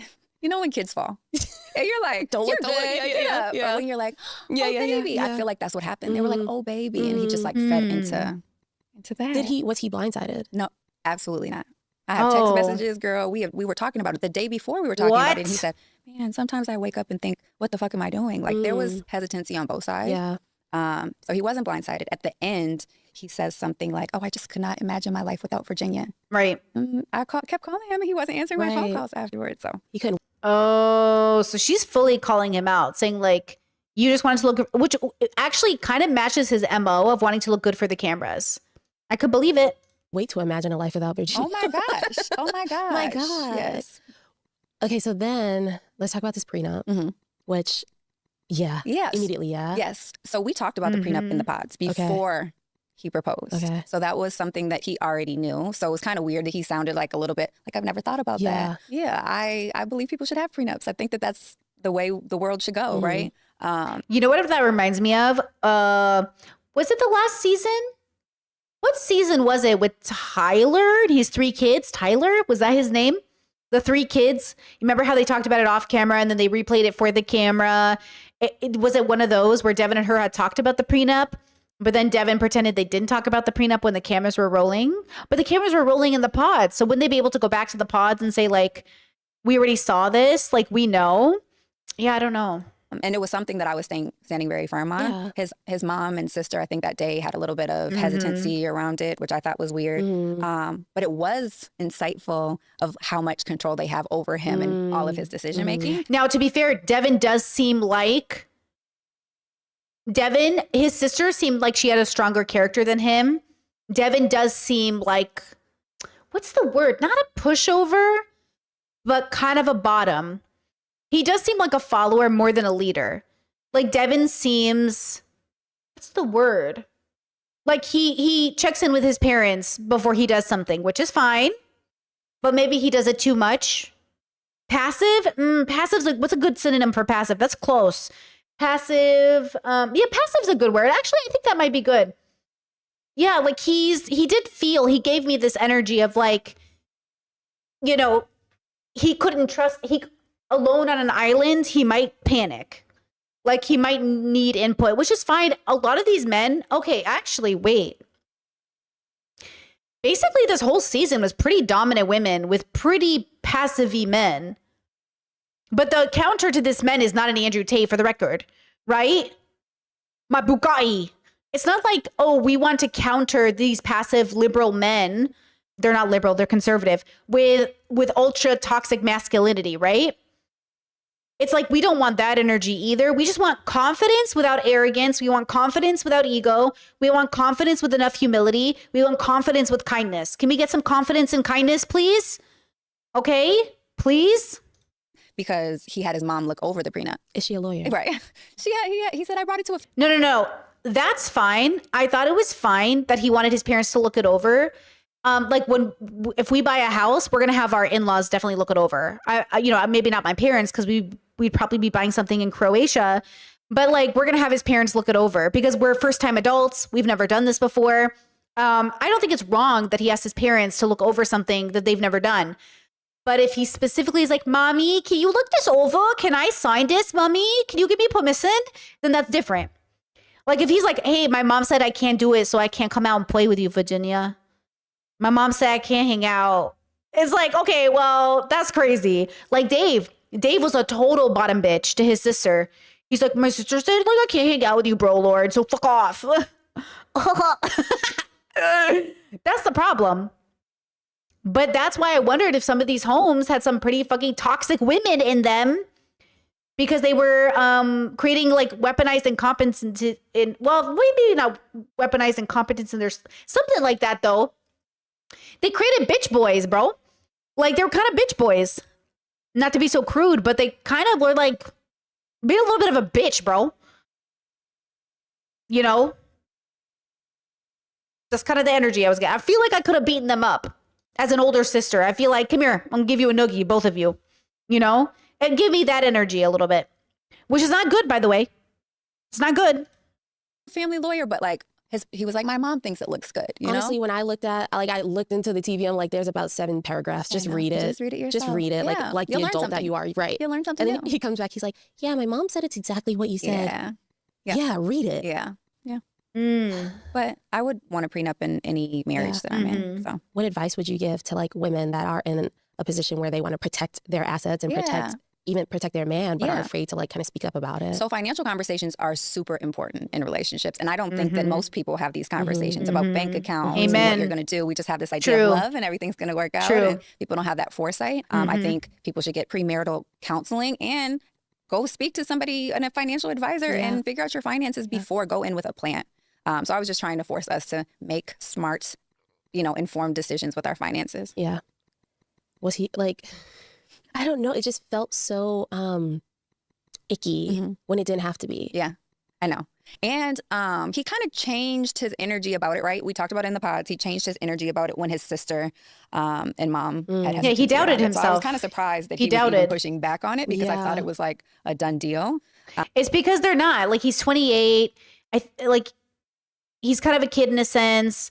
Dave gave kid energy. Like, I don't know if my sister's going to allow me, dude. I have to ask her first. They were asking permission, right? Ben nothing was happening up there. Okay. Joey's like a golden retriever, though, had the most confidence, which is ironic. And then Mason was like a wet noodle. So yeah, like all of them, they were weak, just weak. Yeah, maybe this bubble is weirdly like conservative, but dominant women in conservative bubbles, dominant women in maybe they fall into that trope, like these Machiavellian mothers, these Machiavellian sisters controlling poor Dave. If Dave's sister wasn't so Machiavellian, maybe he would have had a backbone. Or she took over, she made choices for him. He got gender affirming care he didn't even need. Was that Botox? Don't do Botox, Dave. Do pills. That's what I did. Anyways, you know what I mean? It's like, maybe it's that. Maybe it's like there's a specific toxic kind of female bubble. Ooh, female. Look at me. Call me Myron. It's the females. Here goes the last female. I gotta stop quoting movies. Okay, listen. So you know what I mean? Maybe it's that. Maybe it's like these dominant females who make weak men, and that's an issue. You can't be dominating your son so badly that they ask, to suck your tits before they make a decision, girls. Okay, let's stop it. But yeah, he started pushing back more so when they had problems with it. So a common thing that I'm seeing between like a lot of the couples on this season are the sisters. Yes. Oh my God, yes. What's going on in Minnesota and these sisters? The sisters. What is going on? But sometimes those sisters were onto something. Like some of those sisters, like at the end, we'll watch it back and be like, actually, she was asking good questions. So, yes, I think they're, they should be protected. I have 2 stepsisters. Okay, are they like that? No. Okay. No, they're not like that. But I do think it's important for people to be, fighting for you and asking hard questions. Like, as they should, but it's also like you're not a puppeteer. Yeah, that's true. Like if you raise this man to be the man like that, you're somebody that you're proud of. Yeah. Advice, one thing, but seeking counsel over everything. Yeah. And that seems to be the common theme here. Like his sister, like, my God, or her sister. Yeah. Okay, so I'm gonna take this brief opportunity to stick up for Dave and his sister. Go ahead, girl. There's a bigger picture of that, like his mom died. So I think she's maybe assumed that type of role in their relationship, or they probably bonded over that. So I know he talks about his sister a lot. But I think given the full picture of it, it's just because she's assumed that role in his life. You know what I mean? It's like, I want to check with my mom. Like, it's unhealthy. Which is not like you have. Oh, so it's okay when Dave goes and checks with his mom, but it's not cool when Devin goes and checks with his mom? Nah, I'm going to call Virginia out. Bullshit. I don't give a fuck if his mom died, bro. So? Like, go to therapy. Like, I think that's bullshit. That, like, going to check with your mom regardless doesn't make any fucking sense. Unless make it appropriate. Like, yeah, check in with your loved ones. Check in with your siblings. Check in with your parents. But make your decision. Just a reminder for all y'all, in case you don't know, that my parents never physically met my partner, as you guys know. that when I told my parents I'm interested in this person, they were like, we'll meet him when it's serious. I was like, well, it's pretty fucking serious. And they're like, well, we trust you to be an adult. You can go on your journey. And I knew what they were doing. It was a test. It was a test. I either bring him to California, drive 8 hours from Arizona to Cali, bring him to meet my parents, go out of my way, my work schedule, my sickness, because I was also getting diagnosed at the time, to go meet them, or I just make it clear, like, I'm going to grow up now. And I'm going to make my adult decision. You can either be involved or not be involved, but I love you. And they're supportive of our marriage. They're very like positive towards us. But I think in that moment, it was an opportunity for me to say, I've made my decision. I'm engaged to this person. I know this is my person. And I didn't need my person to meet my parents to know. I knew without that happening. Was it nice that he met my brothers? Some of my brothers, because I have 8 brothers. Was it nice that he met parts of my family? Yeah. Absolutely. Like, that was really important, right? But he still hasn't met my sister. He's going to meet her in the summer when she comes to visit. She's going to come visit me, which is great. So they're going to meet for the first time, right? He hasn't met all my brothers because they don't live all in the same location, but he met some of my brothers, which was good. And they really liked him. They just thought he was so great. And everyone's very happy for us, right? Like, it's not like that's the issue. The issue is this idea that sometimes we wait to trust ourselves to our own detriment because we're waiting for our parents' approval. Sometimes you just got to be like, I'm in my mid-30s. I know what I'm doing. Thank you. Again, I was really glad to get some reassurance from my farm brother. I'm glad that my brothers liked him. That was really great. But ultimately, like, I had to make the decision. And it was the right decision, and I made it. I didn't make it because my family approved. I made it because it was the right decision. Had they not approved, I would have taken it into consideration. Because they're pretty good at picking out losers. They were always right about my exes, right? But it was nice that this time around they approved, right? Even if they didn't all get to meet him before. And now I've been living in Europe for 2 years in May. May will be my 2-year mark of living in Europe. And hey, it is what it is. What are you going to do? You know? Having your own opinions.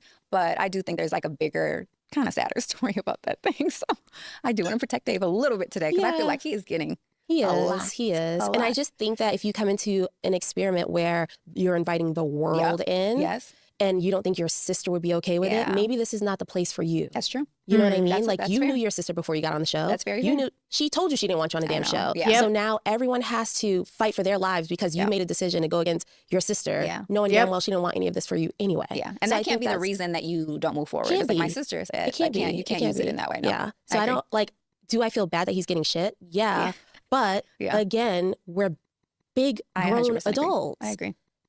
And I think Lauren like had to. I don't know. I don't think she should have had to fight for her life the way she did. No, absolutely not. Absolutely not. We were, all hearing what was going on with the Lauren situation, and everybody had her back because She we're didn't in our deserve that. 20s and 30s, and Yeah. of course you're dating, and Right. everybody was like dating before they Right, got there, right. and it sounded so casual that I don't know. It kind of seemed like he used it as a escape. 100%. So Yeah. there's this letter that was revealed at the reunion. Oh yeah, What's tea on that? yeah. So Devin and I had spent the day together. He met my dad. We signed the prenup.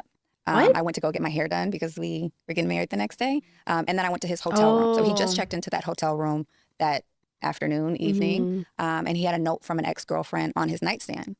And I asked him like who it was from, and he told me.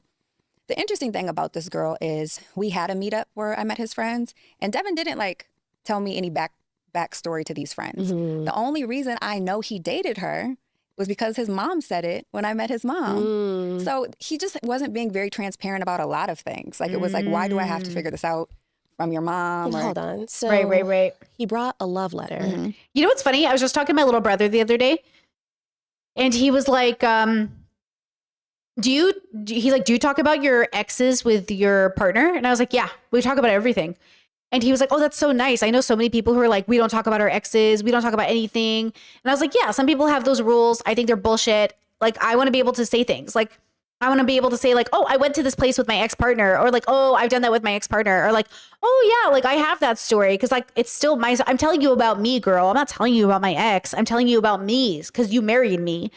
And, I do think that having to pry information out of a person is just a really bad feeling. Feeling like a person is hiding stuff from you that you're intimate with, not friends and stuff, because sometimes I think your friends need to mind their business. But I think when you're in love and you say, this is my person, yeah, like I don't have to feel like I'm prying information out of you. I just want to sit with you and be like, what do you think about this? Have you ever had this experience? Because look, there are still things about my partner I don't know yet because we haven't thought to have the conversation. There are still things about me he doesn't know yet because we haven't thought to have the conversation. But the moment we think about it, we're going to be transparent and tell the whole story. We tried our best on the first official date we had, which lasted 8 hours. We tried our best to get it all out there. Any red flags, money, health, like every detail about our life. Like I know that a part of this conversation allegedly is about money. That's what I'm excited to talk about. We talked about it. How much do you have in savings? How much is in your checking? How much credit card debt do you have? How much school debt, medical debt? Like we talked about everything that could be a red flag, everything that could be the reason we break up. We were like, let's get it out of the way. Here are all the things. Any of these an issue? Like truly, let's talk about it. And don't placate me. Don't be like, oh, it's not an issue and then it's going to be an issue later. Is it an issue? Yes or no? So kind of like the politics thing, that was how we were very harsh about it though.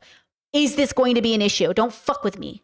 Don't make me go on a second date with you. We're having the greatest 8-hour date. We will continue to have it, but don't fuck with me. Don't be like, oh yeah, I'm cool with trans kids. And then in a week be like, actually, I've thought about it more. I'm uncomfortable. Don't fuck with me. Do you know? Yes or no? I don't want to date anybody that's on the fence. I don't want to have some weird conversation about like, oh, well, maybe trans kids are real. Maybe they're not. Like, I don't even want to hear it.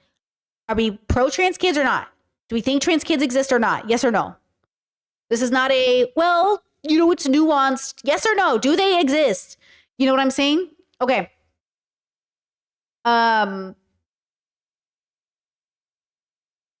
Wait, I'm reading chat. Chat says, I think some more people should date like this. It would solve so many problems. It would solve problems. But the dilemma is that I think people also have to know themselves to know how to answer. What if you don't know how to answer it? Like, okay, my partner and I talked about kids. Do you want kids? Yes or no? And by the time he met me, I said, just for your knowledge, I've always wanted kids, but I might not want kids after all. And that's a very big deal because I've always wanted kids. But I'm having like a biological shift in my body. I'm so sick that even the idea of having kids is starting to become like, maybe I don't want kids. I'm changing as a person. And you're getting with me during a transformation stage, and I don't know where I'm going to be by the end of it. And my partner was like, I'm good wherever you end up. Wherever you end up, I'm with you. And I was like, okay. And like, it was something we did together, right? And that could have been a very valid deal breaker if I was with somebody who's like, no, I definitely want kids. I need you to be 100% sure I want kids. That would have been like, okay, that makes sense. You know? Yeah. Okay, chatter. Haven't I blocked like 5 of your usernames, or are you a different person? Because there is a person who harasses me in my comments and follows me everywhere. And I definitely am going to report you if you're this person, because you seem to have the same username.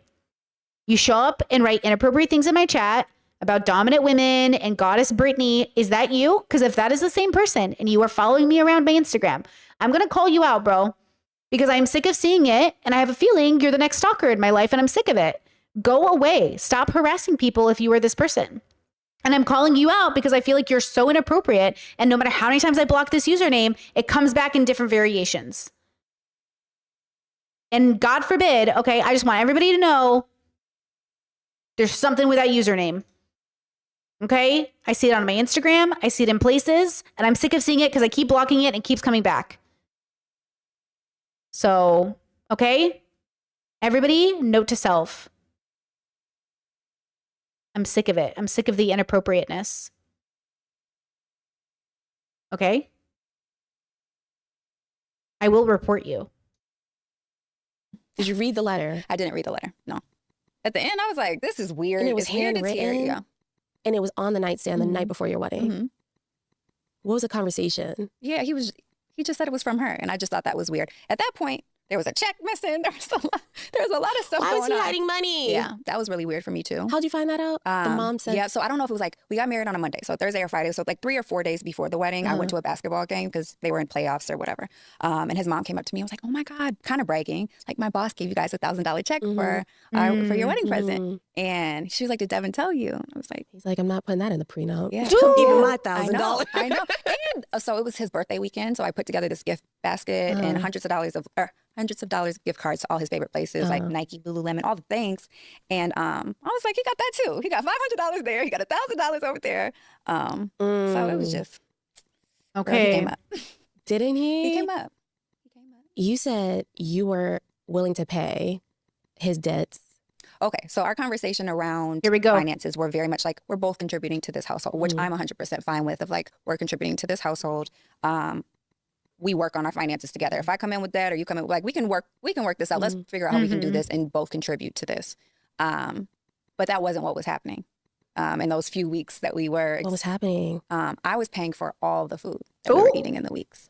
He didn't feed me once, and it's not a money thing. It's a thoughtful thing. Like, you never were driving home from work and thought, I wonder if she ate something. Did you have those conversations? Yeah, we talked. I asked him that specifically, and he was like, I didn't know it was like competition. Oh, to feed me? To feed me?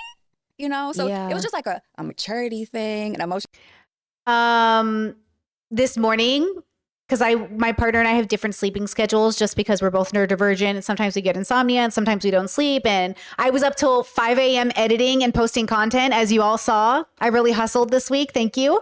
So I got very little sleep today. I got like 7 hours, but I was up all night. So I slept, later than he did. And he got up and went to town and came back, and he was like, I got you something. I was like, you bought me something? He's like, I bought you something. He's like, go look in the fridge. And I opened up the fridge, and it was the biggest block of tofu, smoked tofu. And I was just like, and I posted it on Discord because, that's what love is, girl, when you're in your 30s. But I was like, oh my God. And like, that's the sweetest thing to me. Got me my nutritional yeast, got me 2 kinds of tofu. And I was just like, thank you. Like, that's so nice because I don't want to go to town to get it. Like we live further from the supermarkets that have it. He had to take a bus, and it was just so nice. And I was just thinking like, oh my God, that's love. This is love. That's what all the people say. Like, this is love, girl. Feeding you your favorites, getting you the stuff that you know is inconvenient for you, thinking about the little things. The fact that like, it's really the little things that make or break a relationship. It's death by 1,000 cuts. Or perfect marriage by 1,000 thoughtful gestures. Small, wonderful, thoughtful gestures go a long way. Saying thank you, hugging, kissing, reinforcing, words of affirmation, buying your girl tofu. It really is like these little moments. And so it is these little moments that make and break a relationship. Devin not thinking about her, Devin not getting dinner, Devin not thinking about how stressed she is. Maybe thinking his job was harder than her job. I don't know what his thought process was. It's like, yeah, these things really matter in a relationship. Telling, it was just so many different things at the end that were just kind of rubbing up against each other. Yeah. Do you think age played a role? I don't want to just say age. It's just like a maturity. Mm-hmm. Yeah. Do you think like after you reached out to him and called him, if he hadn't ghosted you, do you think that you guys would have tried to date or work it out? Yeah. So what I've learned about myself through this process is I definitely drive past red flags. Yeah. So the good thing about this process is it requires you to make a decision in 6 weeks. I have dated the wrong man for 6 months. Yeah. So I definitely probably would have like entertained it a little bit longer. I think through the process, you're so emotionally invested and you kind of just get kind of foggy, right? So coming out of it, I think I would have had more clarity of like, this is not going to work. Yeah. This is not going to work. But I wish he handled me with more respect and love afterwards because I deserve that. We didn't need to ride off in the sunset together. We didn't need to be friends if you couldn't handle that. But you needed to treat me with the love and respect that I treated you with this entire time. Yeah. When you were reaching out to him, what were you asking and what were you hoping to get out of it? Yeah, we were talking about a number of things. At the end, there were people on his side who were like, you better get your girl, yelling over to my side. His sister said something kind of snappy. At the wedding? At the wedding. Yes. Wait, what do you mean get your girl? They were like, y'all better get your girl. Like, talking about me. Mind you, I'm in tears. I'm distraught. Like, this obviously I didn't go up here to embarrass this man, to hurt him. So they were very much rah-rah at the wedding. The sister? Yes, the sister, other people from his side. We need to do a background check on the sisters next. Yes. What? Yeah. So we were kind of talking about that, right? Even if we were going to entertain a relationship going forward, I need to know why your family turned on me so quick. Exactly. Like, my dad hugged him. Because and like I told you, his family did not like her. They had hesitations. They thought of her as like a not good enough. I'm sorry. Came from a divorced home. They questioned her religion. They questioned her politics. They questioned her prenup. They didn't like she was modern. They're too conservative. They have the right to be that conservative and to want that for their son, but they don't have a right to think less of Virginia. Because to be honest with you, I think better of Virginia. But that's the bubble difference. Gave him a lot of love and respect afterwards. Like, I'm disappointed too, but you're a really good guy. Like, that's the family I came from. These people exactly. were like, I'm serious. Exactly. Her dad was like, I'm disappointed as well. And her and his family was like, women, am I right? Females, am I right? These females. Yes. If I would have said yes, my last name would have been Buckley the next day. Yeah. And they turned on me so quickly with no understanding, and no Exactly. like grace at all. Like it was such a good moment for me of like, oh my God, thank you. Thank God I didn't. His mother, I think that would have been a horrible mother-in-law situation. Like the way she was like, well, if she wasn't serious about marriage, then why was she in this experiment? That would have been her mother-in-law. Shout out to supportive mother-in-laws. I really have the best mother-in-law. Say yes, Dodged because the I could bullet. have been a part of this family. Yeah. Oh, crazy. Well, it's relatable. First of all, it is relatable. Yeah. It is relatable because you see immediately how you're treated when things don't go their way. Yep. And you would have signed up for a lifetime of battling sisters. Absolutely. And it's like we're signing up for marriage. And you're marrying the family. Yeah. Yeah. We're signing up for a life of marriage. It's not going to be easy. I'm young and I look nice in this wedding gown. This is a great time to be alive. But like, how are we going to deal with obstacles? Right. This was gonna have to call his mom. and answer my phone calls. Like, what? This is how you handle problems. We didn't have a lot of disagreements or problems throughout the process. So this was an opportunity for you to protect me like I had been doing the entire time for you. So it just was very eye-opening. Does he see it as you were protecting him? I don't think so. So I don't think so. Yeah. I don't know what goes on in that head. Yeah. Okay, All the boys this season. Because on the internet, and after I watched it, I'm like, I had to rewind it. Was he addicted a virgin? To ibuprofen? Oh, okay. Oh. So, girl. I think it was just a story about him using painkillers to cope. I didn't really see it as like, I don't know where this is going, but I genuinely just saw like a mental addiction and dependence on ibuprofen. Right? That's what I saw it as. I'm dependent on this thing to keep going, but taking ibuprofen that way is so bad for you. So you cannot keep it going, right? So it's really unhealthy. But like, I don't know if you can be, wait. Am I here? It says my chat got disconnected. Am I here? Or has YouTube shut me down? I see you? Okay. YouTube was like, chat disconnected. You're connected. Chat disconnected. But yeah, I don't know if it was like an addiction in the way that we perceive addiction or dependence, in which that is what he was trying to say. But let's see. The girls look giddy about it, so I don't know why. Let's see. Did we miss something? I'm So like, he you tells took me- 24 ibuprofen? So he tells me and Britt the same story, which I think is interesting because in the process, I think he's supposed to tell the person he's proposing to the story. Right. Oh, So I don't know if that's true. I don't know what that Right. was about. That was something I think I learned through this watching it back. So he tells us this story, and in the moment, to me, it sounds like he's just telling me about a hard time in his life. He didn't Right. talk about the ibuprofen of like, yeah, there were 10, or I would take this many of it. But I know you can't be addicted to ibuprofen. I think it was just like him saying, I went through this really hard time. I had this surgery and I went to God and prayed about it. I was like, that is so good that you have your faith and you know where to go. It wasn't really about the ibuprofen. But afterwards, I found out that he very much felt like he had, a problem with ibuprofen. So people.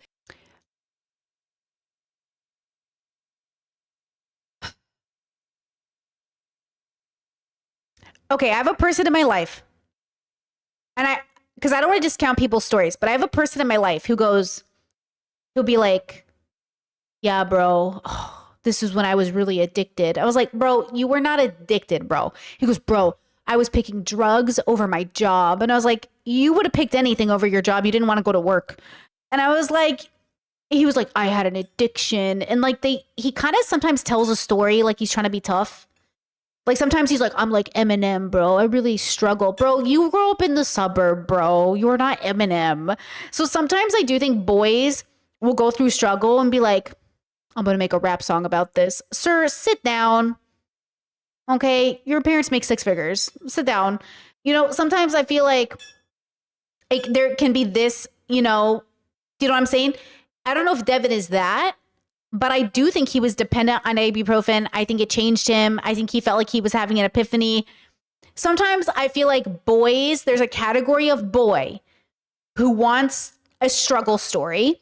There's a category of girl too. And by the way, when I was younger, I was a certain category of girl that was like, you know, oh, like struggling makes you deeper or something.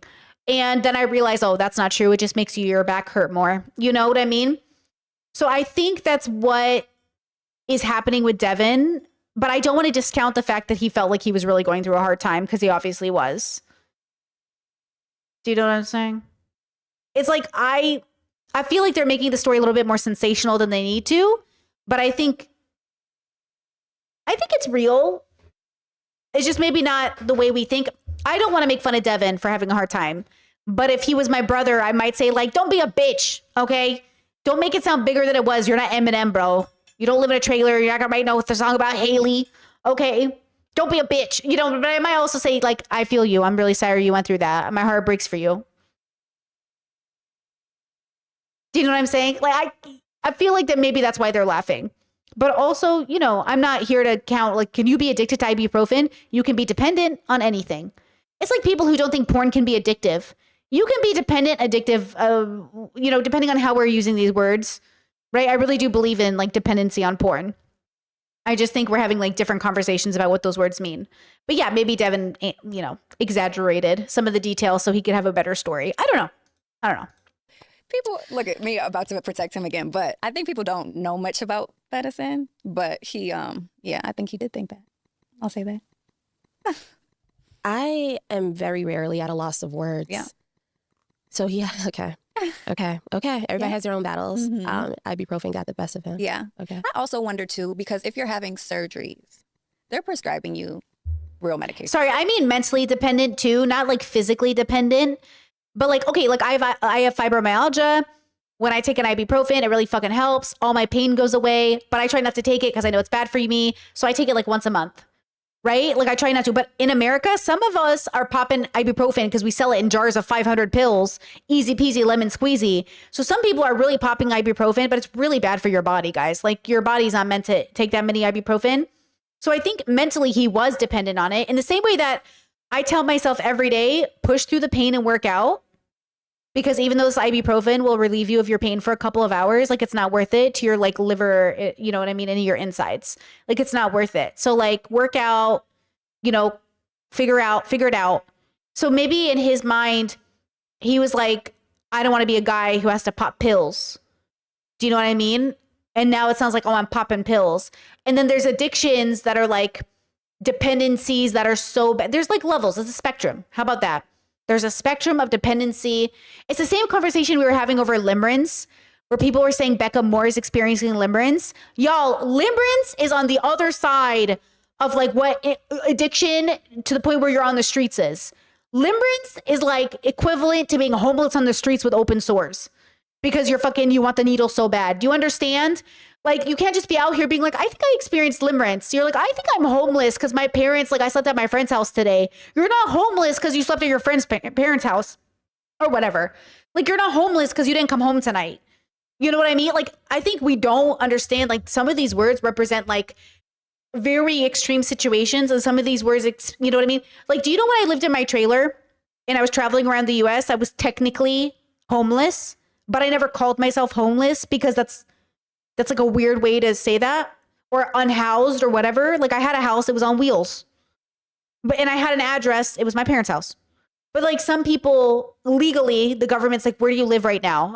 I live on the road right now. They're like, so you're like unhoused or homeless. Homeless is not unhoused. You're homeless. It's like these words mean different things in different bubbles. You know what I'm saying? That's another thing. It's like, is he protecting himself from the, like, what is it? Because when you are hiding from your reality and your real truth, then now we're all confused. So was it ibuprofen? Was it ibuprofen? Yeah. No one's taking 24 ibuprofens and having that be like their core story of, I need to tell this to my They are, though. I'm telling you, boys who grow up in suburbs who want a hard life story, they are exactly those boys. They are thinking it's like worse. They're thinking it's real pills. But I could see him being like, it was ibuprofen, and being like, so deep, bro. You know? He's like, Marshall would get it. The woman that I'm about to marry. No. So what is the truth? Yeah, we don't know the truth. We know the truth. Yes. We know the truth. Yeah. Which is, you know, nothing to laugh about and giggle about, but like, if you're going to protect yourself, do it right. Don't fabricate some story to have us all thinking like, damn, let me. Nah. There is no part of me that thinks he fabricated that story. Because when he was telling it, it reminded me exactly of the guy in my life that has the same like, oh, I was addicted story. And I'm like, okay, you're kind of upplaying this for views, bro. Not take this Tylenol or I'm going to have a problem. Yeah. I don't know. There's a lot of hiding, protecting. Yeah. And now we've all cultivated this story because you refuse to be yourself. Yeah. And then I feel like I have to protect you too. Yeah. Are you how much longer are you going to protect him? At the expense of yourself. Yeah. At the expense of yourself. Yeah. That was the biggest takeaway for me. That is not my responsibility to protect a grown man. And you don't even know who you're protecting. I know. You don't even know what you're protecting. I know. He doesn't even have a full image of who he is and who he wants to present. Yeah. So now you're jumping through hoops trying to figure out, do I protect his politics? Do I protect his religious beliefs? Do I protect his ibuprofen addiction? Like, you don't even know what you're protecting. So now you look silly being like, people, you know, like, what are we talking about? I agree. What are we actually talking about? I agree. I know. It's hard. I do think culturally it's very normal. Unfortunately, I think we're protecting Black men. Yeah. I think that it's very common. Yeah, because the world is already against them. I'll be real. She's specifying Black men, but I will just say this right now. Under the patriarchy, it is 100% ingrained in women to protect men, to make excuses for them. I mean, look at the way Kyla went so hard for Steven after the accusations came out.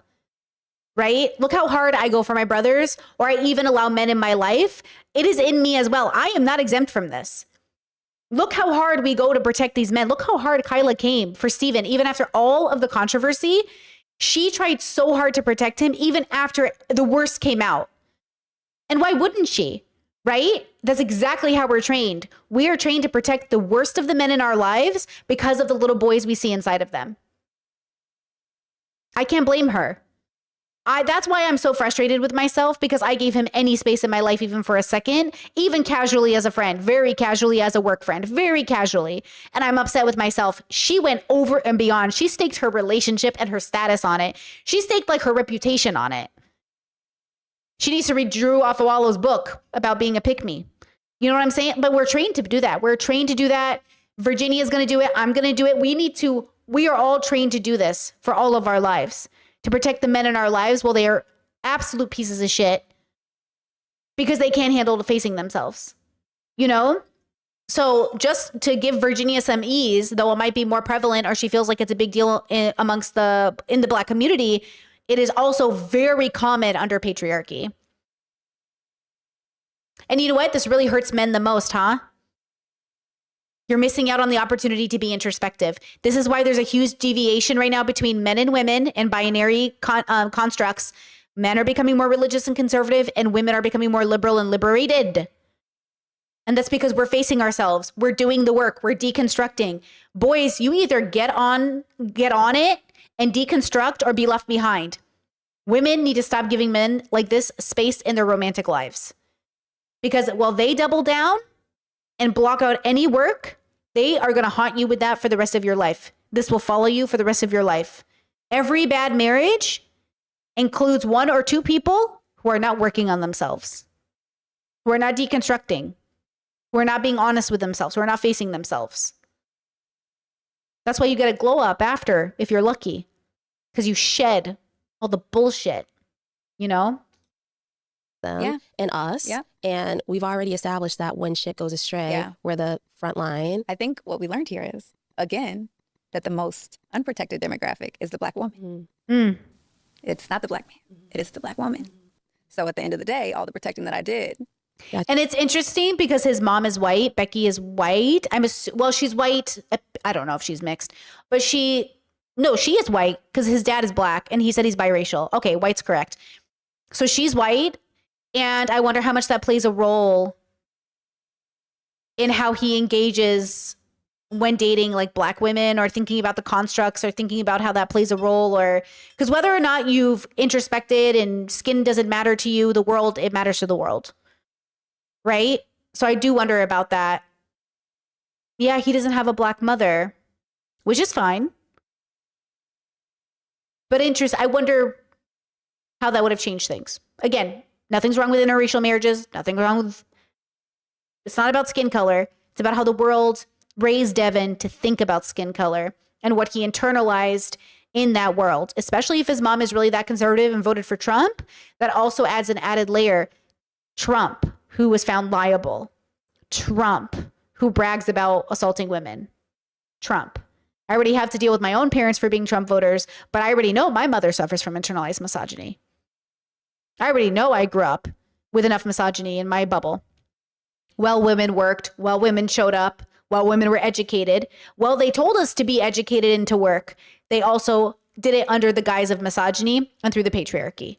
I get it. But also, I wonder how it impacts things. That you wear. Got me unprotected, very much unprotected, very much left for dead. Yep. And still to this day, he hasn't reached out to say. You saw him at the reunion. Yeah. No accountability. Yeah. You know, we're learning and we're growing. So you guys were like, in essence, the only Black couple, which I experienced on mine as well. Yeah. How do you feel about this season being so white? Yeah. It was really unfortunate. Is that like a kind of picture of Minnesota? No. Yeah, Okay. good question. Okay. We have the highest Somali demographic. We have the highest Hmong demographic. It's pretty diverse. Yeah. Yeah. So it was unfortunate that there wasn't more diversity on the cast. I think that there were 4 men who may have identified as Black men. So 2 African men and then 2 biracial men. There were more Black women. There were 5 Black women. But the Black men on the cast have said that they usually date white women. Oh. Yeah. So Devin, this wasn't in the final edit, but Devin in the pods tells me that his type is Alicia Keys. Okay. Okay. Okay, well, he probably gonna like me then, because I fall into that a little bit. Yeah. But later, I found out very much that he normally dates white women. So a little dishonesty with that, but also it's a problem with diversity in the cast and us, connecting. Did you connect with any of the other Black men or any? Yeah, I dated a few other men in the pods. I didn't. Devin was my strongest connection, but up until the end, I had a few other. I think after the first day, though, I did go in and talk about faith. Yeah, and I talked about wanting kids. Yeah. And it's interesting, like the cultural filtration around those things, because I do think I lost a lot of white men in that part of the conversation, because I don't know if it's a cultural disconnect, but I think they heard conservative when I said that. Yeah. But like from a Black perspective, it's like we've always had our faith, and it was like such a strong thing. So I think that there was like a cultural filter there. So I didn't see most of the white men throughout after the first day. You are beautiful and successful and so sweet and elegant. And I mean, I could write a list of things that you are. One, why are you so single, and why do you think it's so hard for us to find men that vibrate on the same level as us? And I don't know, like you would think that when you offer all these things that the line would be wrapped around the door. Why do you think it's so hard? That's a really hard question, because I think I'm still trying to figure it out. Yeah. I think I'm surrounded by strong Black women. Because you're looking for your high compatibility partner. You're not just looking for anybody. Plenty of people would date Virginia. Virginia is literally a 10. She's gorgeous, beautiful, smart, everything. Just like a great family, great. But it doesn't matter. Being great isn't enough. That's why your life cannot be defined by your dating partner, because you're not looking for just anybody. You're looking for a high compatibility partner. And though there are millions, what are the chances you run into them? Probably higher now that she's been on Netflix. But ultimately, right? My high compatibility partner, one of them at least, was in Europe. I live in Europe now. Girl, I moved countries, which was better for us. I'm so sorry. Shout out to my Americans. I know y'all are suffering. I feel very grateful not to be there right now. But like, I wouldn't have thought about it that way until I actually learned to think about it that way. Until I changed my actual perception and realized like, oh, I'm going to look for high compatibility. There were plenty of people. I was going on lots of dates. I just wasn't finding my person. And people would say, don't you think you're being picky? People would say, don't you think he's nice? She's nice. I don't get it. What's wrong with them? And I'm like, they're not who I'm looking for. This isn't it. And within 2 weeks of meeting my person, we went on the first date. And by the end of the first day, we're like, this is serious. 2 weeks. We talked And 2 weeks later, whatever it was, that's at least my memory. It was 2 weeks. We went on our first date. And then that was it.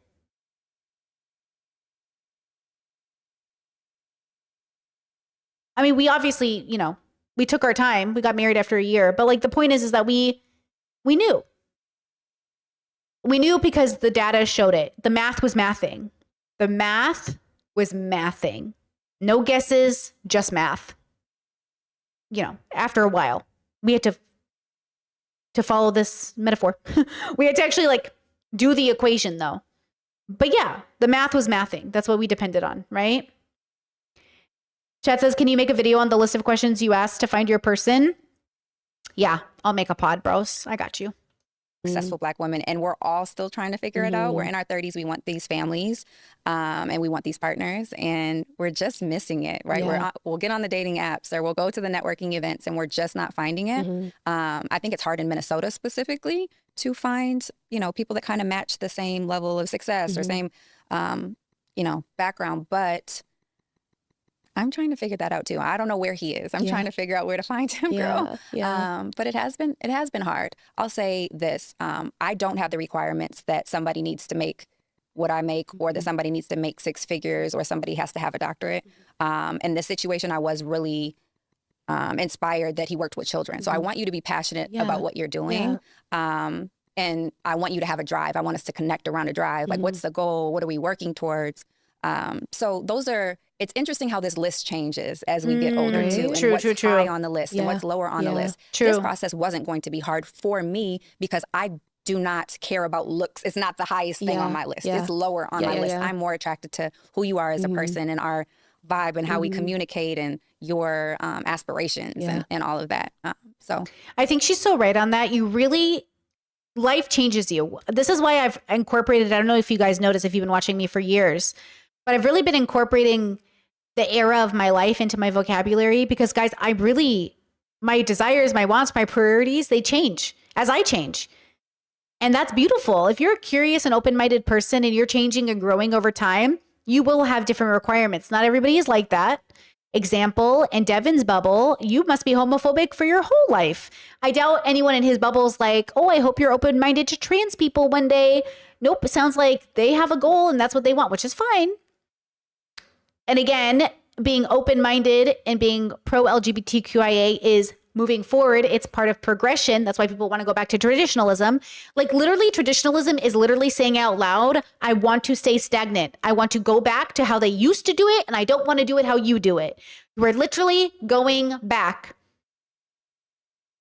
So if you're a person who's always moving forward, who's always going, you know what I'm saying? Like, you're going to change because you have to. Because reality isn't the same. Our options aren't the same. We have more options. We have different ways of viewing the world, right? Right? Discord said, Brittany, can you make a podcast about the va-va-voom, but not necessarily prioritizing looks? What it means when you say your partner will look how you like, but how it shouldn't matter or be the defining factor? Yeah, for sure. I have. Yes, I will write that down. Yeah. Girl, when I find them, maybe I should be taking notes from you. Girl, please. Girl, it's so inspiring. But do you feel like your standards have changed now? Oh, yeah. Yeah, absolutely. I think I was just getting to a point where I was like settling in a lot of areas. I was settling and watching it back, it's painful for me that I was settling a lot. And I think I was shrinking myself to match this man. And now I have no interest in doing it at all. Like, settle for what? It was a very slippery slope, you know? It was like settling and settling and more settling and more settling. But now I'm interested in freezing my eggs and taking my time and not feeling like I need to be rushed. I do want my partner and I do want to have a family. I used to say I wanted 6 kids, but I don't know if I want 6 kids anymore. But I'm going to take my time and find the right person and not rush down the aisle to the wrong man. Yeah. What are some of your deal breakers now? Yeah. I do want to be in alignment with these core values. I do not want to build a family in a divided home. That is really important to me. I think love for me is protection and loyalty. And that's really important to me. So if any sign of you're not protecting me or being loyal over here, that's a deal breaker for me. I like acts of service. And I need you to show me that you love me. I don't want you to tell me you love me all the time. I want you to say that, but I want you to show me through your actions of, you know, I get this coffee, so you bring it to me. Nice. So I want to, and I don't know if I've ever experienced that type of love, but that's what I want. And I want to be clear that that's what I want, and I want to stand, you know, behind that. Do you think like your experience like dating on Love is Blind is going to make you ask those questions sooner. Yeah. This was such a great experience for me. This has pushed me to ask the hard questions, like dating with intention, dating with the intention of marrying, and like See. That is the difference between me and my 20s. In my 20s, I thought I was dating with intention. I was like, okay, I'm ready to get married. I'm dating with intention. I was not dating with intention, girl. I was not dating with intention at all. I thought I was. But in my 30s, when I actually started to do it, game changer. Absolute game changer. And to be fair, my story, not your story, but my story, I needed to figure that out the hard way. I need to really understand what it means to like date seriously. I also had to work on my mental health. I had to go to therapy. I had to stop being suicidal. By the time I met my partner, I had dealt with my suicidal ideations, attempts, desires. Like, you know, it's not something that's a part of my life now in the way that it was my whole life since I was a kid. And so for me, it was easier because one of the conversations I would have with my partners when I was dating was around suicide. Am I allowed to kill myself in this marriage? And I know that sounds really shocking for some people to hear, but it was a real conversation I had to have with people because I was like, I'm suicidal. I don't think you get it. I want to die. And I need you to understand that, like, what if I kill myself? And partners would say, like, I can't marry you if you're going to kill yourself. And I'd say, okay. And that is a conversation that was fair. That is like a very fair, but I didn't want to lie to them and then have them be surprised one day when they realize like, oh, Brittany killed herself, right? And that's a very specific relationship to have. So I went to therapy and I worked on it. And now my partner and I, we believe in the very big difference between suicide and chosen death, right? And yeah, we're not going to kill ourselves, but we might one day do chosen death, meaning reasonably with government intervention. Maybe we have Alzheimer's, dementia, some sort of terminal illness, and we decide to end our life, which is different than being pushed into a corner, which I think is what suicide is, right? So yeah, I was not suicidal the way that I had been when I met my now partner. So I could date with much better intention for a future in which I could guarantee them a partner that wasn't going to kill themselves, right? Like I can guarantee that I'm not going to kill myself. And that's really great. That's awesome. That's like a promise I was never able to make until I turned 30, roughly. You know, I could never make that promise to anybody, but now I can make it fully confident. And yeah, Chad says a lot of us autistic people have been suicidal. That's are saddening. You are more likely to kill yourself if you're autistic, which makes sense. I think a lot of my suicidal ideations came from a relationship with my autism. And then of course, like, you know, obviously I was diagnosed with BPD, especially around the suicidal ideations. But looking back, I wonder how much of it was also the fact that I was autistic. I mean, I had to play a role, right? But yeah, not knowing where you belong, feeling cornered, feeling, you know, alienated, people assuming the worst of you just because of the way you exist in the world and you know you're not a bad person, that would drive anyone to kill themselves. That's what I'm saying. I'm saying don't be mad at me that you were the one put me in a corner. You know, that's why I say suicide isn't about selfishness. Suicide is about desperate. You're desperate. And the only solution you can come up with is killing yourself. And that's why I say don't kill yourself today. Okay? Because of people, but I know why you think you should do it. Because I've been there. And I'm not going to fault you for doing it, but I'm going to let you know, like, you don't have to kill yourself because of other people. You don't. But you might not know it yet because you might not have the tools to realize it. Like I didn't for most of my life, you know? So yeah, dating with intention, total game changer. You really I wasted absolutely no time when I was dating with intention. And even the time that I spent, like there was one person I went on a few dates with and we talked for a few months and they were the nicest, sweetest human. And that was not even time wasted. I learned so much about myself through that little bit of time we talked. And it was such a great experience, but I'm glad I said, no, you're not my person. And I was right. But everybody else had like one date and I was like, I'm good. Like I can tell. 2 dates, I'm good. I can tell. You know, I can tell. I didn't need 6 months. I didn't need a year. I didn't need to move in with person. I could tell. But that's because I had already gone through the hard part. I had the data. I was better at math. by the time I reach my 30s. Us aligning our lives with each other and not just, oh, this feels good. Yeah. I think I'm somebody that definitely goes by, oh, I feel this way. And it's like feelings and logic need to match up if we're going to get married. Yeah, Exactly. 100%. And I feel like Oh, that's the va-va-voom, by the way, and the resume. The resume is the logic and the va-va-voom is the feelings. And they need to match up for high compatibility. That's what that is. I'll do a whole podcast on it. I'll give you examples. I'll work on it. But that's what that is. Va-va-voom is the feelings, the attraction, physicality, emotional, butterflies. That has to match. And the logic has to match the resume. And once they match, that brings you up to a high compatibility partner, which allows you now to feel like you found the one and only, even though there's not one and only. But it fucking feels that way. It feels like magic. When you are so statistically compatible, it feels like a romantic movie. The best kind of love story. It feels like Disney. It feels like, how could I have ever been with anybody else? Even though you know you could have been with anybody else who is also high compatibility, right?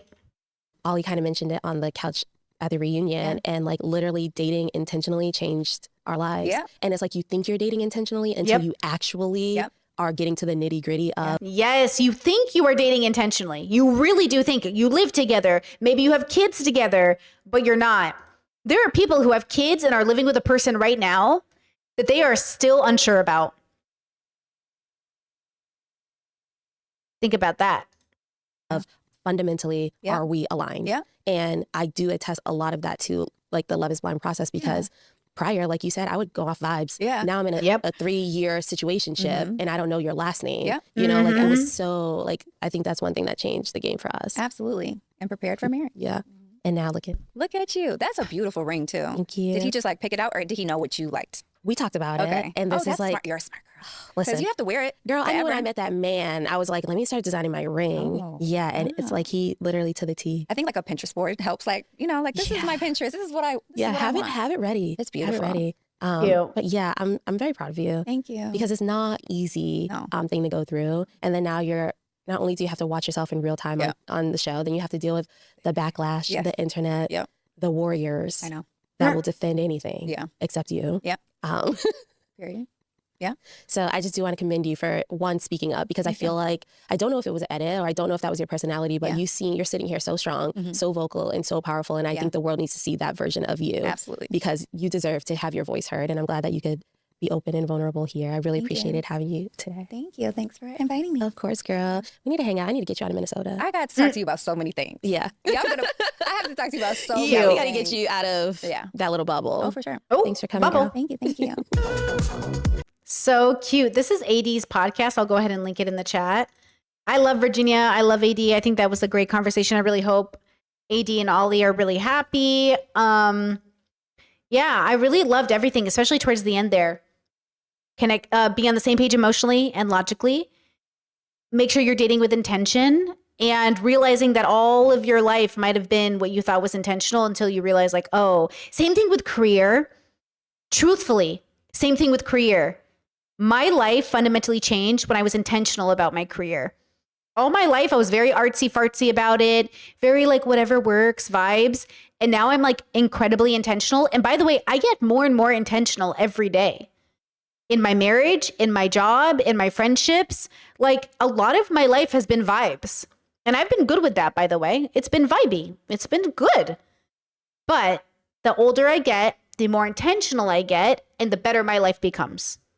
So I definitely love that vibe. All right, girls, we did it. That's all I had planned for today. I'm going to go ahead and finish editing BoJack Horseman Season 3, Episodes 1 through 3, so I can get that up for members. Thank you for being here. Thank you for being a member. Thank you for liking the stream. Thank you for being a patron. Thank you for being here and participating. Oh, just FYI, if you join Patreon for this month, and only this month, as of right now for spring, there's a 25% discount code at the top of the page, especially, I think it's for specifically for new patrons possibly. But be 18 plus, come join the Discord, come join events. We have a bunch of events coming up. Come join us for them. They are 25% off right now, Patreon. Come join. If you've been curious, come join at a discount. If you like it, stay. If you don't like it, we were happy to have you there. Okay? Come join the Patreon. Join Discord, support the content. It really does help. It means everything. Please like the stream before you go.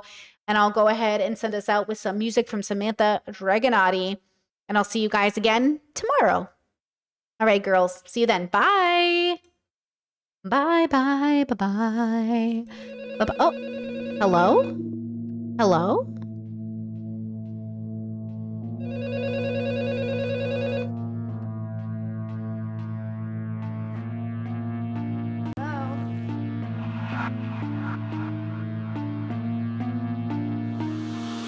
What's your favorite scary movie? Who is this? You tell me your name, I'll tell you mine. I don't think so. Why don't you want to talk to me?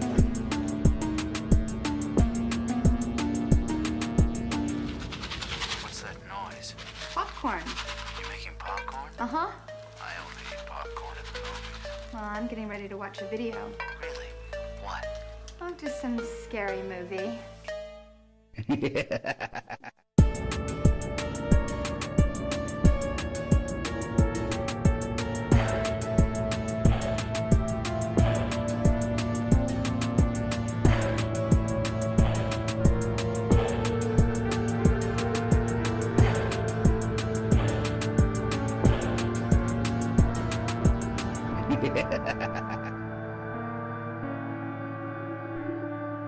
Can I be the helpless victim? Okay, let's see. No, please don't kill me, Mr. Ghostface. I want to be in the sequel.